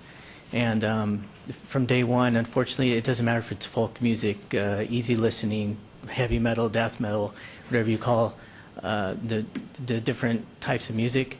It's just really loud, and it does interrupt their enjoyment of the property that they pay their rent for. And I have many that couldn't even be here. I mean, physically have limitations. I have two in particular that are required to basically be in bed nearly 24 hours a day, and the addition of that, what they feel is noise, it really disrupts them and hurts them personally. So as ownership and management, we're more concerned with how they feel. It's not about us losing money operating the business, which that could occur also. I have had some people move out because of it. But the main thing is just to make them happy and try to do the best to give them the respect they deserve. And that's what I try to do each day. Thank you. That's well stated. I'm sure looking at the expressions in your motions that you all feel the same. I mean, understanding the need for our young people to have places to gather and where they can play their music, but somehow with the outside venue, perhaps as you're searching for a place, you can find an enclosed venue somewhere in the future, not knowing what the vote's going to be. But I would certainly tell you, being the mother of 4 children, they need places to go that are safe, that are well managed. But if there's music involved, you just can't have the spillover into the residential neighborhoods, outdoors. Mayor, we've spent numerous hours with noise meters and with decibel meters with some of the residents. I believe a lot of the inconvenience of the noise is today's music. It's like when I was a kid, Mom said, don't listen to the Beatles. I think a lot of that's the same thing I see going on. We've worked, we've done so much to mitigate the sound. We've taken some shipping containers and created sound walls. There are no other complaints from the surrounding businesses or the people who live right next door to where we're located. From what we understand, the Ice House, as we all know, is right across the street, and they also generated, even though they were inside, they generated numerous similar complaints when they were open. And I would thank you. Thank you, and I'm going to turn to Councilman Coffin on this now at this point. But I certainly hear something, and I know you're well-intentioned, but I have to tell you, the residents deserve the quiet, and I will allow public hearing here. Please, Mr. Varlo. Excuse me. This is what the Hunt Ridge should be used for. No fire sprinklers. We're actually looking at the Neonopolis. The Neonopolis, but you might want to look at the Hunt Ridge. That's not a bad idea, Mr. Farlow. Yes, sir, please state your...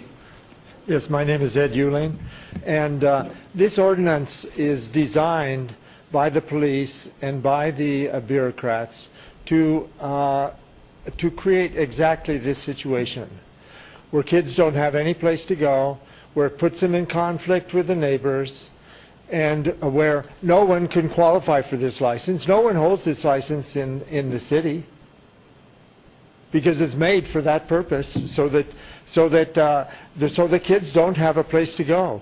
And then the police wonder, why do we have all this violence in our society? Why do we have all this graffiti? Why do we have 4 times as many people in jail as any other country in the world? Why do we have all this drug use? Because kids are the powers that be, including this city, alienate kids from society. That's the purpose of this ordinance. That's what it achieves. It creates all these problems. Thank you for your comments, Mr. Councilman Coffin. I would like to ask Jorge if you could explain, well, I'm not sure that Ed's talking with knowledge. I need to know if, in fact, there are no permits like this within the city. Councilman, on your consent agenda, you approved several annual special permits. At your last meeting, you approved several of these similar type permits at venues where they're more appropriate. Yeah, I think, Your Honor, I think if this was indoors, it might be a different thing altogether. I'm sure it would be. I know some of these people. I mean, one of these families, I've been here 60 years, and I went to school with some of the families. And I would incline to not support this. I do not know if the applicant has thought through carefully the applications that he has put through, because declining this does not mean that the investigations by Metro are going to stop. But I want to make sure I have clarification from licensing. If, in fact, if it is denied today, does the investigation by Metro continue anyway? Your Honor, to Councilman Coffin, yes, the application for a teen dance hall for the suitability goes forward. It has been referred to Metro. It will go through an investigation. It will be brought to this council for determination. Okay. Your Honor, thank you very much. I'm going to move to deny for a couple of reasons here. I want to make sure that it's understood that noise is a very important thing. When we enacted a noise ordinance for 18B, which apparently you're just outside, it was with the neighbors' comfort we had in mind. They understood living downtown, there'd be some compromise with that. Some of these people have lived here a lot longer than there was in 18B, and a lot longer than progress came to downtown. And if you've lived down there a long time, this progress maybe isn't so welcome, but you kind of expect it eventually. The other thing is I think you're catering to a market for which we have a special responsibility. And I want to make sure that anybody who is licensed for this meets all the criteria that we would allow for that. You've heard that we don't disallow these things all the time. We certainly don't. We've got them. You just don't seem to fit the criteria right now because you haven't been a good neighbor. But that doesn't mean you couldn't be a good neighbor at some time in the future if you pass muster from Metro and perhaps hold them indoors. I'm not sure. That's something to be decided in the future. But right now, based on that, I'm going to move for denial of this application, Your Honor. Thank you. Any comments here?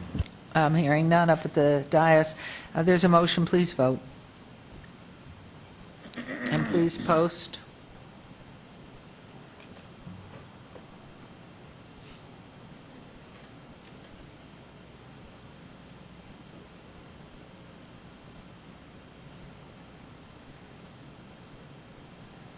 Motion carries on the denial, but I would certainly encourage you to look. I think that Mr. Farlow's suggestion is a great one. Get into some dialogue. Look for an enclosed area, because I certainly agree our youngsters need a place to be able to do these things. I'm $25,000 into this project. I can't just simply pick it up and move it. I have events scheduled only because of the assistance on what we were told to do, that we would be applying for this license. Now I'm at loss of words. What do I do? That's what I'm trying to find out. The city asked me to go down and apply for this very expensive license. I've done that. The city has asked me to meet with the neighbors. We've tried to do that. The city has asked me you have to have Metro officers present. The city has asked, I have met everything the city has asked me to do, and I don't understand. I'm sorry. I don't get it. Is there, Mr. Cervantes, if you could help us out here, please. I mean, I understand you have investments, and I understand the pain of that, but with this denial, it's because of the neighborhood and the noise. So I would ask you to respond, if you would, please. Certainly, Mayor. The only fee that he's provided so far that I'm aware of is the special event annual permits, $175. I'll ask Glenn to address. There may be some fees he has paid in trying to get the land use changed, so I'll ask Glenn to see if he's paid any fees on that portion of it. As the applicant goes through the site development plan review process, they would be required to pay the site development plan review application fee, which is approximately $1,000.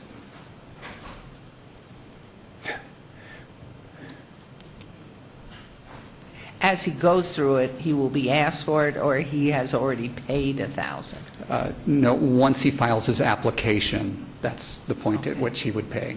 It's already been filed. Thank you. Thank you, I'm sorry. At this point, then, we will move on to item number 37. R36-2012, discussion for possible action regarding a resolution consenting to the undertakings of the City of Las Vegas Redevelopment Agency, RDA, in connection with the Commercial Visual Improvement Program, CVIP, agreement between the RDA and T-Brio 2 LLC owner and 6th and Free LLC tenant, CVIP participant, located at 525 Fremont Street, to be in compliance with and in furtherance of the goals and objectives of the RDA. This is in Ward 5, Councilman Barlow. This item is related, as we mentioned before, to RDA item 5. Thank you, Mayor Goodman. Members of council, for the record, Bill Arndt, Director, Economic and Urban Development. We heard discussion at the agency's meeting this morning. This item is for a matching grant of $25,000 for the business to be known as Commonwealth Lounge at the corner of 6th and Fremont. Staff recommends approval. Thank you very much. Councilman Barlow. Move for approval, subject to all conditions, Mayor. Thank you. Thank you. There's a motion. Please vote. 2, 3, 4. Please post.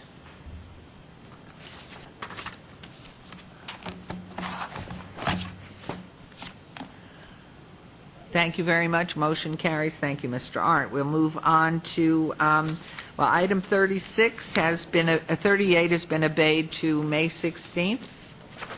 We'll move on to item number 39.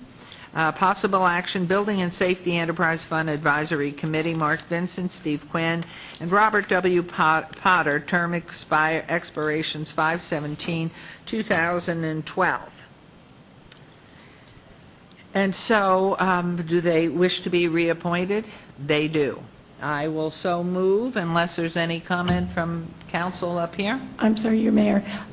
Sorry, Mayor. Mr. Vincent would like to be replaced. With Candy Falder, our Director of Finance. Okay. With that suggestion, if it's all right with council, that Candace Fowler will fill in now on Mark Vincent's term, I would move that we accept that change and reappoint Steve Quinn and Robert Potter. So there's a motion. Would you please vote? And please post. Thank you. We'll move on to item number 40 for possible action, Downtown Design Review Committee, Quentin Abramo, Deborah Heiser, and Mike Nolan, terms expire 5/4/2012, and my motion is, are these three also wishing to be reappointed? They are. And with that, I would move that we move to reappoint these three individuals to the Downtown Design Review Committee. So there's a motion. Please vote. And please post.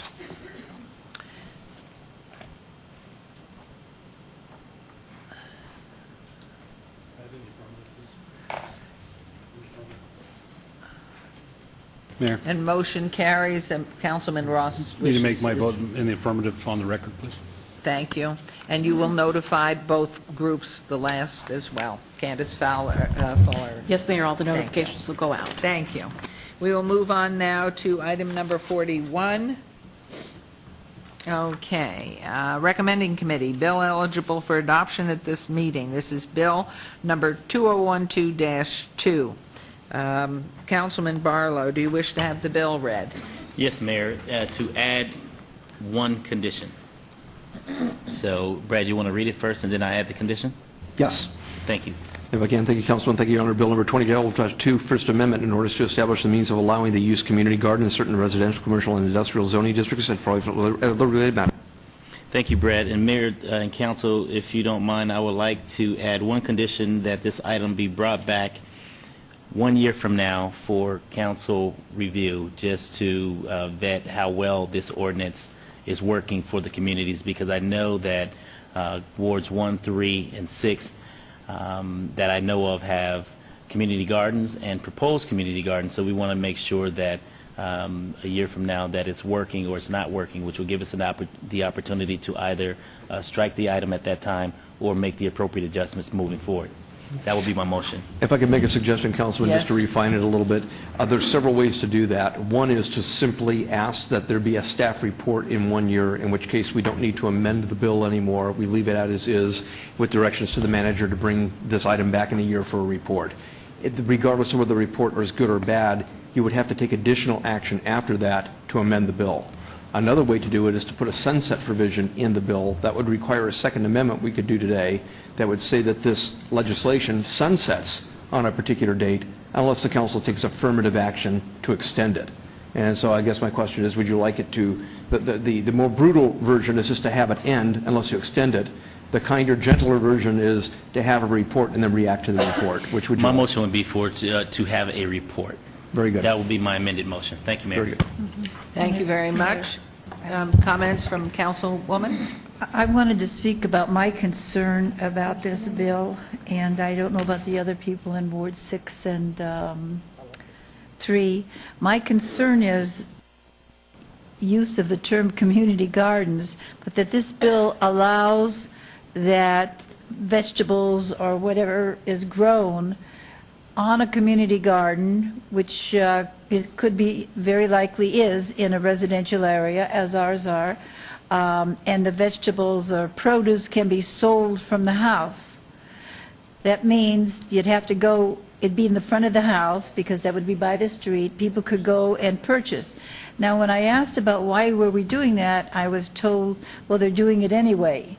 But the thing is, if we say, okay, we restrict it to 1 day, so now it's restricted to 1 day, what stops us from doing anything if they're going to do it anyway 4 or 5 days?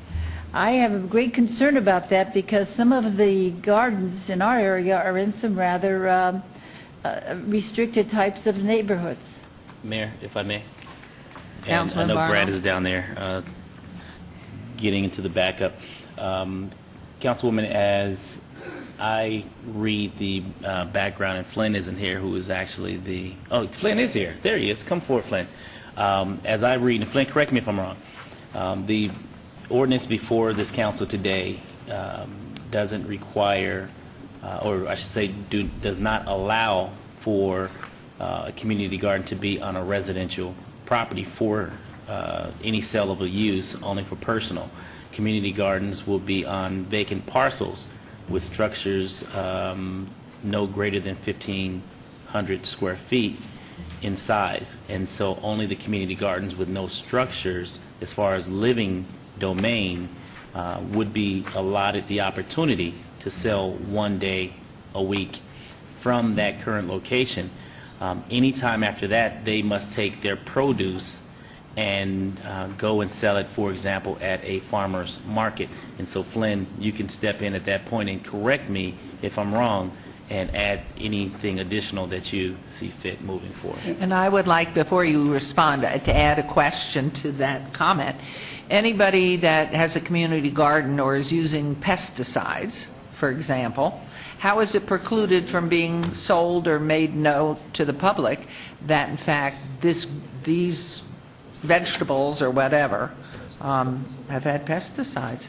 I mean, when you're selling something you're growing, how do we have control over what's growing as far as health? And Madam Mayor, since we're going to have him answer this question, let me clarify my concern. My concern was not that the garden was going to be on the same lot as a house. My concern was that the garden would be in a lot where there are all other residential homes throughout the whole area. That's my concern. I don't care if they wanted to have it in the neighbor's yard or whatever, but my understanding, and this is my question, my understanding is that if we vote this in, we are then allowing a vacant lot in a residential area. For example, we've talked about doing a community garden behind the Baptist church on Upland. They have land in back of there that might be very good, and we thought about it being useful for, you know, the education of the elementary school children there.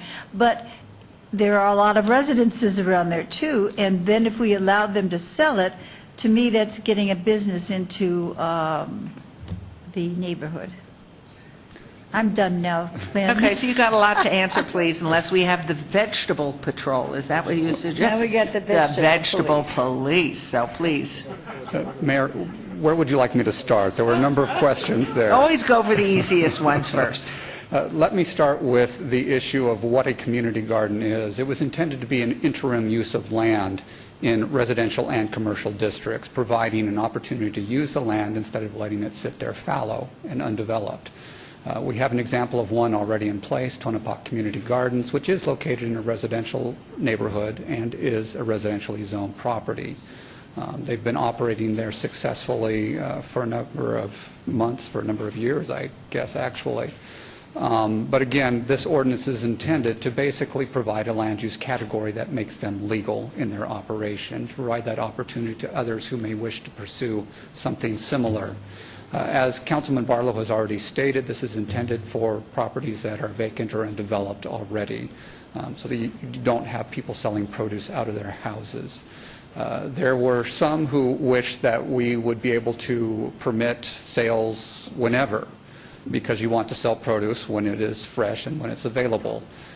But out of concern for impacts to residential neighborhoods, we have restricted it to 1 day. And again, keep in mind that we have limited growing seasons, that, you know, when you're growing tomatoes, they're only fresh for a certain amount of time. You're not going to be doing that for weeks on end. So that's one of the things to take into consideration with allowing sales. And again, it is limited to 1 day a week as to not impact residential properties. Relative to the issue of health, who monitors that? That becomes an issue for the health district to monitor the sales of produce. So they have to go through the health district in order to permit those sales. Really, the intent of a community garden is to give neighbors the opportunity to grow their own fruits and vegetables on a nearby parcel of land where there's adequate room to do so. And so that ultimately is the intent of this ordinance. This is not to be confused with crop production, which is something that is a commercial venture and is not appropriate here, nor is it to restrict people who have their own individual gardens for their own individual use. Madam Mayor, what I'm saying is I'm not objecting to a community garden. We have supported and helped community gardens. My concern is about the selling of the produce from those gardens. Usually a community garden is when the neighbors come and grow produce for themselves, share among the neighbors, and so forth and so on. I'm concerned about the business aspect. If I have neighbors who complain vehemently about selling strawberries on the corner of Campbell and Alta, they're not going to go for selling produce on the vacant land where the winds are right now. So that's my concern. It has no question about the community gardens. I believe in them. I think they're wonderful. I think the ones that exist now are great. I'm just concerned about the business aspect of it, allowing people to sell produce from their lot, which may be between houses worth 400, 500, I don't know, 1,000. Or even 32,000. Yeah, do they need a business license? I mean, I don't know, and I don't want to license everyone to death either. I'm just telling you that I know that the people I represent would have a concern. We have a big concern about the party houses now, you know, where people are doing businesses, and very deep negative concern about it. So that's just my opinion. And I will go on record with that and not vote for it if that's in it. But I just want to make it clear that my vote is not against community gardens. I've been on record here for community gardens. My vote is against selling of produce from the front of those gardens. Who's to say that someone's not going to bring in potatoes or something from someplace else and sell them and say they grew them there? Thank you very much. Thank you. Thank you. Councilman Coffin? Excuse me, Councilman Ross. Thank you, Mayor. And I absolutely understand Councilman's concerns, because I think those are some concerns of mine as well in our briefing. But I want to talk about a bigger picture, and that's the city promoting Provident living, if you will.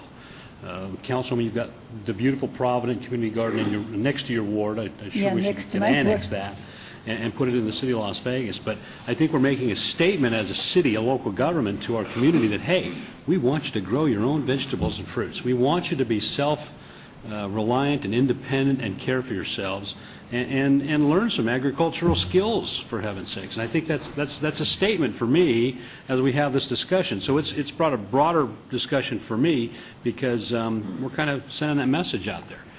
There's a couple of great community gardens we're working on out in the Northwest to teach people, and we've partnered with the Cooperative Extension, UNR's Cooperative Extension program, to teach people how to do this.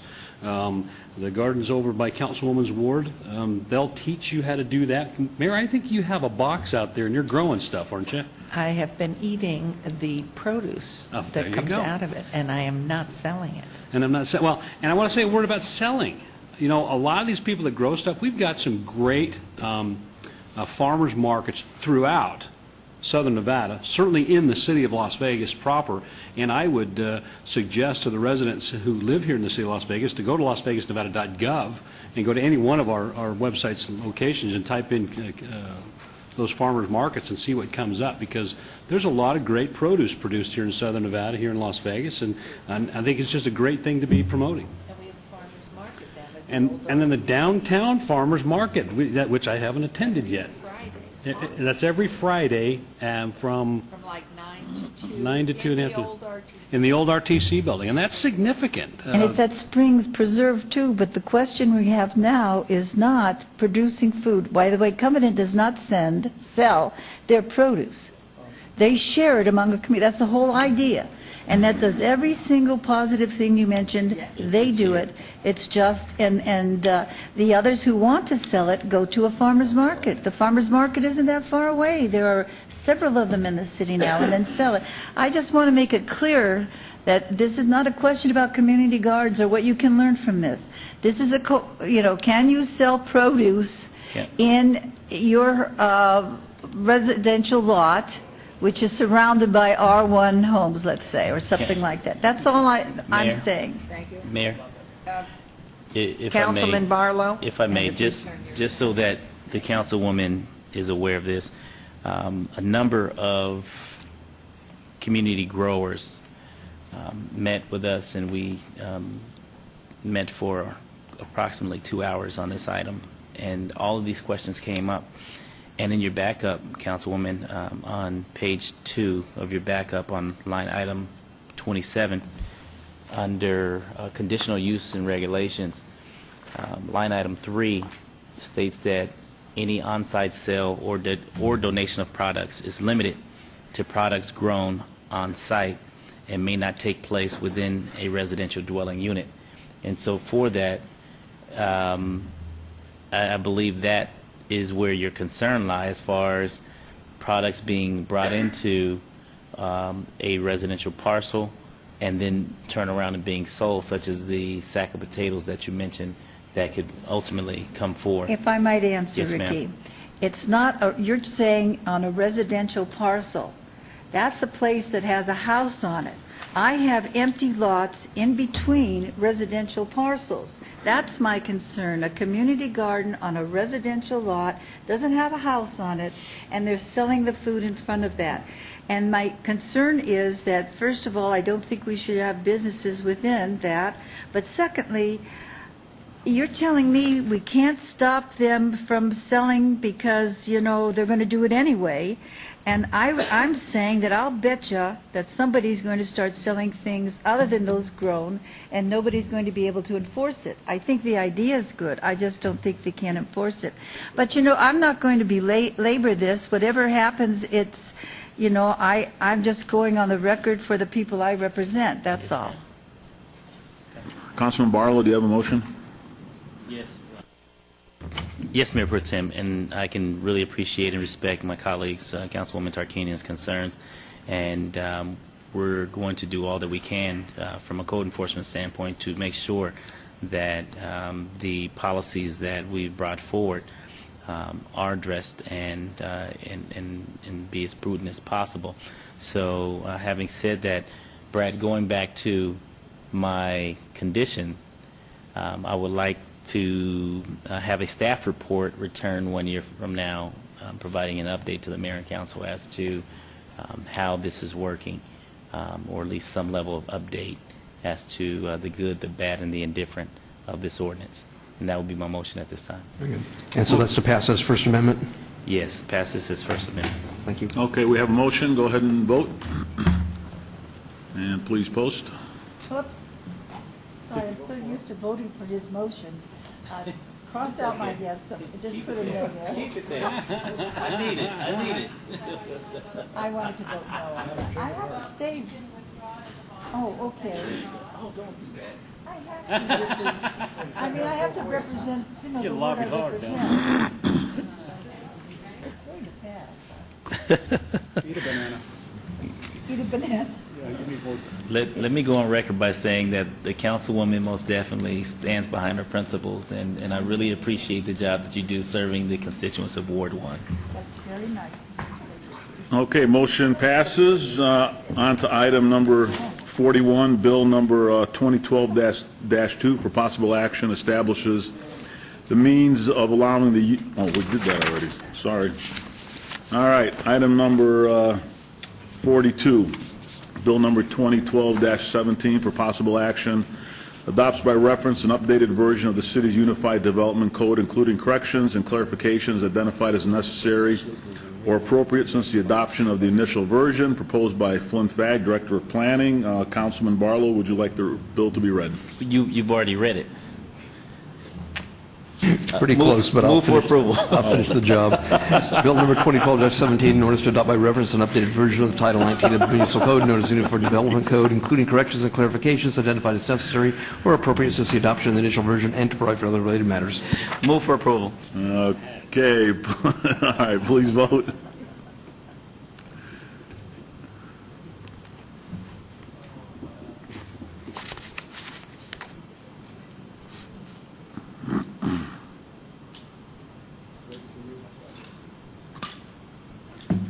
Okay, motion carries. Item number 43, bill number 2012-18. Councilman Barlow, would you like the bill read?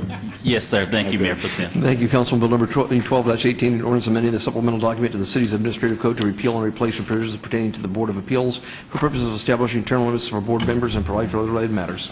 Move for approval. Yeah, there's a motion. Please vote.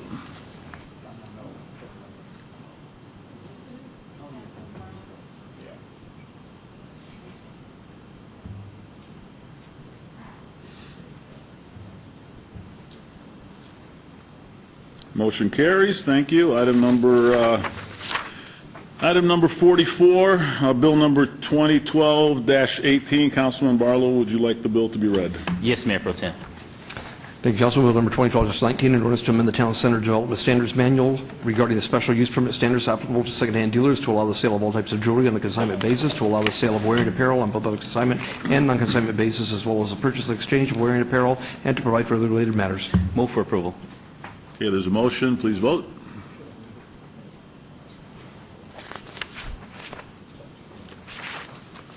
Post, please.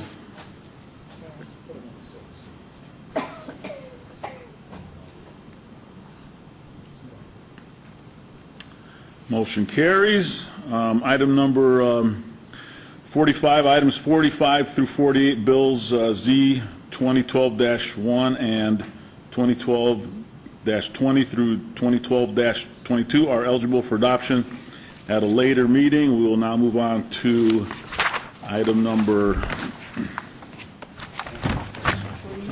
49. We will be going into closed session. Correct? Could I just make a comment, please? I have some residents that are here for item number 60, and if you remember last night, I told you were lucky it was at the beginning of the, well, you're not lucky, because this one, remember I told you it might go over? Well, it did go over. So if you haven't had lunch, there are a few little places around here, and we should be back after closed session, or...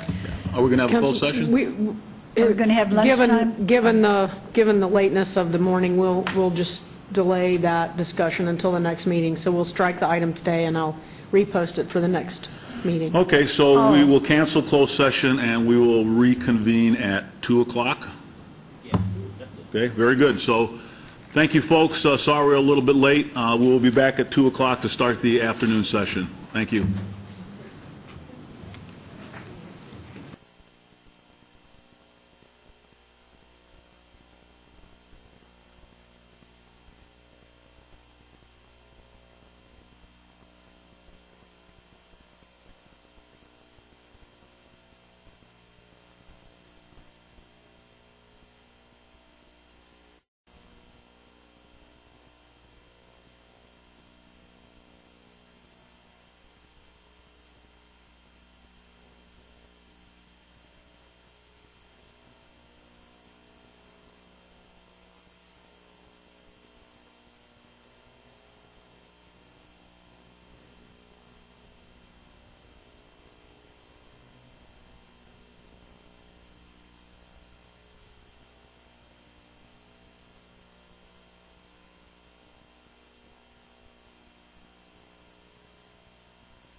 All right, ladies and gentlemen, we are ready to end our lovely recess. Hope everybody had a good lunch. And we are moving on to business and item number 50. For possible action, any items from the afternoon session that the council staff or applicant wish to be stricken, tabled, withdrawn, held in abeyance to a future meeting may be brought forward, acted upon at this time. Councilman. Mayor, we are hearing all the items this afternoon. Thank you very much. Mayor? Go ahead. If I may? You certainly may, Councilman Beers. Could I be recorded as a yes vote on the community garden ordinance? Yes, sir, that's 2012-2. Yes, ma'am. Thank you. You ask, you shall be satisfied. Thank you very much. I'll keep that in mind and make my next request considerably more difficult. We don't like that. Okay, moving on to items number 51 through 54. 51, public hearing for possible action to consider the report of expenses to recover costs for an abatement of nuisance located at 2304 and 2308 Tam Drive for fees in the amount of $2,218.75 per parcel for a total of $4,437.50. Do we want to do these one at a time, Mr. Bowes? We just keep going. Keep on going.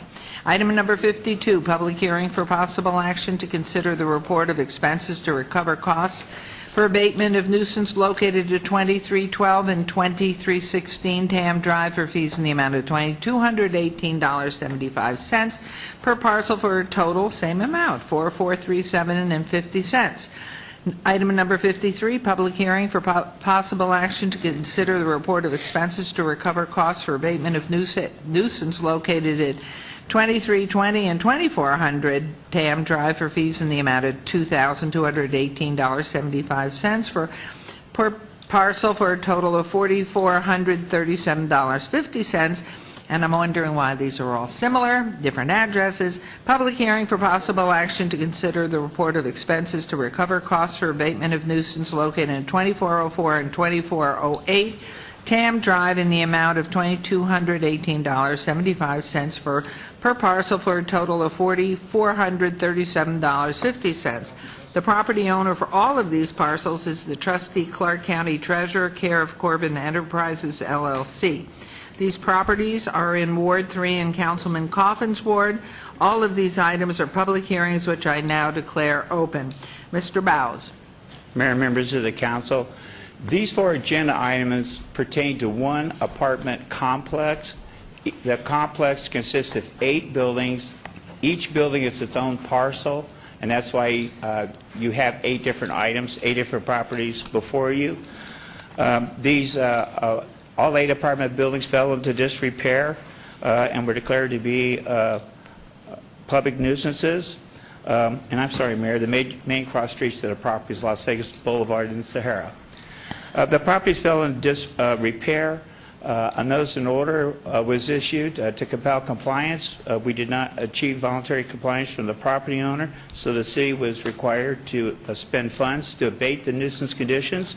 We commenced our abatement work on February 9, 2012, and finished it on February 29, 2012. Because the conditions were the same on all 8 parcels, same size buildings, the cost for each parcel is identical. So the cost per parcel is $2,218.75.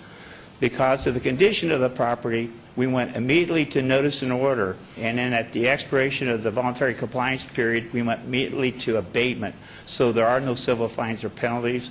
The only thing that we have are our out-of-pocket expenses.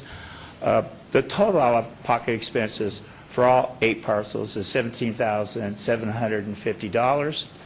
In terms of the current value of the property, EUD did a comparative analysis, and based on the current conditions of the property, the valuation was put at between $400,000 and $500,000. Thank you. When you say Las Vegas Boulevard and Sahara, I'm not seeing that.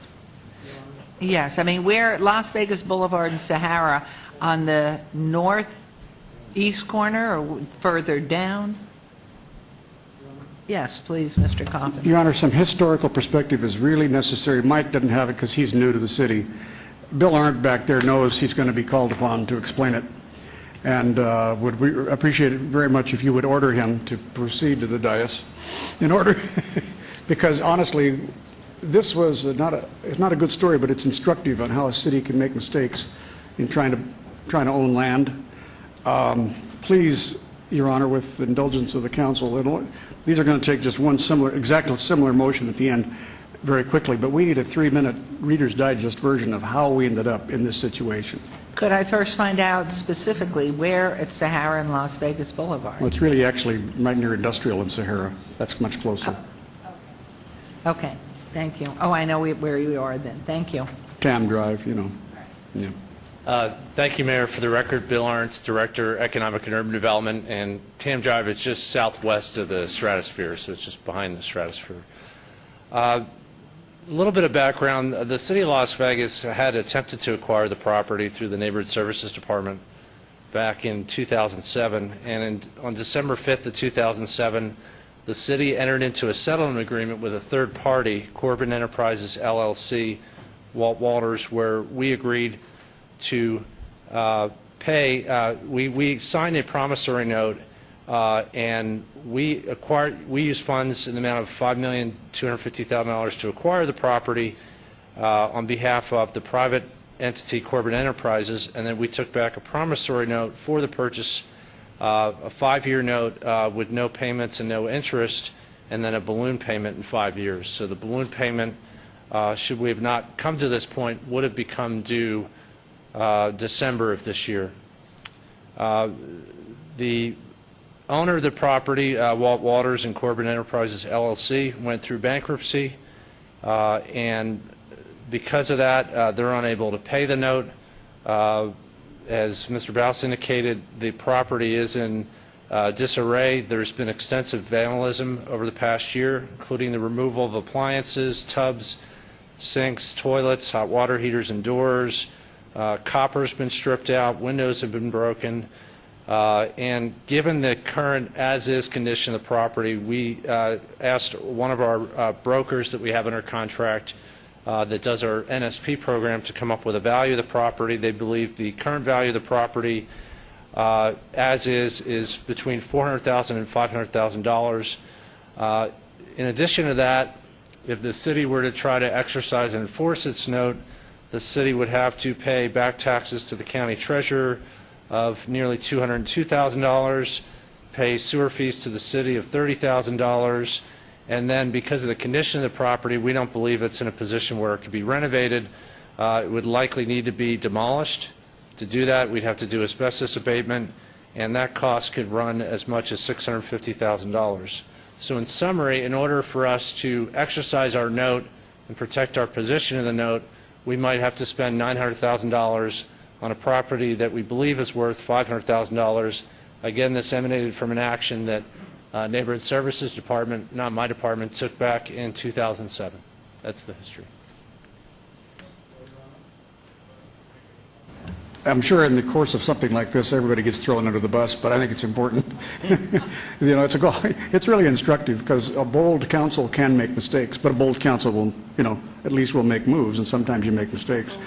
I think they wanted them for affordable housing. It just didn't all work out in the end, and, you know, we kind of forced the bidding up, and the price rose, so this guy couldn't make it pay, and so here we are. But it doesn't mean you shouldn't do bold things. It's just sometimes you got to be careful on what you do with land.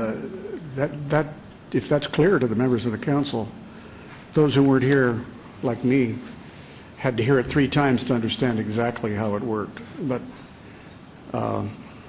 you know, it's a pig in a poke. We got to go ahead and do exactly what is recommended here, let it go to tax sale. That way we'll be in a superior position, if I'm not mistaken, correct? In the end of a dissolution, we will get the note, what we have, right? I defer to Councilman for that question, defer to City Attorney Jerbrick, but it's my understanding that our note essentially will be expunged, or basically it'll be gone at the time of tax sale should the county be successful and find a willing buyer. And that's my understanding as well. All right. Okay, Councilman Coffin, these are your little babies. Your Honor, one at a time. On number 51, unless nobody else has any questions. Oh, and it is public hearing. Yeah, Anybody it's wish to public come hearing. forward? Please proceed. Apparently none. Okay, well then, I move for approval of the charging of the costs to equivalent of $4,437.50 on the parcels listed in item 51. There's a motion, please vote, and please post.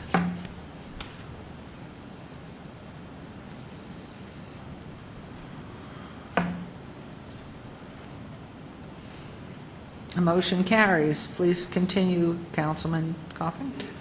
Your Honor, on item 52, I move the council assess the charges amount of $4,437.50, item 52. Thank you. There's a motion, please vote, and please post.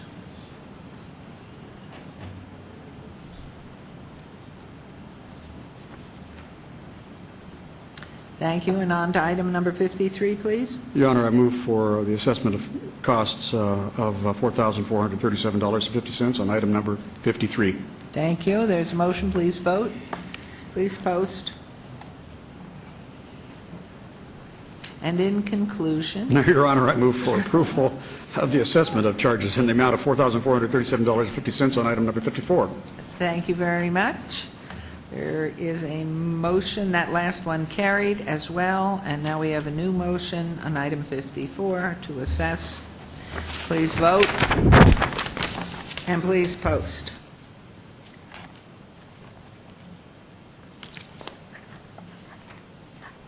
That also carries. Thank you very much. Thank you, Mr. Baus, Mr. Arndt.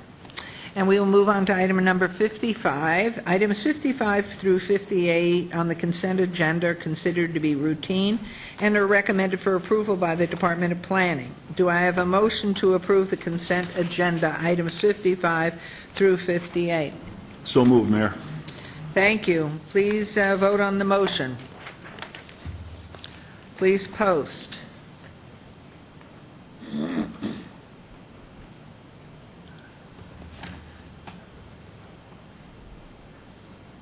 Motion carries. Boy, are we on a roll here. All right, moving on to item 59, GPA 43977. It's an abeyance item, general plan amendment, which is a public hearing. Applicant owner, City of Las Vegas, for possible action on a request to adopt an updated conservation element and revise the 2020 master plan. This is in reference to all wards. The Planning Commission and staff recommend approval. This is a public hearing. I declare it open. And Mr. Pag, are you here? There you are. Hello.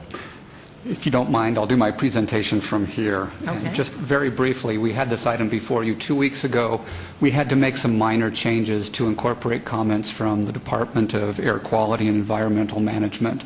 So the version that you have before you today is the complete version and ready to move forward.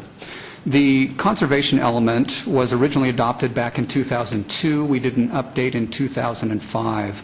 One of the goals of the department is to make sure that all elements of the city's master plan are current with practices of the city and any updates to codes and any changes to the way that we do business. And so certainly that was the case with the conservation element. There had been quite a number of things that the city has done over the last several years through the Office of Sustainability relative to conservation efforts. And so it was important that we update the element to reflect those positive changes.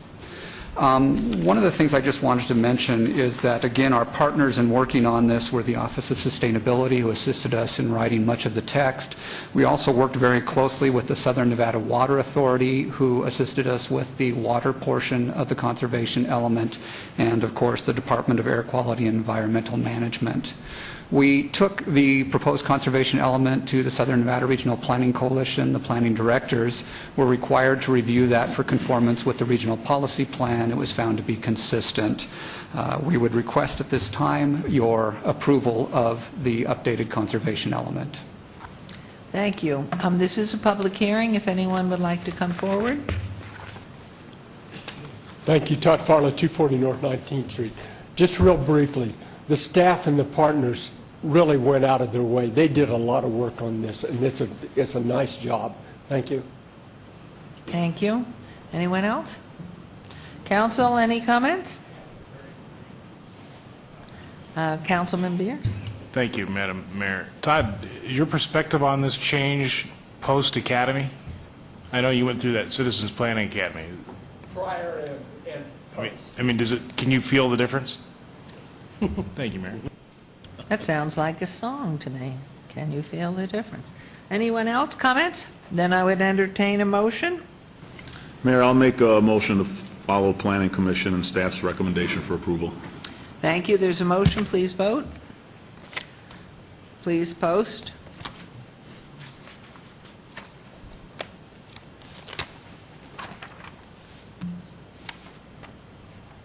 Motion carries. We'll move on to items 60 and 61. 60, VAR 44454, possible action on a request for a variance to allow 129 parking spaces where 314 are required.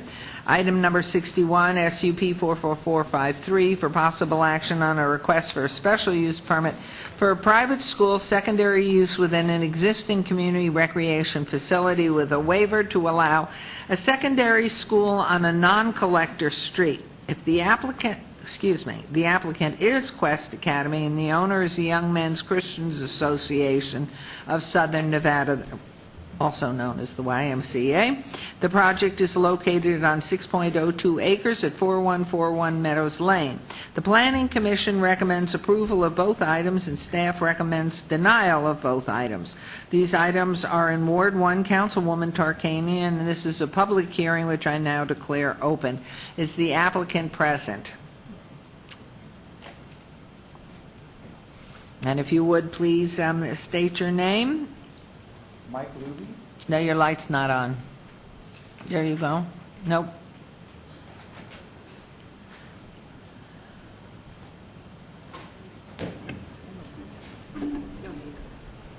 Are we ready? Thank you. Mike Please go Luby, ahead. President and CEO of the YMCA of Southern Nevada. And here this afternoon, Council and Mayor, for those two items. We have worked with the Quest Academy Charter School for several years in a variety of different capacities. They have a grammar school located in the northwest part of the valley, and now they're looking to occupy the Bill and Lily Heinrich YMCA in 4141 Meadows Lane for a high school. And the school is if so inclined and approved, would begin in September. With approximately 200 students. We have met with Councilwoman Tarkanian and the neighbors. We've had a couple of neighborhood meetings, one as recent as last night, to go over some of the issues related to traffic, landscaping, noise, etc. And we had a pretty good, we had I think 6 or 7 attend the first meeting and 8 or 10 attend the second meeting. I think we were able to convene that meeting and leave that meeting with a consensus that we could move forward with some modifications to the WISE site. Could you explain what kind of a school this is? Independent, public school, charter school? What do we have here, please? It is a charter school. It is, again, for around 200 students. It's a high school. And they have a specific curriculum that they will be offering, a little bit different than what might be available in some of the local public or private schools. I know there were a few members of the school personnel here earlier.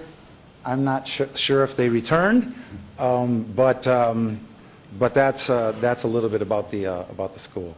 And the major grammar school that they run operate under the same charter, I gather.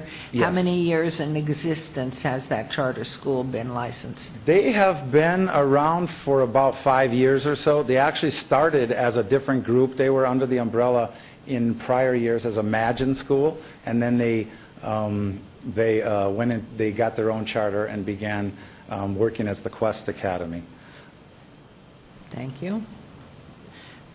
This is a public hearing, too. I mean, is there anyone who wishes to be heard here? Please come forward and state your name. Yes, thank you, Todd Farlow, 241 19th Street. At the Planning Commission, there was an issue that they thought that they had a parking agreement with the Sprint building next door. And there was an issue that came up that someone thought that it would leave the Sprint building parking impaired in the future. I don't think that that's the case. I don't think that they'll ever need that parking. Thank you. Thank you. Anyone else wishing to be heard on this? Councilwoman Tarkanian. The parents in the audience want to say anything? Representing Quest? And please be sure you don't need to mention your address, but state your name so that the clerk can take it down and we have it on record. Thank you. Good afternoon, Madam Mayor, City Council. Stephen Amber Polachek. We actually live in the residence just behind the school in the area back there. And we're actually happy that the charter school is coming in, giving us another opportunity for our children as opposed to some of the places that we're zoned for. We've actually gotten a few other people interested. We're excited about it. A few of the neighbors that had some situations with it, such as noise and a few things, they've actually been addressed. The Y has been very accommodating as far as seeing that their needs are met and taken care of, to the point where I don't believe I see them here, which is good news. And also the school has been fielding all their questions as well. So my wife actually took up a petition this morning and late last night. People in our area that are actually for and again excited about it. So the nice part is we actually Do you want to say your name too, please? I apologize. I'm Amber Polachek. We actually had some that originally were against it that we had spoke with last night that has also attended the community meetings. They've changed their mind and they're now on the positive petition. So we've had a good impact and we are really looking forward to, if you guys permit, it being there as an opportunity for not only our children, but literally have passed out applications to the neighbor children as an option for them too. So we just thank you very much. And just one last note, and actually Councilman Tarkanian has been very well organizing, getting things situated for the people that have been a little bit upset, trying to make sure that everyone is happy with the outcome, and we're very appreciative of all her involvement in this, as well as any other issues that have come up. Just seeing the past few things that we've seen over the past few meetings, anyone that has any issues, we know they can be rectified pretty simple. So. Thank you. Thank you both for coming and speaking. Anyone else wishing to be heard? All right, Councilwoman. And please state your name, sir. Richard Young. We're in a business building at 4001 Meadows Lane. Originally, we filed an opposition, but apparently it was faxed and not received. But we've had meetings with the people and resolved our issues. We are in favor of the current pattern for picking the students up out front, and we're in favor of the 2-year review. I understand that there's not going to be any students driving for the first year, and that at the end of the second year we can review how the students have done in their driving. And with those conditions, the Meadows Business Park, which is right there on Meadows Lane, has no further opposition. Thank you. Thank you. Anyone else? I believe that the resolution that we came to is a true win-win for everybody, and all of those of you who attended the meetings know that it was not easy, but it also shows that if we communicate, all of us have the same feelings of wanting to make this a better community and to offer more resources for youngsters. And if you communicate and get these across with each other, then you can come to resolutions that turn out really well. In fact, I think after this, we're going to be much stronger in that community area than we even were before. We made some conditions that were worked out at the 2 meetings. We got them summarized last night. And my understanding is, Flynn, that you were going to read the conditions. And those who attended the meeting, please listen carefully. We read them to you last night as we took them down from you, but we want to make sure they're correct. These would be conditions that would be placed on the special use permit application, and they are as follows. Number 1 is that there shall be a 2-year required review of the application. Number 2, no students will be permitted to drive during the first school year of 2012-2013. Number 3, trim and maintain bushes against the south wall of the YMCA as a hedge, and it shall grow to a height of 10 to 12 feet. Number 4, staff parking shall only be permitted south of the building in the rear area. Number 5, frost door and windows facing south, so in other words, no clear glazing on the south side of the building. Number 6, no entering the building via the south stairwell. The south stairwell is to be used only as an emergency exit. Number 7, replace missing vegetation along the south wall with large 5 to 6 foot bushes. Number 8, plant oleanders around equipment at south end of the building next to the locker room to shield the noise and view. Number 9, west entrance is to be keyed for staff only and for emergency exit only. Number 10, south entrance is to be emergency exit only. There's a duplication there. Number 11, all work regarding vegetation, building access, and enhancements to begin right away upon approval of this application. And then the last condition is that there shall be a 24-hour emergency number of YMCA staff member to address immediate concerns. Yes, and Mike, representing the Y, you agreed to all of these last night. You still do today. And I really believe having that emergency number will keep you more aware of what's happening too and help you to address it more quickly. Yes, we agree fully. Okay, thank you very much. I want to say that there's a proud tradition with the Y, and there's also a proud tradition in keeping our neighborhood ambience of that little area that's right behind the Y, the one we're talking about with the 6 houses going to about 68. And so I think this way we've done good for both, two groups of which we can be very proud, and I can make the motion now unless there's anybody else that has a comment. I think the very fact that those who had complaints or concerns are not here today shows that we were able to address them yesterday evening. Councilwoman? Yes. I have a comment to put on the record. I don't know if it's my place to do it or not, but I'll do it anyway. With respect to the SUP, we heard all the conditions and everything, but I did not hear anything with respect to the variance number 60. It was brought to my attention before the meeting that there's going to be a shared parking agreement. And while the law does not require that these agreements be in perpetuity, this particular agreement is not in perpetuity, and there is the potential that by waiving the parking or giving the variance under item 60, that if the business were to sell in the future and somebody did not agree to continue with the parking agreement, there'd be a serious shortage of parking spaces for this establishment. I don't know if that's completely accurate or not. I'll leave it up to planning to opine. If that is your desire, I just wanted to make sure it was clear on the record before you voted.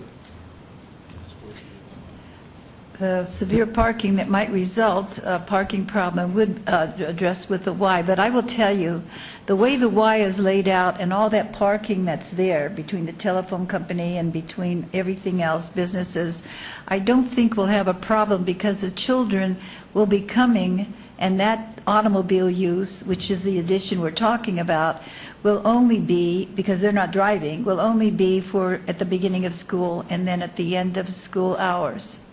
So I don't think that's going to be a problem. Now, if it is in the future, then that's one the Y would have to face, because the precedent, of course, would go to the telephone company property owners who have, and this is my understanding, that this is the parking agreement, and it has been approved by your office. Okay. It's my understanding that we have reviewed it, but again, I want to make clear on the record, the legal call in the future will be, is there any way to enforce more parking or something like that once the variance is granted? There won't be.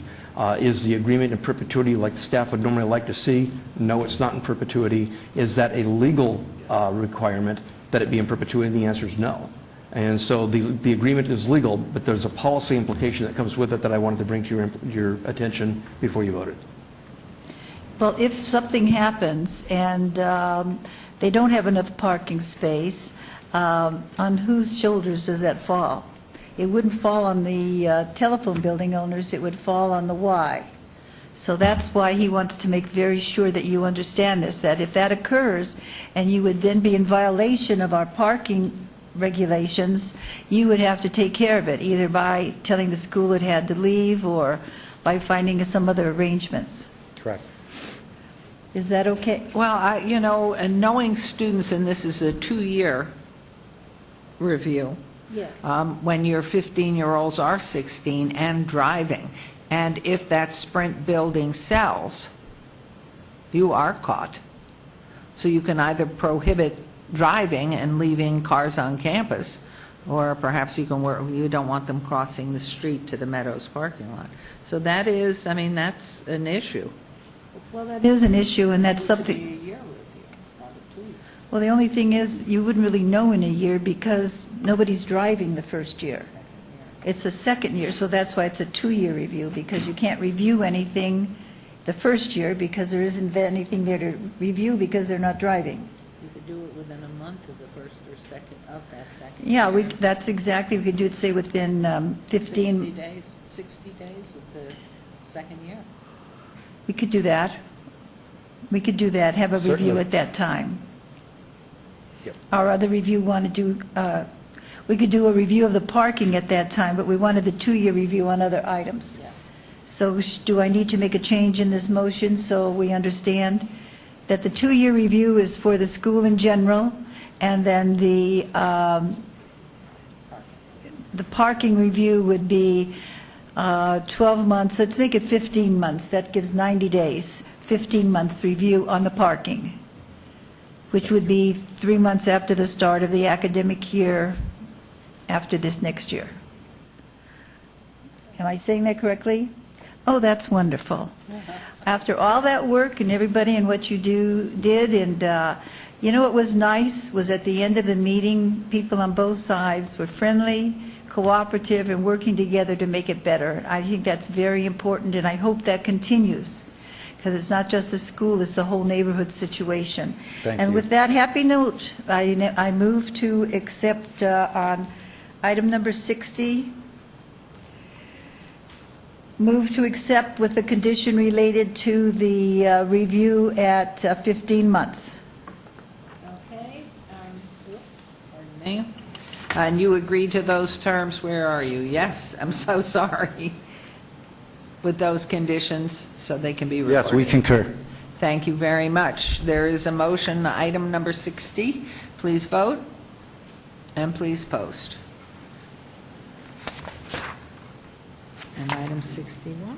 And item 61, I would like to say that we move for adoption of that, and we also do that with the consideration of all conditions that we have written down there and that Mr. Flagg has read. Thank you. There's a motion. Please vote, and please post. And Mayor, if I might say something, we had some people who wrote in and had concerns, and most of them were at the meeting last night, but they're not here today, but they did agree towards the end of the meeting that we could do all of this. They stated that they would agree. So thank you very much for everybody. Congratulations. There's a new school in the neighborhood. Congratulations and good luck. We will now move on to item 62, SUP 4443, abeyance item, special use permit, public hearing, applicant Las Vegas Boulevard tattoo owner, Garces Venture LLC, for possible action on a request for a special use permit for a tattoo parlor, body piercing studio at 630 South Las Vegas Boulevard. This is in Ward 3, Councilman Coughing. The Planning Commission and staff recommend approval. This is a public hearing, which I declare open. Is the applicant present? Anyone wishing to be heard on this item, please come forward and state your name. Madam Mayor, members of the City Council, my name is Jonathan Schwartz. I own the property directly across the street through Las Vegas Boulevard Development LLC and Parcel 155 LLC. We own the majority of that block. We have a 40,000 square foot office building that sits on that property, plus service parking to service it. That building has traditionally always been a professional use. We are vehemently opposed to a neighbor as a tattoo parlor. I've been told time and time again in trying to lease out that property that professional users such as the government, GSA, large law firms, other businesses simply do not want to be near non-professional users. Specifically, I provided the City Council with 2 letters from the GSA, and I'll just paraphrase them. The October 29th, 2010 letter says the government has determined that your proposed location cannot satisfy minimum requirements. It's not located in an area with professional surroundings, close proximity to pawn shops and adult bookstores. I have another letter from an agent of the GSA which says the building's located across the street from 2 bail bondsmen, pawn shop, and adult bookstore, creating an unprofessional environment. A tattoo parlor simply exacerbates the problem. I would respectfully request that the City Council take a long-term view to that corridor. To have a smattering of tattoo parlors and other similar uses detracts from the desire of large-scale professional users to move into that area. To have 1,000 square feet here and 1,000 square feet here at the expense of the majority of an entire block just doesn't make any economic sense, and I think it's in violation of the general plan.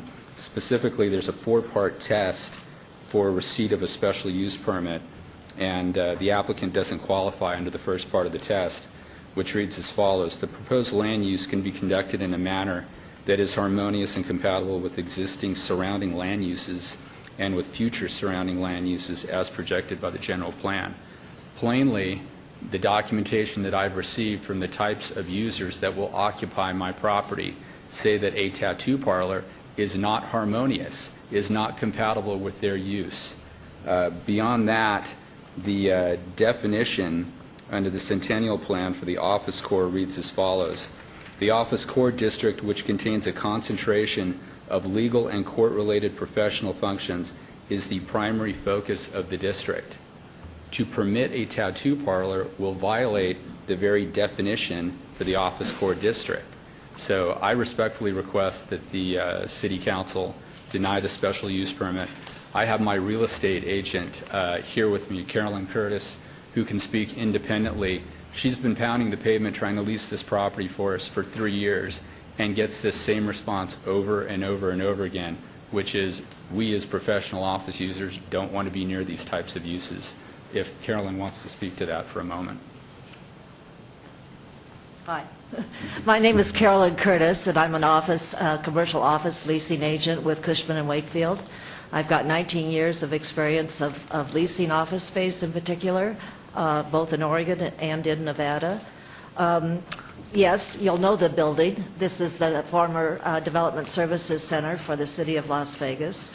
We've been marketing, my firm has been marketing the property since even before the city moved out. And yes, this is the complaint we get. The downtown core has always been a market for the legal businesses and for governmental agencies. We're not quite close enough to the courthouses for the major law firms, but when we knock out the governmental agencies because of that location and the surrounding businesses, then we've really cut our audience by a great deal. I would just really like to say that location, location, location, okay, that's real estate. But we've got something really important happening downtown now. As commercial agents, like many other businesses, we're faced with the challenge of overcoming the Sin City concept. And now we've got a story to tell. We've got a medical community developing. We've got a cultural center developing. We've got private enterprise coming in that is expending a great deal of investment in our downtown. And we've got a story to tell now, and to perpetuate the uses that have been in our downtown core before is very detrimental to our efforts in trying to improve the overall perception of the downtown for what it is. We're becoming professional. Let's act like it. And I urge you to vote against it. Thank you. Thank you. Anyone else wishing to be heard? Thank you both. Yes, thank you. Todd Farlow, 240 North 19th Street. Councilman Coffin, a few months ago, is this the same address that was selling that artificial marijuana? Or what was there? Well, the reason I ask is the owner is asking for a special use permit. And I mean, if he's allowing this type of use to go in there, you know, renting the thing out to these people, maybe he shouldn't be denied a special use permit. Thank you. If I might, Councilman Coffin, would you mind if I ask for a legal opinion on this? Do you want, well, can I just for a point of clarification, please? So, would you please respond to a legal interpretation? Sure. I think, Mayor, what you're asking is, does this council have the power to reject this application the way that the gentleman has asked you to do? Now, it's you have the power to approve or reject at your discretion. That's what you're sitting up here to do. But you approve or reject based upon what the law states. We have code. You look for whether this is harmonious and compatible with the neighborhood. You look at the neighborhood itself to make that determination.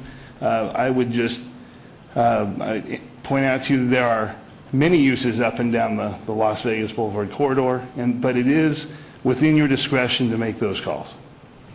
Thank you very much. And Councilman Coffin, please. Thank you, Your Honor. Thank you very much. Flynn, could you please step to the podium and show us what is going on with this particular kind of business, the tattoo parlor business in downtown? Because I suspect we may be saturated with tattoo parlors. I do want to see what it looks like because I'm also uncomfortable with it, but it was approved by the Planning Commission. It met a number of requirements. So certainly to dismiss out of hand, we don't want to be arbitrary here. We want to be looking at this from a big picture point of view. Could you put that up on the board and show us Yes. where it's legible? Madam Mayor, through you, the map that I have here shows the locations of existing tattoo parlors that are already in existence in the immediate area. The parcel in question is the one that is outlined in red here.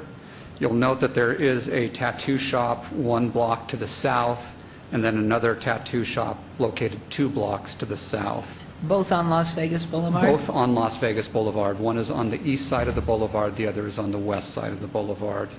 Looking elsewhere within this 2,500-foot buffer, we have 2 tattoo parlors that are located to the east on Charleston, and then further south of Charleston Boulevard on Las Vegas Boulevard, we have another one in the first block there on the east side, and then another one further south on the west side of the street there.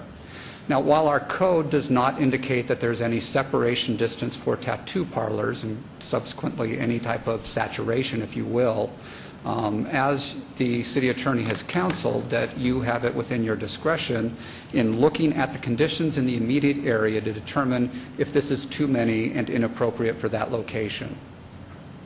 Is that building ours? Does it belong to the city? The whole former building? Development Services Center, no, it does not belong to the city. And to whom does it belong?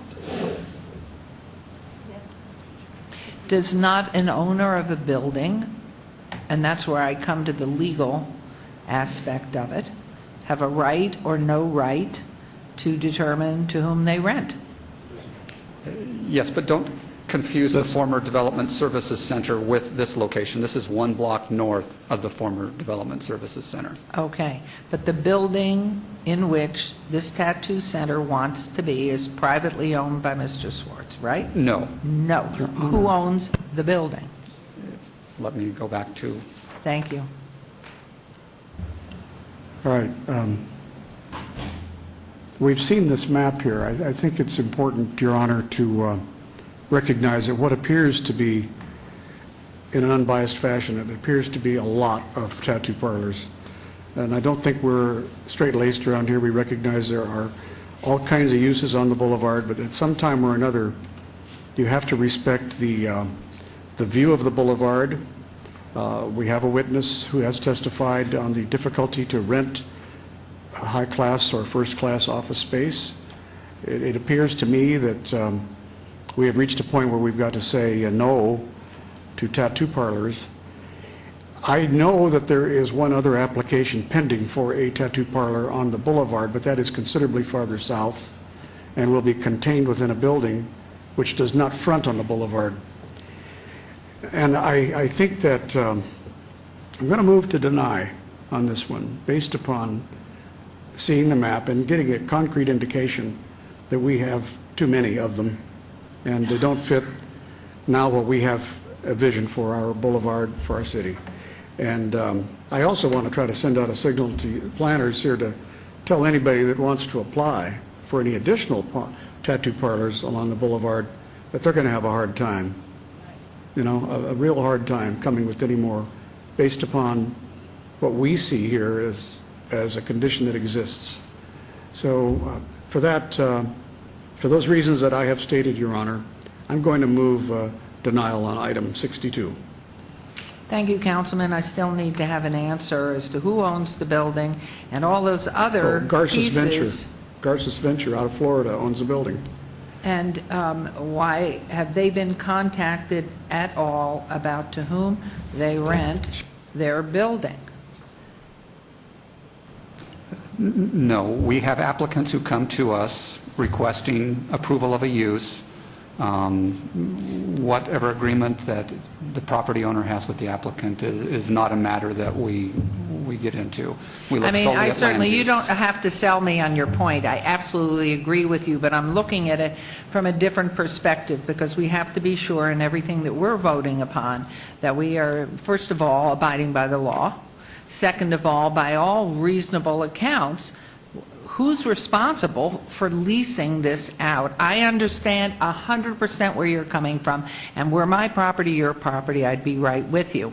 But we do have, and looking at the picture, the frontage, could we have that building back again? I mean, I can't read what number building with the yellow and what the blue, the whole thing. To me, this owner of this whole building needs to be contacted to bring it up to the quality that Carolyn Curtis was speaking about, so it enhances.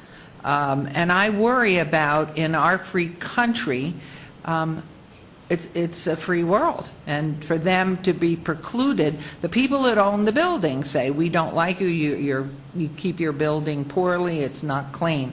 But, I mean, you don't have to sell me. I agree with exactly what you're saying. I'm not trying to sell you respectfully, Right. Your Honor. I just want to remind the council the reason that this was held in abeyance for 2 weeks was to contact the owner, to give them additional time to appear, and I gather they elected not to. That's why Councilman Coffin moved for it to be held in abeyance, so that they could be given an opportunity to respond. I mean, I'd love to see the whole building nice and clean and looking beautiful so we can move forward with the enhancement. But I'm not comfortable without speaking to a private owner, and I don't know who, Mr. Vag, who was responsible for the contact with, what did you say the name of the private company that owns it is? Garces Venture LLC. Okay. We've contacted the applicant, who is the one who came to the Planning Commission meeting. We notified him of the city council dates. I can't speak to why he's not here today. I just, I certainly understand you and appreciate everything you're saying, but I am very uncomfortable. I think I would love to see that owner just say, I'm going to fix up the whole thing, and when everybody's lease is over, we are going to go ahead and fix the whole building. And so, but not to move, to move on either denying or allowing a tattoo parlor is a tiny little piece of a bigger piece. And I can't, I would like to, unless our attorney or somebody else, I want to get a hold of that company or that individual that owns that building. And delay this, I'm sorry, and delay having, obviously I think there's a feeling here we are in absolute agreement, but again, this is America, and this is the person who's not on the table, not on the floor with us, and shouldn't be coming, should be coming forward. Why are you allowing this when we are increasing the quality of life downtown and bringing everything up with the culture and everything else that we're working so hard? Why are you leasing out these spaces just as catch can? And so, to deny it, I hate to deny on the fact of we have too many anythings. Maybe we have too many black-eyed people. Maybe we have too many blue-eyed people. So I'm just not comfortable. while I am absolutely sympathetic and I agree with you, I want to talk to the people that own this building. So everybody can vote, there is a motion, and I will let that carry. But I just want to explain, I'm going to be abstaining for those very reasons I stated. I agree with you, but I'm very uncomfortable because this is private ownership and this is America. So Mayor? with that, yes, Mayor? Councilman. Two things. One, I got lost in the translation of the conversation as far as what the actual motion was. And two, I don't know if there's an appetite to obey this one more time. I mean, I'll defer to my colleague, but I'm slightly lost now in the conversation. I believe the motion is clear to deny the application. Is that not correct, Councilman Coffin? Okay, but I haven't called for the vote yet, so no, I mean, if anybody voted, you made a motion and I needed to hear who owned the building and then wanted to comment while I was asking for it. Councilman Beers. Councilman Coffin stated the name of the owner. Could you repeat that? Fellow council members, the name of the building owner is Garces Ventures. Garces Ventures has had numerous appearances before this council and has been given everything from a 55-story building 5 years ago, which finally lapsed a couple of years ago. No, I take it back. Those entitlements expired 4 months ago. It's also had permission to have tobacco dealer. That license is active. They have a business license active for a convenience store right in that area now. We're talking about 628. It's right next door. And I do not know about any previous legal problems at that address, 630, but it could have been that was at the tobacco dealer location right next door. So in essence, there's no reason to delay this any further. Out of a courtesy to the owner and the applicant, I delayed this last week, or 2 weeks ago, and I feel like in order to be fair, we did that, and now for the second time they have refused to show up. Frankly, I don't know whether I'd hold that against the owner of the property. It may just be that they can't fly in from Florida every time there's a little business that tries to get started there. I think, Your Honor, I'm trying to follow the advice of legal counsel on how I have approached this, and I really don't want to say anything further. Yeah. That's clear, and I just have made my comments, which I wanted to be out there, because I would almost to the point to fly to Florida to talk to him. Why aren't you on the ball game with us to fix downtown and the city of Las Vegas? So there is a motion, and I will call for the question. Please. Could I ask one question, yes. Mayor? Didn't we send a notice to this owner about this happening? I mean, was he informed? Could he have been here? Was he informed of this meeting? The applicant was informed of the meeting, yes. And he was the applicant. Well, who's the applicant? The applicant is the individual who wants to run the tattoo business. Oh, the applicant is the individual who wants to run the tattoo business. Oh. Okay. So it was the applicant for the tattoo business, not the applicant, the owner of the building. The owner has signed the application form, but it is the applicant who is putting forth the request for the special use permit. So he knows that they're doing it. So the owner of the tattoo parlor received the invitation to come before the council? Yes. Not the owner of the building? Correct. Okay. And Mayor, you were asking that the owner of the building come before the council? To me, it's private enterprise. The man or the company owns the building, needs to come here to Las Vegas and see what we're trying to do and be spoken to. We're trying to enhance the quality of everything, and therefore take part with us in making our community the best it can be. Therefore, you will not be renting to anything that doesn't enhance the quality of everything down here, so that your building and what you own becomes more valuable, and everything else along that street to the point of imploding his building and rebuilding it. And I couldn't agree with you more. But that is my reasoning. Yes, please. Excuse me, Mayor. The notices for this public hearing came out of the clerk's office, and we do notice the parcel owner. So which the is owner fine. It's still, got I mean, I notice. think it's a personal contact, and to the point that I would go down to visit him and say, you have to understand what we're doing in Las Vegas. This is a bigger picture. We do not want you putting something in 2 buildings down that may be less attractive, because he owns the building. It is his right to, as long as it's legal, to lease any piece of his property to anybody he wishes, and as long as it's legal. And so this is just the tip of the iceberg to me, and I'd like to, that's what my statement is. But there is a motion, and yes, sir. Well, I just want to make sure that we address this in a legal fashion. There's an important statement to be made. You are making a statement. It's the same statement I made 2 weeks ago, that I was a little concerned about, trying to limit the number of people in a profession. But because we have now, obviously, in front of us, a map which shows there are a lot of businesses in this kind of a field, if we were to single out one property owner, I don't think it would be fair to that property owner. We would have to single out every property owner down the boulevard and up the boulevard and say, look, we don't want any more tattoo parlors, we don't want any massage parlors, we don't want any more pawn shops. I'm going to say to you, these are the things that you have to say to stay within the law in order that we do not abuse our authority. And I think that you would be, happy with that conclusion, I think. Certainly that would be one way to get a signal out about the boulevard. But that really ought to be a subject for another time. Well, and I think exactly what you said. And who are we to make the judgment of what, in a free enterprise, can be or not be? Either it's legal or it's not, it's acceptable. And while all of us might sit here in judgment of what we would like there, the fact is, the owner leases out. And as long as it's leased to something that's legal, it should be okay. And exactly what you're talking about, we're going to decide what is, unless it's in a general code.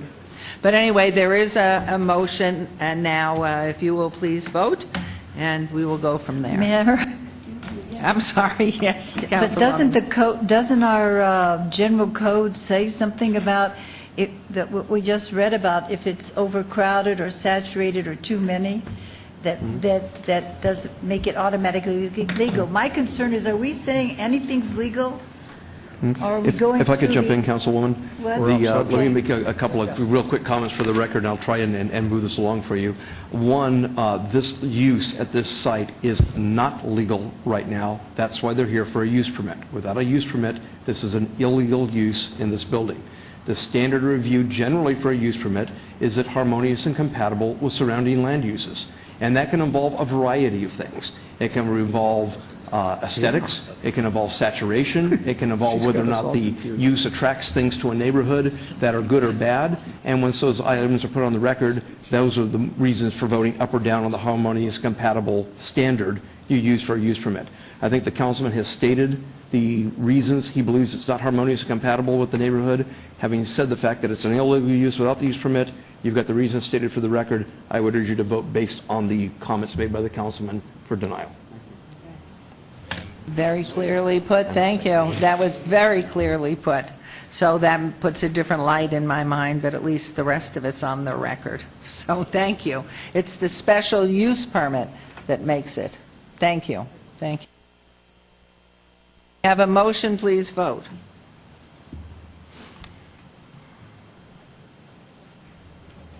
And please post.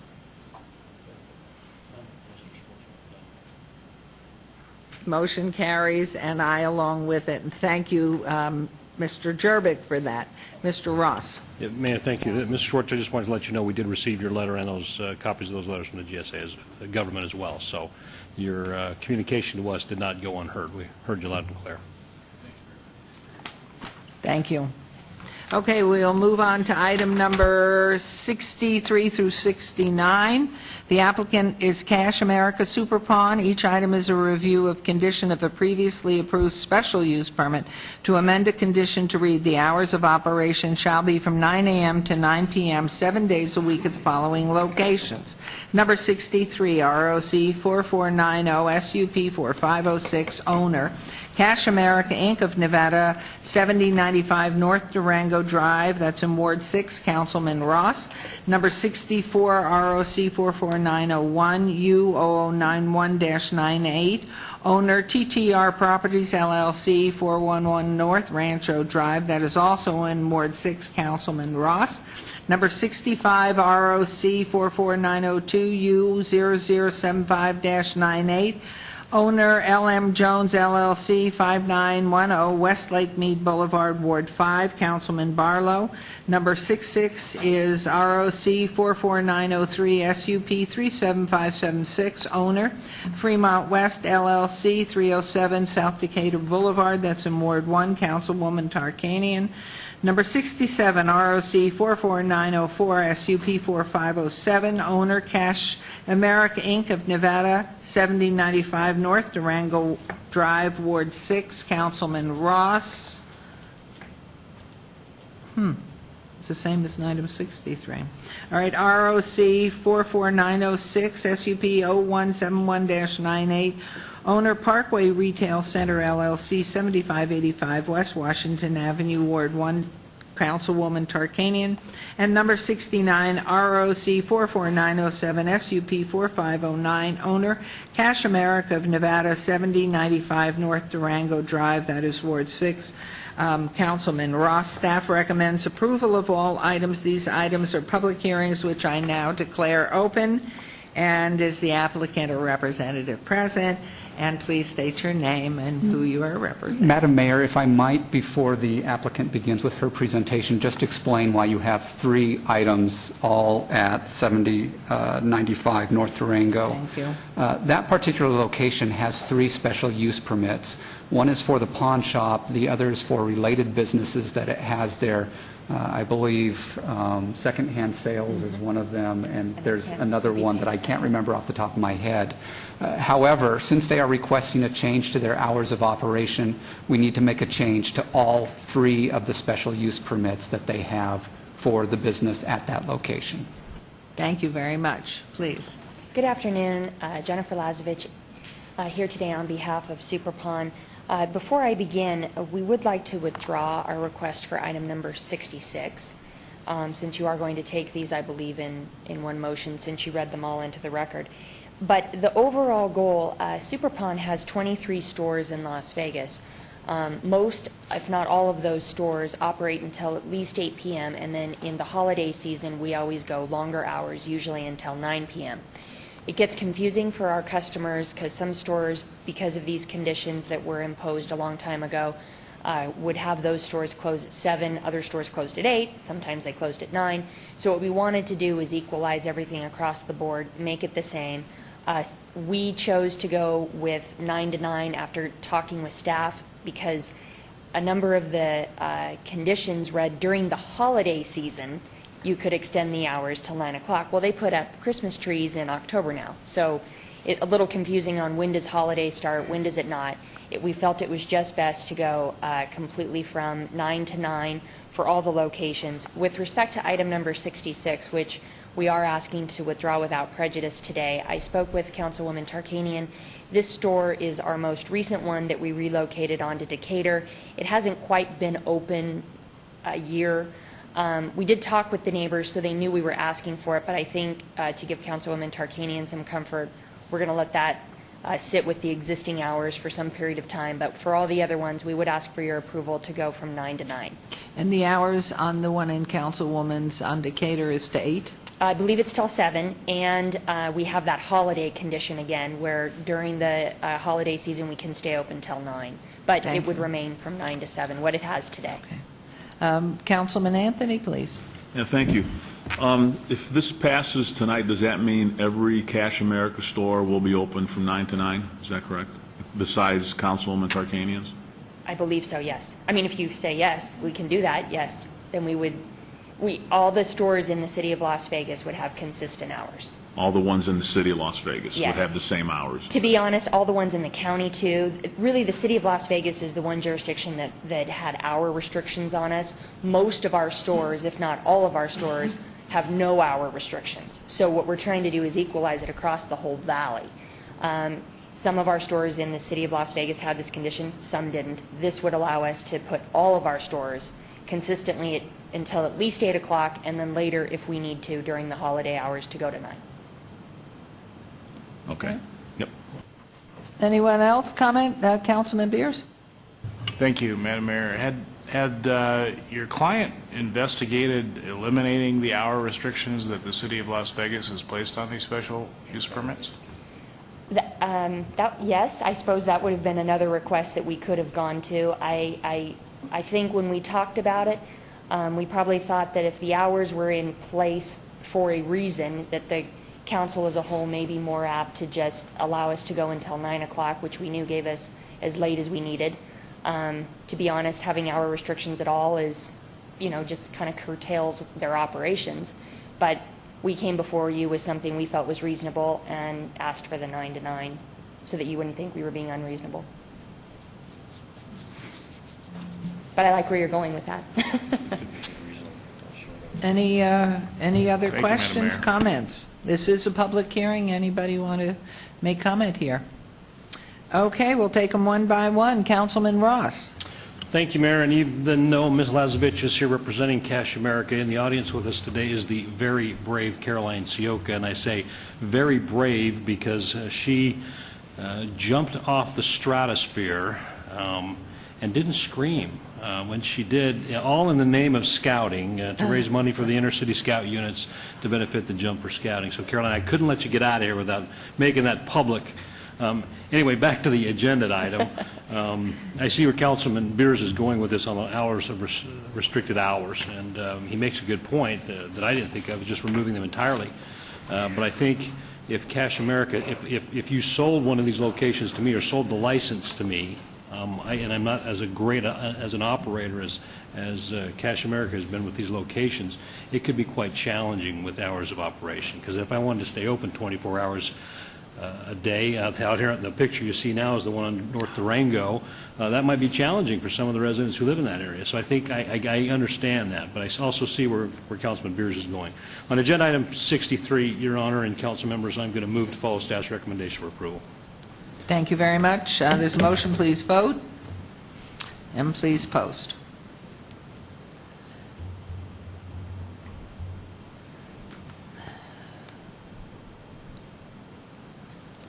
Motion carries. And on to item number 64, sir. And on agenda item 64, also would move to follow staff's recommendation for approval.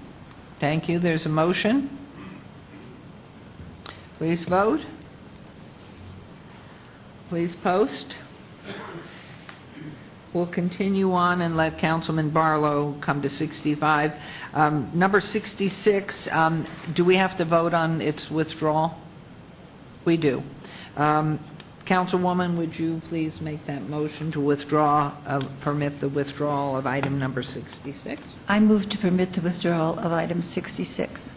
Thank you. There's a motion. Please vote. And Madam Mayor, that's just to clarify that the request is to withdraw without prejudice. Oh, very important. Thank you very much. Withdraw without prejudice on 66. And we will go back now to item 65, Councilman Barlow. Oh, excuse me, we didn't post. Oh. Okay. Now we're ready to post. I think we voted but didn't post. Moving right along. Thank you very much. And Councilman Barlow, item number 65, please. Move for approval. Follow staff's recommendation. Thank you very much. There's a motion. Please vote. And please post. And back to you. Wait. The screen is faster than the other public screen. Motion carries, and thank you. Moving back to Councilman Ross on item 67. Move to approve following staff's recommendation for approval. Thank you. There's motion. Please vote. And please post.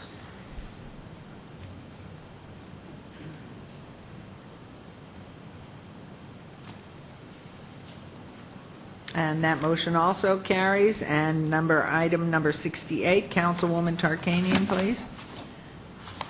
There were a few more. There were a couple that were not for this, that protests came in, but there were more that were for it. and so I move to approve staff's recommendation. Thank you. And there is a motion on item 68. Please vote. Please post.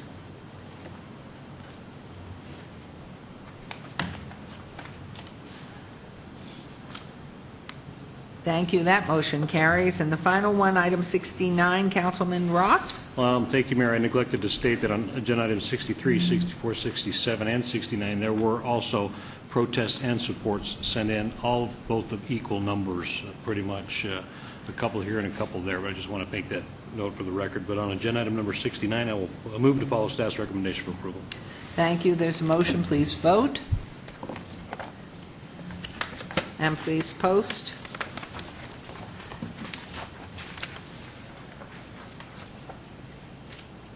And motion carries. Thank you Good very much. afternoon. Good job. Thank you so much. We'll move on to item number 70. Item number 70, EOT 44935, extension of time, non-conforming. This is a public hearing. Applicant owner, Bank of America, for possible action on a request for an extension of time for a non-conforming tavern at 4061 North Rancho Drive. This is in Councilman Ross's Ward 6, and staff recommends approval. It is a public hearing. I declare it open. Is the applicant or representative present? Please state your name. Good afternoon, Jennifer Roberts of Lionel Sawyer and Collins, 300 South 4th Street, representing Bank of Nevada. And, excuse me, this is an application for an extension of time for a non-conforming tavern use. And what happened is that the bank foreclosed on the property in July of 2011. It was operating as a Cactus Club Tavern, which operated from 1998 until about April 2011. So the bank is just trying to preserve the tavern entitlement so that it can sell the property for the same use that had operated there for several years. Does that mean it has to operate one night a year to keep the license active on the property? If they wanted to preserve any non-grandfathered gaming, they would have to open for one night. Was but they there have gaming? preserved. I believe there was some restricted gaming. They have preserved the liquor license and have continued to pay the liquor license fees as well. Thank you. It is a public hearing. Anyone wishing to be heard on this item? Hearing none, Councilman Ross. Thank you, Mayor. I would move to follow staff's recommendation for approval, and good luck to the bank to get that thing sold. Thank you, I'm Jen. with you.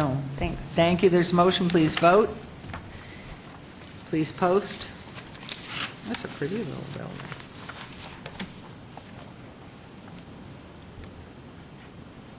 Thank you. Motion carries. Thank you very much. We'll move on to item number 71. I would instruct the city clerk to set the public hearing dates and appeals from the City Planning Commission meetings in dangerous buildings or nuisance litter abatements. Thank you. And we will now move on to citizen participation. Citizen participation, public comment during this portion of the agenda must be limited to matters within the jurisdiction of the City Council. No subject may be acted upon by the City Council unless that subject's on the agenda and is scheduled for action.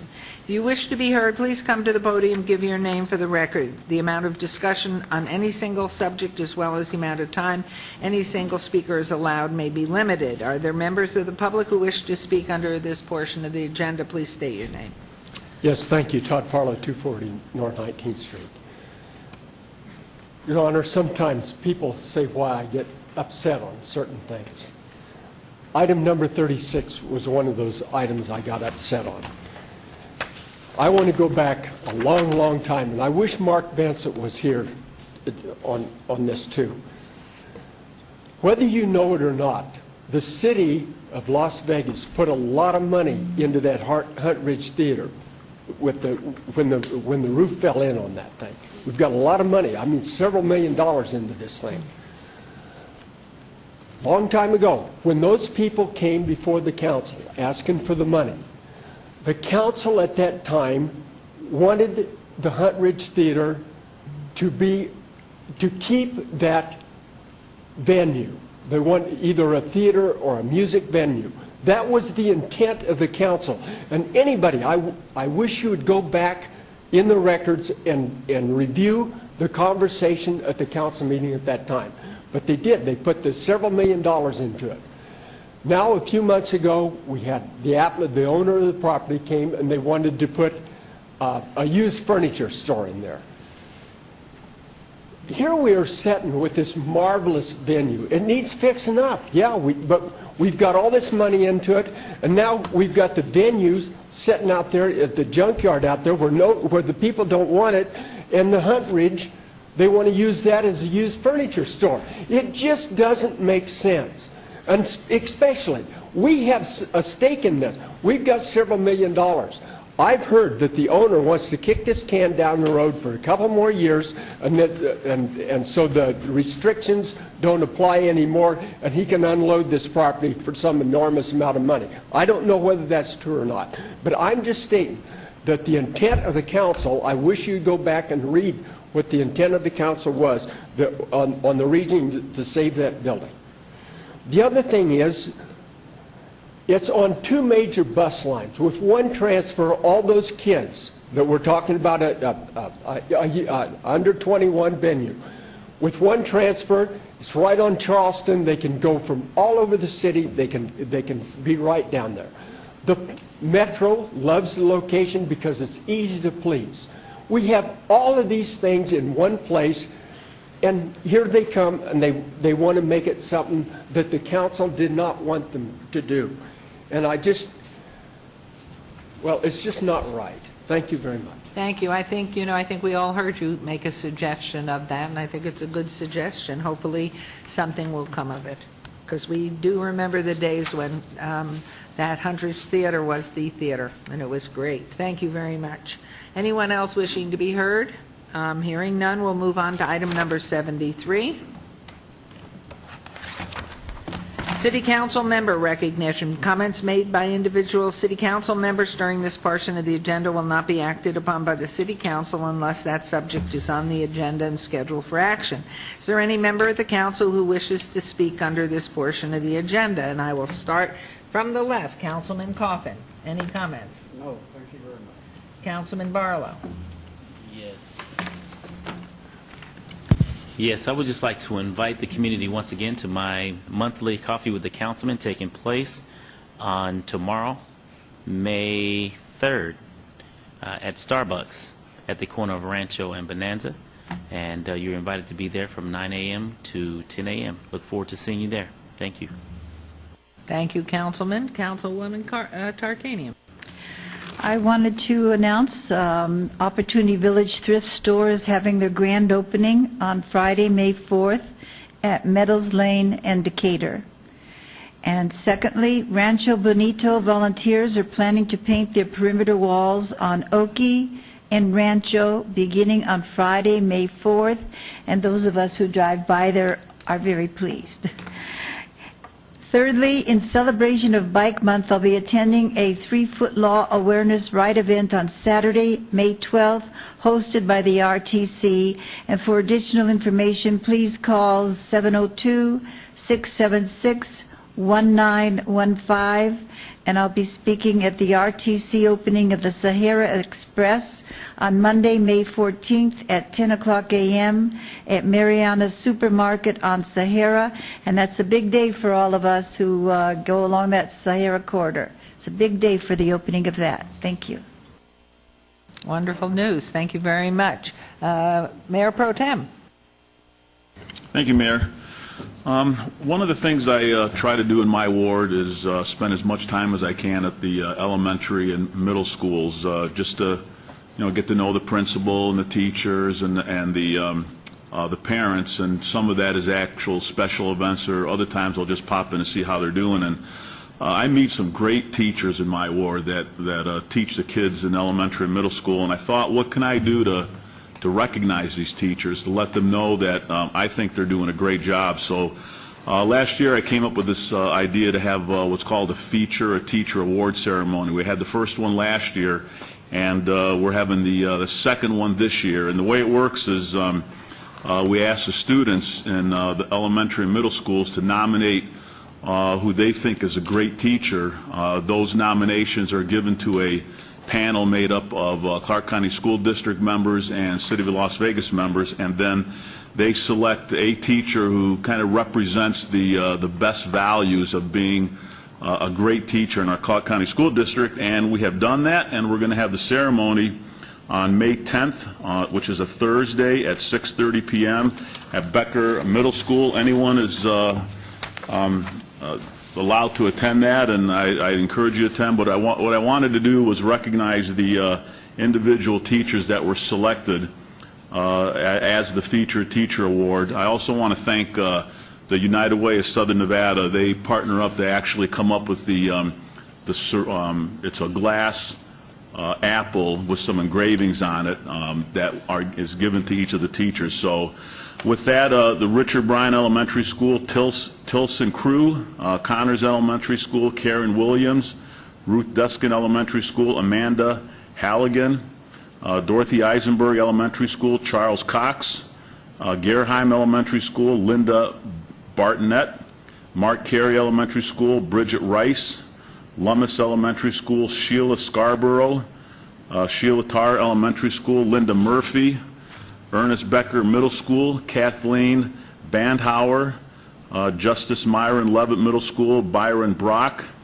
Irwin and Susan Mulaski Middle School, Marnie Penkalski. So I just want to congratulate every one of those teachers for representing the best of the Clark County School District, and I look forward to recognizing them and giving them their glass apple on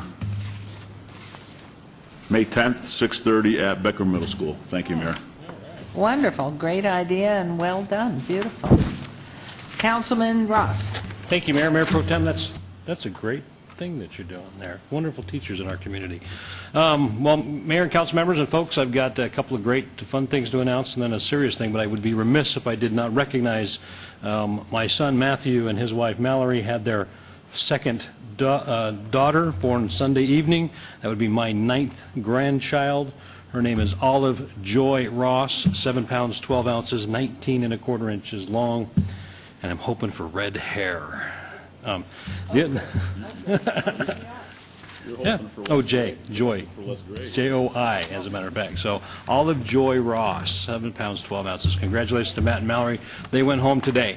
The fun things, we have a free Save a Life training or compression as CPR AED training instructed by our own Las Vegas Fire and Rescue guys, Monday, May 7th, 11 a.m.